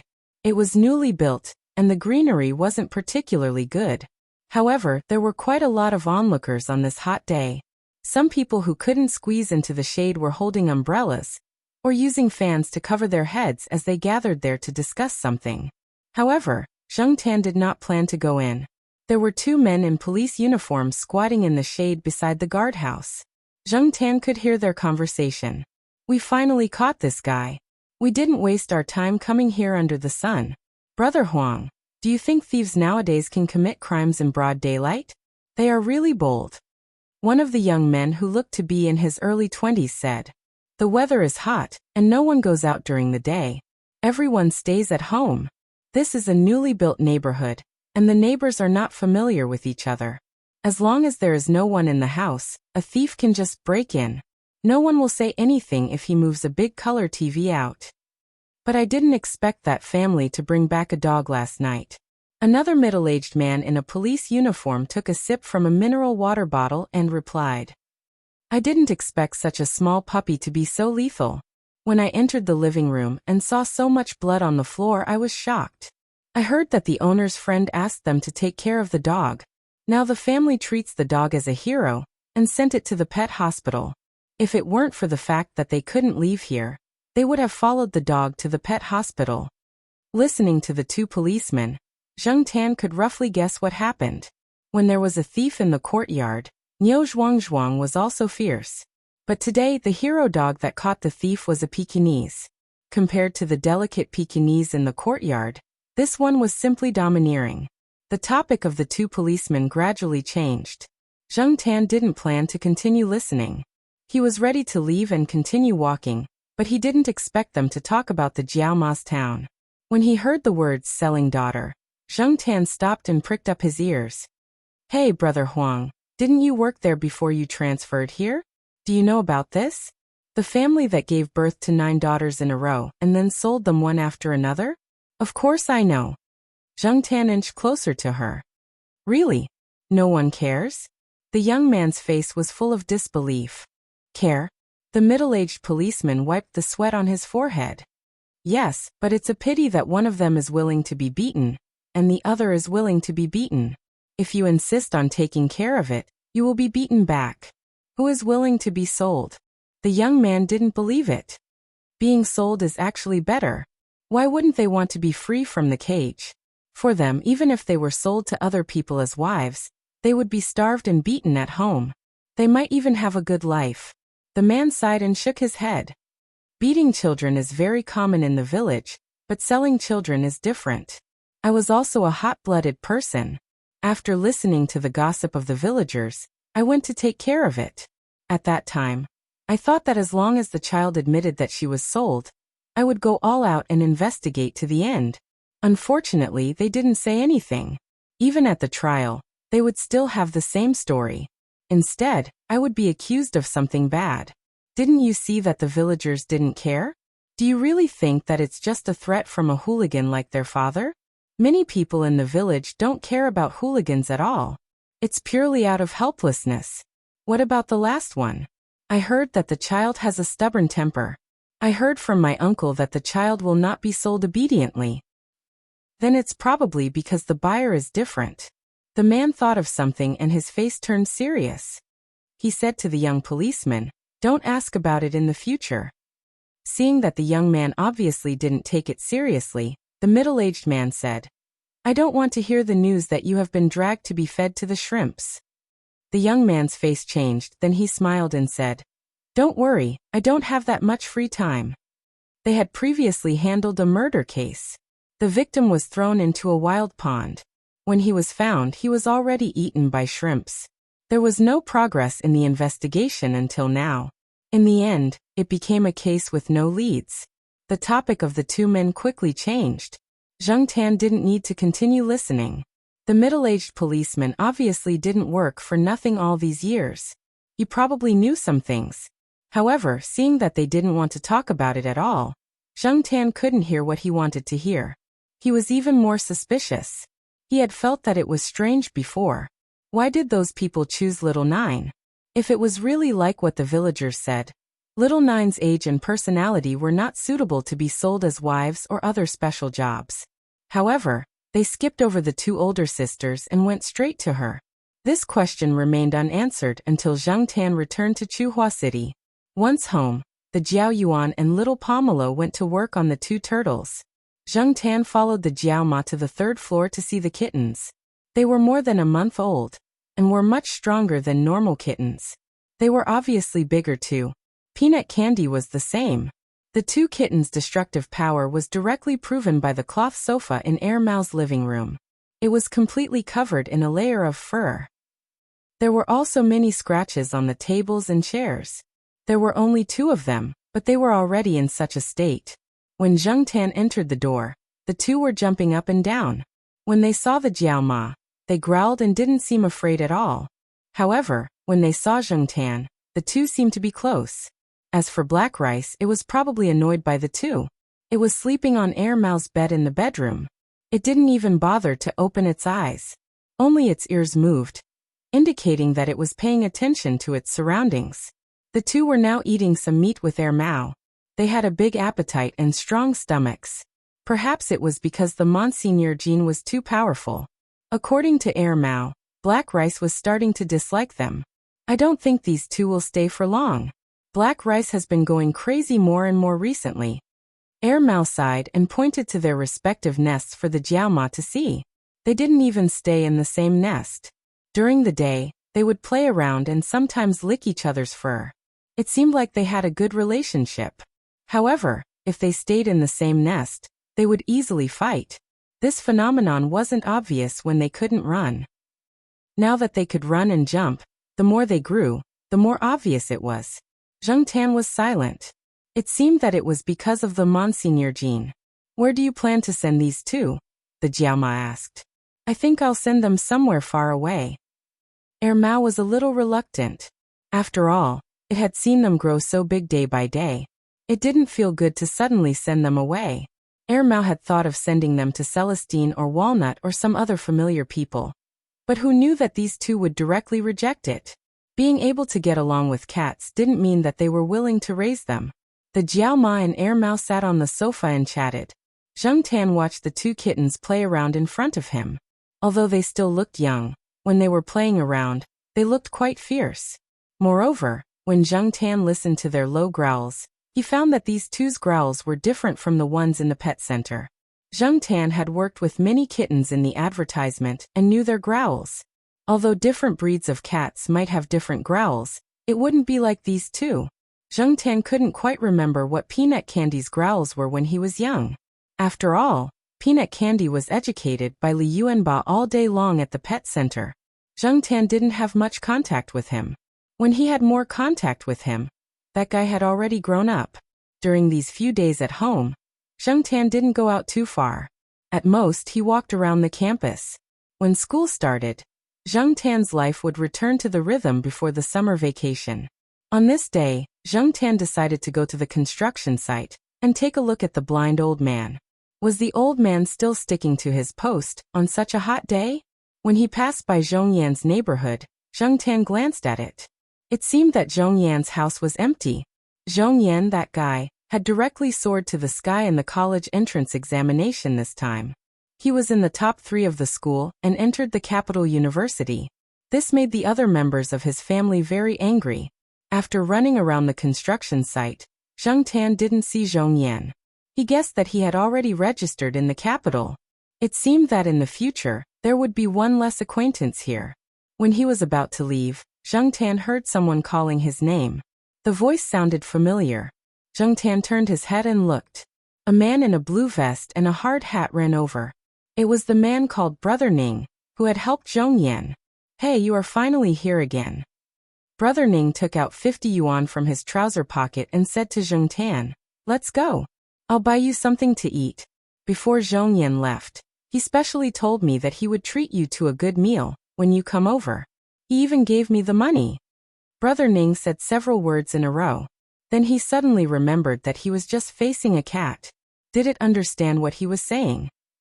However, the black cat didn't leave. Brother Ning lifted his feet and walked forward. After 2 steps, he turned back and saw that the cat was indeed following him. He muttered in his heart, "This cat really understands what I'm saying. No wonder it is a cat that the top student knows." Zheng Tan followed him and saw that Brother Ning stopped in front of a restaurant that sold boxed lunches. He picked some meat and fish. After paying, Brother Ning turned back and was about to say something. However, he found that the black cat, which was squatting next to him, ran away quickly. Zheng Tan was indeed waiting for Brother Ning to buy lunch. Not far from them was a bus stop. When Zheng Tan inadvertently glanced over, he found that among the people who had just got off the bus was the driver of the Santala. Chapter 210. The man looked in a hurry, as if there was something urgent. When he got off the bus, he almost knocked down an old lady. He was scolded by several young people next to him, but he didn't care. He just walked on his own, and quickly left the platform. Zheng Tan followed closely behind. He felt that if he could see Xiaojiu, maybe this was the last chance to help her. If he missed this chance, he may never see her again. Because he often wandered in this area, Zheng Tan also had some understanding of the surrounding layout, especially the places that had been demolished or were about to be demolished. The direction of the man in front of him was a private residential area, which was not included in the demolition area. At least, this area would not be moved in the next few years. Although there was no construction site nearby, there was a road construction nearby. During the day, the thump-thump sound was constant, which was annoying. In addition to the noise, there was also air pollution. The residents around were wearing masks and hats. They came and went in a hurry, for fear of staying here for a long time. Zheng Tan watched the man take out a tissue to cover his nose, quickly walked to a house, and took out the key to open the door. Live here? Zheng Tan looked around and didn't see the Santala. It was estimated that the car was not parked here, or it had been disposed of. Otherwise, the man wouldn't have squeezed into the bus. Looking around, the anti-theft window was well installed. It was too close, Zheng Tan couldn't squeeze in. He wanted to find the kitchen, but he couldn't find it. However, Zheng Tan found the toilet on the first floor. How many times had he searched the toilet? Zheng Tan sighed in his heart. He could smell the stench outside. He didn't know how long these people hadn't cleaned the toilet. It was estimated that it was dirty inside, but for the girl, Zheng Tan decided to endure it. The toilet was not the kind of window. There was only one ventilation fan, and it looked like it had been remodeled. It was estimated that it used to be a window, but it was later changed into this kind of ventilation fan. Did the people living here think that the ventilation fan could protect them from people? However, even if it could protect them from people, it couldn't protect them from cats. Zheng Tan jumped up and squeezed through the gaps between the fan blades. This was not the first time he had done something like squeezing through the ventilation fan, so he was very familiar with it. However, the fan blades were very dirty, and Zheng Tan's body was covered in a layer of dust. Looking inside the toilet, it was indeed very messy. Some of the tiles on the floor were already bald, and there were also some unknown yellow marks, which made Zheng Tan, who was a little bit of a clean freak, pull its ears unhappily. Forget it, I'll bear with it for now. After shaking off the dust on his body, Zheng Tan walked to the bathroom door. The toilet door was only half closed. Zheng Tan listened to the movements outside the toilet. There were 3 people chatting, but the toilet was too smelly. Zheng Tan felt uncomfortable staying here. He looked around and saw that there was no one outside the toilet door, so he walked out quietly. There was a staircase between the toilet and the living room. Behind the staircase was a pile of junk. Zheng Tan was hiding behind the staircase. He was already dark, and the staircase was not well lit. It was full of junk. Even if someone walked by, it would not be easy to find. From here, he could not see the people in the living room. Zheng Tan could only listen to the sounds. There was a strong smell of smoke in the surroundings.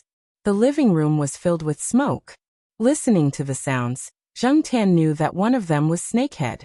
However, from their conversation and tone, he could guess that Snakehead and the others were not in a good mood.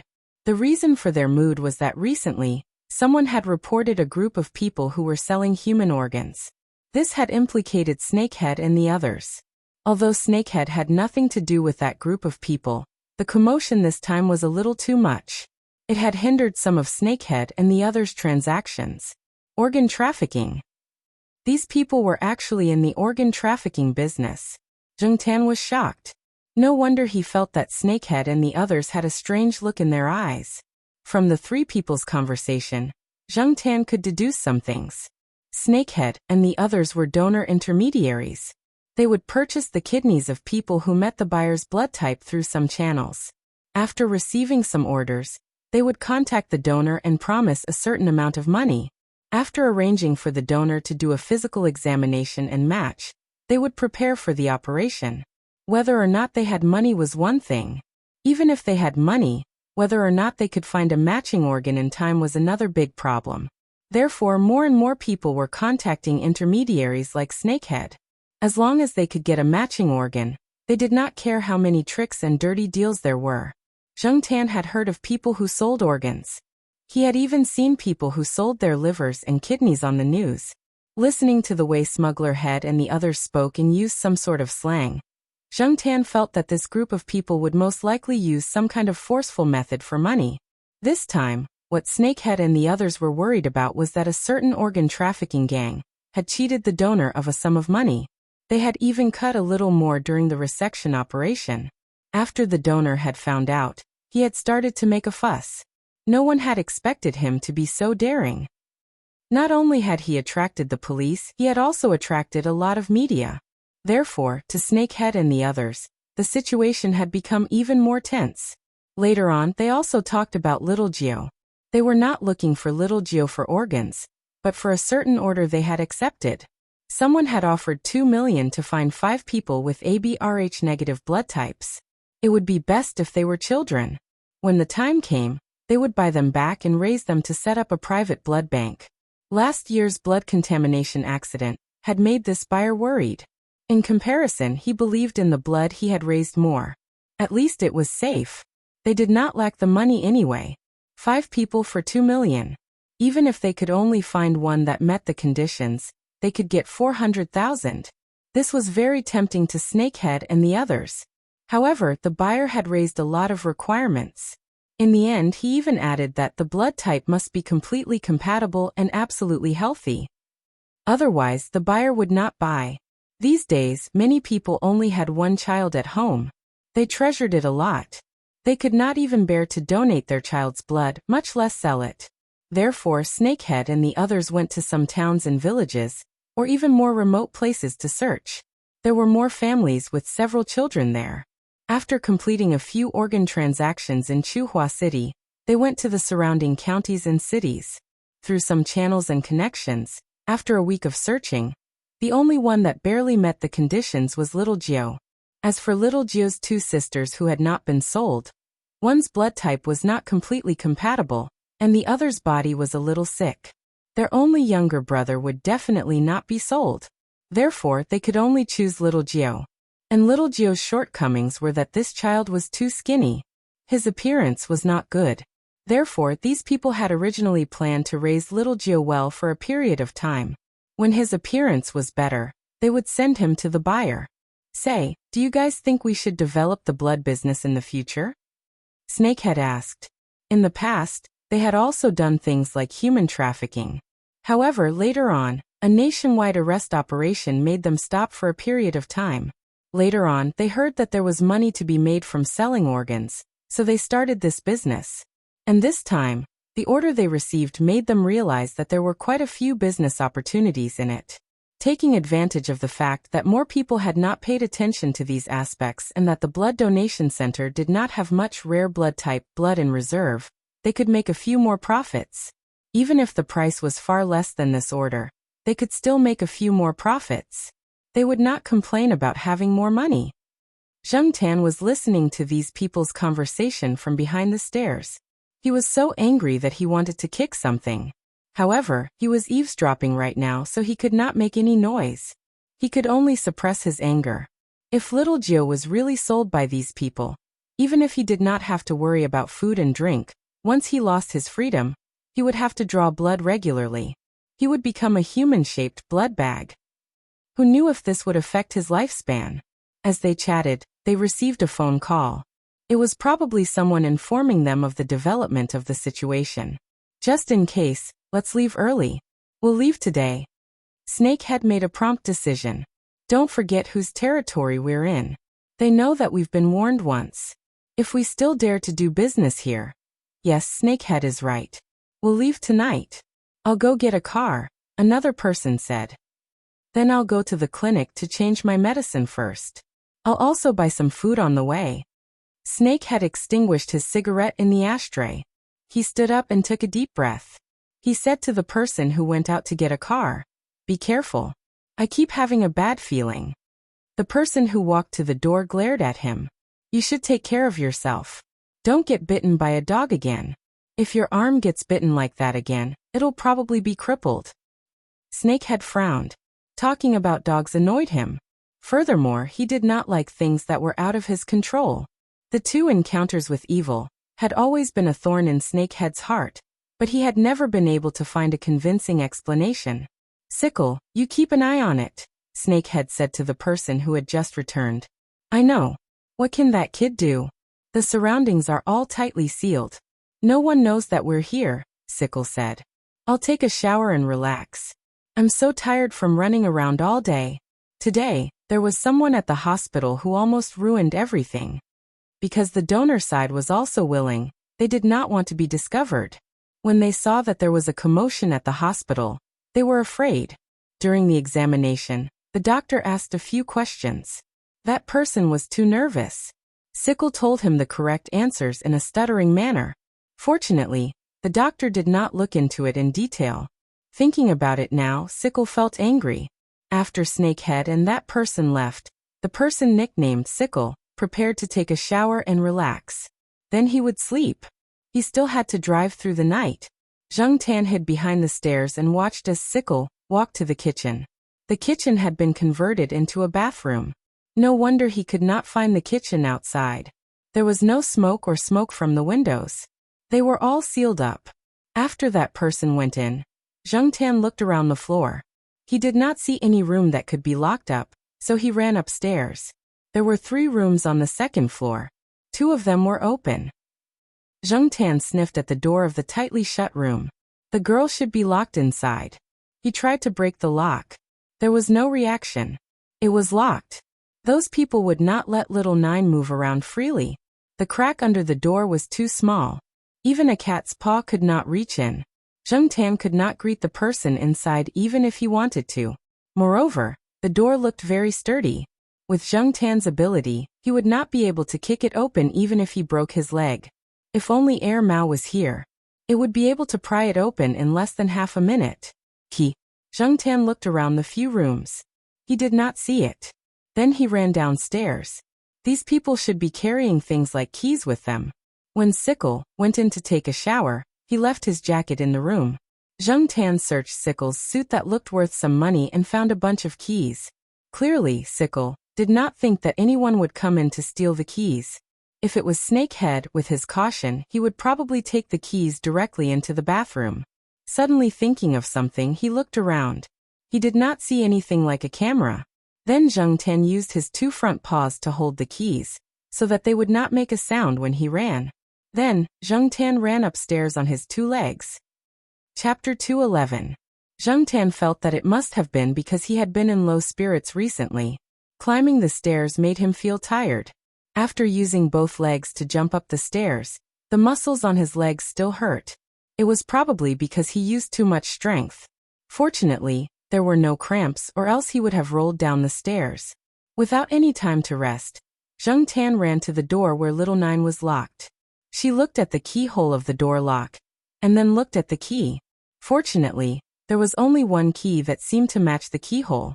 She didn't have to try a few keys, which saved her a lot of effort. He picked out the key and held it with one paw. The cat that had just jumped down the stairs exerted strength again, and jumped up. The paw that wasn't holding the key hooked onto the doorknob. The key was more complicated than the wooden key of the Jiao family. Zheng Tan inserted it a few times before he could get it in. Inside the room, little Jiao was lying on the metal bed in the room. She looked at the light coming in through the window in a daze. The windows were sealed with anti-theft nets, and the windows were also sealed. It was impossible to open them. Even if she shouted for help, the people outside the house might not be able to hear her. Instead, it would attract the people outside the house. Little Jiao had seen many people in the village. She could feel the dangerous aura coming from them. So she had been very obedient all the way here. When she first arrived, these people took a tube of blood from her arm. It seemed like they were sending it to the buyer to check the goods. These days, every time they came in, they would send food. They were afraid that she would starve and lose weight. Sometimes, little Jiao felt like she was a pig. Once she was fat, they would sell her for a good price. Although she was only in the first grade and didn't know much about books, she wasn't as naive as the other children in the village. Her hearing was actually better than many of the other children in the village. Perhaps it was because she often went out to find food. So even though there was a door between them, she could vaguely hear some of the things they said. She didn't know anything about blood types. She only knew that she was going to be sold because of it. Every time she woke up, little Jill would think of the house in the village. The sisters were distant and indifferent. The parents had different attitudes towards their children, and coupled with her own personality, it created an accumulation of contradictions. But even so, even if she was often beaten until she was covered in wounds, even if the family didn't even let her sleep on a proper bed, little Nine would still go home. Kinship was a very strange thing. But this time the conflict had intensified. Little Nine's previous hope had completely vanished. There was an old lady in the village who had once told her that people must have faith in order to support themselves through difficult times. Little Nine didn't think so in the past, but now that she was locked up in this 10-square-meter room, she wished she had faith. However, what exactly was faith? She was still very vague about the concept of this word. Little Nine looked around and her gaze landed on the bag of sweets on the table. This was a request she made to those people after she was locked up here. Seeing that she was still quite cooperative, or perhaps it was to fill in a sweet date with a stick, one of them went out to buy a bag of candy and threw it to her. However, little Nine felt that this candy was not as delicious as the milk candy she ate a few days ago. Looking at the production date on the bag, it was more than a year ago. It must be the cheap goods that the child in the village who often wore beautiful dresses and showed off everywhere was talking about. Little Nine counted his own wishes with his fingers. If he could get out, he would work hard to earn money to buy candy. If he could get out, he would earn a lot of money to buy his own house. And raising a cat was not bad either. If he could get out, he would never go home again. Just as she was thinking about what other wishes she had, little Nine heard the door lock ring. She thought that those people had come and didn't get up. After the door lock rang, there was no more movement. However, little Nine didn't care. After a while, the door lock started to ring again.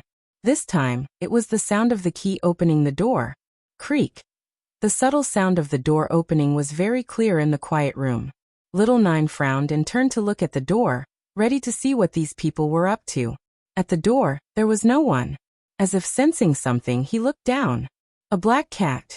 Little Nine. Seeing the black cat's first reaction, little Nine rubbed her eyes, her face full of disbelief. She really didn't expect to see this cat at this time. Why was it here? Where were those people? Why did it have a key? How did it open the door? However, Zheng Tan didn't wait for little Nine to think too much. He saw little Nine in the room and this girl didn't seem to have any problems, so he ran out. After running for 2 steps, he turned back to look at little Nine, indicating that she should leave quickly. She didn't have time to think too much and didn't care about taking the key from the door. Little Nine quickly followed. She just wanted to leave this place immediately. Moreover, she didn't know why, but she felt that if she followed this cat, she would definitely be safe. She didn't even think about the possibility that this black cat in front of her was in cahoots with those people. Zheng Tan went downstairs. When he reached the staircase, he looked around vigilantly, his ears twitching. That person called Sickle was still bathing inside, but he should be done soon. Snakehead and the other person hadn't come back either. He didn't hear any other movements on the first floor. Seeing the black cat's vigilant look, little Nine followed behind and went downstairs quietly. When she was in the village, she would sometimes eavesdrop in the corners for fun. Moreover, she was still wearing the pair of cloth shoes that she wore in the village, so she wasn't used to it. Therefore, it wasn't difficult for little Nine to move quietly and quickly. Zheng Tan looked around this floor. If they wanted to leave, they could only go through the main door. The main door was a thick security door. When little Nine opened it, it made a caw-caw-caw sound. Hearing this sound, Zheng Tan quickly rushed out. Little Nine quickly closed the door and ran out with Zheng Tan. Sickle, who was bathing, heard movement at the main door and shouted a few words. He thought that Snakehead or the other person had come back, but after waiting for a few seconds, he didn't hear any movement outside. He suddenly had a bad feeling. He opened the door and looked outside. He shouted a few more times, but there was still no response. He didn't bother to wipe off the water on his body. Sickle ran and looked around a few rooms. At the same time, he put on his clothes. When he ran upstairs to look, he found that the door to Little Nine's room was open, and his key was in the door lock. On the other side, Zheng Tan and Little Nine hadn't gone far when they bumped into Snakehead, who had just come back from buying things. So unlucky. Zheng Tan cursed in his heart. Snakehead didn't notice Zheng Tan. All his attention was on Little Nine. Once he saw Little Nine, Snakehead knew that something had happened to Sickle. He threw the big bag of things on the ground and immediately chased after them. Previously, Zheng Tan was prepared to bring Little Nine back to Chuhua University. When they returned to their own territory, they would have help. But now, Zheng Tan could only bring Little Nine in another direction. But if they went from here, where could they hide? Could they take the long way back to Chuhua University? They would probably be caught before that. It was better to find a place to hide. No matter what, they had to run first. They met some pedestrians on the way, but Little Nine didn't call for help. She didn't know if it would be useful. She didn't know if anyone would help. Also, she was afraid of attracting more enemies. Find a random passerby? She didn't know if those passers-by would wallow in the mire with those people. She was now in an unfamiliar environment. She was very cautious of her surroundings. She didn't trust the strangers around her at all. Also, the cat in front didn't stop. She just had to follow closely. Zheng Tan decided to bring Little Nine to the streets first. When there were more people, whether Little Nine called for help or found a suitable place to hide, the success rate would be very high. Little Nine was still young after all. Her physical strength couldn't compare to Snakehead's. Snakehead was already quickly closing the distance. If it wasn't for a person pushing a fruit stall passing by and blocking Snakehead, Snakehead would probably have caught Little Nine. But if that happened, Zheng Tan would definitely jump up and kick Snakehead without hesitation. Zheng Tan slowed down. If Little Nine, who was running behind her, left her too far behind, she would not be able to react quickly if she was caught by the Snakehead. When he looked back, Zheng Tan noticed that Sickle behind Snakehead was also chasing after them. Although Sickle wasn't as cautious as Snakehead sometimes, his movements were definitely fast enough. While he slowed down and ran to wait for Little Nine to catch up, Zheng Tan also paid attention to the surrounding situation, looking for places to hide. After running past a narrow alley, Zheng Tan suddenly came to an abrupt stop. She quickly retreated, looked into the alley, and then ran in. It was that blind old man. Just now, he had only taken a quick glance and was quite far away. Zheng Tan had only been suspicious. Now it seemed that it really was him. Zheng Tan really wanted to shout out loud at this moment. Blind man, I really *King love you to death. Zheng Tan knew that Elder Kuen's place was quite a distance from here. Also, when he followed Elder Kuen in the past, this old man didn't pass by here. But no matter what, seeing this old man, Zheng Tan was confident that he could escape. Yi Hao and the others had said before that this blind old man actually had people following him. It was just that no one usually noticed. Also, the people who followed this old man to protect him were all experts. To be called experts by Yi Hao and Celestine, they were definitely not ordinary people. They should be more than enough to deal with Snakehead and Sickle. Right? To Little Nine, at this time, she should run towards a crowded place. There was a shopping mall in front, and there were many people there. She could just run inside and find a place to hide. But the black cat in front of her walked towards that small alley. However, although she was confused, Little Nine still ran in with Zheng Tan. To Elder Kuen, today had not been a happy day. This afternoon, there were people quarreling at the bridge, and there were even people who wanted to commit suicide. One of them shouted that he wanted to jump off the bridge, which attracted a lot of onlookers. It seriously affected Elder Kuen's mood to play the arrow. Thus, the old man packed up his things and left. On a whim, the old man wandered around the area for a while before taking a shortcut back. The surroundings were much quieter, but there were too many crisscrossing narrow paths. If a taxi drove in from one of the paths, people couldn't walk on it. They had to wait for the car to leave before they could continue walking. On the other hand, taxis couldn't enter the paths, so there were basically no cars in this area. Even though there were many paths and there were steps on the road, making people who didn't have a strong sense of direction feel dizzy here. It wasn't difficult for Elder Cohen. He would walk here a few times every month.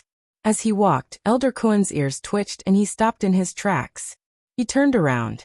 The moment he turned around, Zheng Tan rushed to Elder Cohen's side. Chapter 212. Seeing the girl run into the narrow alley, Snakehead was delighted. He was afraid that the girl would run to a crowded place or start shouting on the streets. He didn't expect her to run into an alley. Didn't she know that this kind of alley was even more dangerous? Usually there were many people doing shady deals in the alley. Fights often happened, and there were even cases of people dying. The people who lived there mostly followed the principle of self-preservation. Even at night, when they heard the words "catch a thief," they would close their doors and not come out. Who would care about what you were doing there? Little Nine was prepared to continue running, but she realized that Zheng Tan had stopped beside the old man and was panting. However, he didn't seem to be in a hurry. Looking at the old man again, she remembered that only blind people would use things like bamboo poles or sticks to explore the way. And this old man was only blind. How could he be of help? Going around the old man, Little Nine ran a few steps. Seeing that Zheng Tan didn't follow her, but was instead standing beside the old man, she hesitated for a moment. And at this moment, Snakehead and Sickle had already entered the alley and caught up. Stopping, Little Nine called out to Zheng Tan in a low voice, indicating for him to run quickly and not implicate others. Furthermore, this was a blind old man. Snakehead and the rest didn't look like good people. If the blind old man went up against them, he would definitely be at a disadvantage. Seeing Little Nine's anxious look, Zheng Tan didn't know how to express his thoughts. After thinking for a moment, he raised his claws and hooked onto Elder Cohen's trousers. He wanted to hug his thigh, but in the end, it was unknown whether it was because the material of Elder Cohen's trousers was too bad, or because Zheng Tan's claws were too sharp, but he used too much strength and directly cut the trousers. Elder Cohen and Little Nine. Hearing that Snakehead and the rest were approaching, Zheng Tan gave up on hugging his thigh and hid behind Elder Cohen. He only poked his head out to look in Snakehead's direction. Since Elder Cohen had already stopped, it meant that he was willing to help. Otherwise, this old man would continue walking and wouldn't care about what was happening around him. Snakehead's face was a little twisted. It was unknown whether it was because he was angry or because he was tired from running over. In short, he looked a little angry, as if he wanted to eat someone. When Little Nine saw Snakehead in this state, she had the urge to break into a run. But when she saw that black cat again, she had a very strange feeling. It seemed that it was better to stay here. Zheng Tan's gaze was not entirely focused on Snakehead and Sickle, who had followed closely into the alley. Instead, it was focused on the intersection. At the same time, he pricked up his ears and paid attention to the direction behind him. At the intersection, after Sickle came in, another person came in. That person did not seem to have anything special about him. He really looked like a passerby, but Sickle did not notice that there was someone behind him. Snakehead had only heard of Lord Cohen's name, but had never seen him before. Therefore, even if they were to meet face to face, he wouldn't be able to match the old man in front of him with the awesome Lord Cohen. Although he had his doubts for a moment, looking at the equipment on the old man in front of him, he really couldn't imagine how this blind man in front of him could be a threat. Moreover, Snakehead was currently in a rage. After his doubts, he didn't think too much. What he wanted the most now was to catch Little Nine. This was 400,000 yuan. Just a little more, and this 400,000 yuan would have escaped. Snakehead angrily ran over and looked in Little Nine's direction. Run again. Let's see where you can hide. Then he roared at Lord Cohen. Scram, old thing. Just as he reached out to grab the old man's collar and fling him to the side, Snakehead's arm that wasn't bitten by the dog was bent into a twisted angle in the next moment. He didn't even have time to scream before he fainted.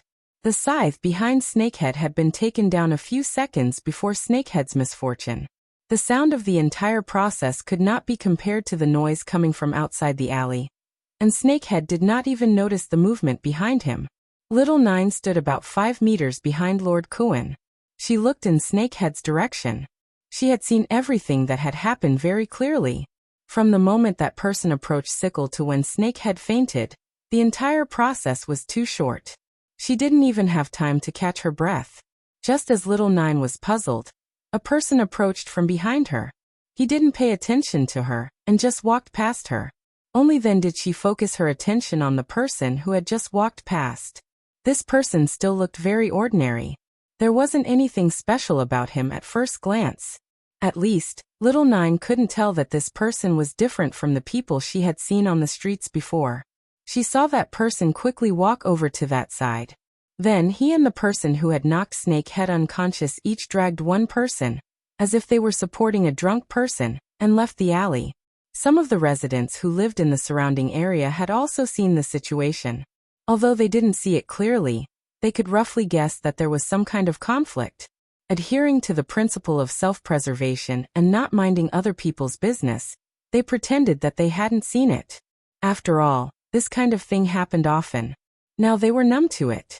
Zhang Tan let out a sigh of relief. As expected, Lord Kuan had people around him. After taking care of Snakehead and those two fellows, little Nine was temporarily safe. Lord Kuan slowly turned around and continued walking along the original path. When he passed by little Nine nervously swallowed her saliva. She felt her entire body stiffen. Even a fool now knew that this old man wasn't ordinary. No wonder that black cat wasn't worried at all when it hid behind him. However, they were strangers after all. Moreover, these people didn't look like kind people. Little Nine didn't know if these people would sell her out like Snakehead and the others. "Come here," Lord Kuan said when he passed by little Nine. Little Nine was stunned. She looked to the side and then looked at Lord Kuan. She trembled a little and said, "Me?" Lord Kuan didn't reply and continued walking forward. Zhang Tan was puzzled. What did Lord Kuan want to do? However, since Lord Kuan had already spoken, little Nine had to follow even if she didn't want to. Zhang Tan accompanied little Nine and followed Lord Kuan around this area. If it was Zhang Tan alone, he would get lost after walking for a while. The only way was to jump onto a roof to find the direction. He didn't expect Lord Kuan, who was blind, to be so familiar with this place. He didn't even stop and kept walking at a constant speed. When Lord Kuan returned to his room, there was already a document placed on his table. It was written in Braille. Zhang Tan didn't understand it. He only saw Lord Kuan flipping through it and stroking it with his fingers. He couldn't see anything from Lord Kuan's face, and didn't know what this old man was feeling. However, based on intuition, Zhang Tan felt that this old man didn't have too many emotional fluctuations. He wouldn't be angry or happy. It was a good thing that he didn't have any emotional fluctuations. Little Nine was arranged to sit on a wooden chair not far away. Although she drank tea and tried her best to act natural, it was obvious that her skills weren't enough. A person walked in. Zhang Tan had seen this person the last time he was here. After that person came in, he looked at Lord Kuan. Seeing that Lord Kuan didn't instruct anyone to stay away, he directly opened his mouth and said what he had found out about Snakehead and the others. It was much more detailed than what Zhang Tan knew. Little Nine also sat on the chair and listened attentively, especially the part about herself. When she heard that Snakehead and the others had committed many crimes and even killed people, her hands trembled. She now felt that she was lucky to be able to escape from those people. Looking at the black cat lying on the table next to the vase, little Nine thought, "This cat really does bring luck." Previously, because he heard some rumors, Brother Qing asked his subordinates to warn them not to commit crimes here. "I didn't expect them to be so daring." The person continued to speak. From this person's words, Zhang Tan also knew that other than Snakehead and Sickle, the person who went to get the car was also found. The criminal law didn't directly target the crime of human organ trafficking. Moreover, most of the donors were willing, so it wasn't easy to deal with. Even if Snakehead and the others were caught by the police, the act of buying human organs and then reselling them was, in essence, a business operation. Human organs were prohibited in the country, so this kind of business operation was considered an illegal business operation. However, Snakehead and the others had other things to do. This was serious. Any one of these things could be heavily punished. He just didn't know how Elder Kuan would deal with Snakehead and the others. No matter what, Zhang Tan heard that person's tone. Snakehead and the others wouldn't have a good ending. Elder Kuan didn't say anything. He slightly raised his hand and the person left. Elder Kun told Little Nine to stay here and told Zheng Tan to go home. Zheng Tan looked at the pendulum clock. It was indeed not early, but he was worried about Little Nine. Just as he was hesitating, he heard Elder Kun say, "You can come here tomorrow to see her." Seeing Little Nine nod, Zheng Tan left. With Elder Kuen's status, he wouldn't make things difficult for Little Nine, right? When Elder Kuen and Celestine were talking about cooperation, Zheng Tan had heard a little. The old man shouldn't be lacking in a few 100,000 yuan. The next day, Zheng Tan ran out after sending little Pomelo. When he passed by the overpass, he took a look. The old man was still sitting there playing the arrow. Zheng Tan ran up to him and walked around twice. The old man only cared about playing the arrow and didn't have any other reaction. After leaving the overpass, Zheng Tan followed the path that Elder Kuen took him the first time, and found Elder Kuen's residence. He raised his paw and knocked on the door. The door quickly opened. It was the same person who opened the door last time. Seeing Zheng Tan, the person didn't seem surprised at all.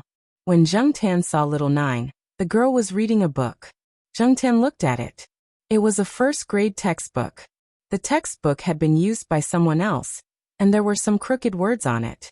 Seeing Zheng Tan come over, Little Nine immediately put down the textbook.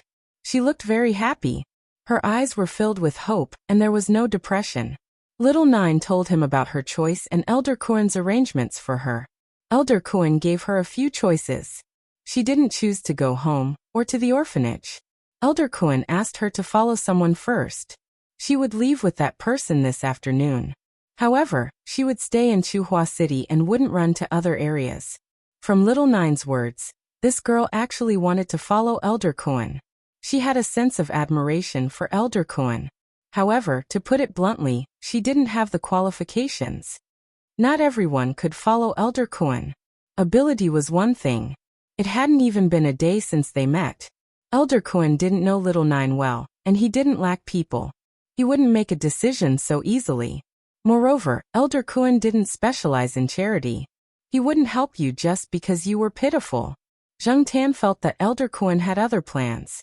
Unfortunately, Zheng Tan couldn't get an answer from Elder Kuen. From Elder Kuen's attitude today, Zheng Tan didn't think that Elder Kuen didn't notice his existence. Although he didn't quite understand Elder Kuen's plan, at least for now, Little Nine was safe. She hadn't been sold or sent to a bad place. She still had a chance to receive an education.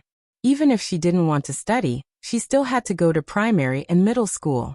Zheng Tan raised his hand to look at Little Nine. This girl's eyes had a glow that he hadn't seen before. Was it because she could study or because of something else? Zheng Tan couldn't see clearly. Little Nine had made her own choice. He didn't know if it was an immature idea or after careful consideration. With such a young child, even if she made up her mind, how long could she last? When she left, Little Nine said that she would look for Zheng Tan if she had the chance. Zheng Tan didn't take it to heart. What Little Nine could do was still up to Elder Kuen. Thinking about this, Zheng Tan didn't pay attention to his surroundings when he returned to the eastern courtyard. When he was called, he realized that Feng Xiaokong, who he hadn't seen in a long time, was here. "I'm not here to look for you today," Feng Xiaokong said.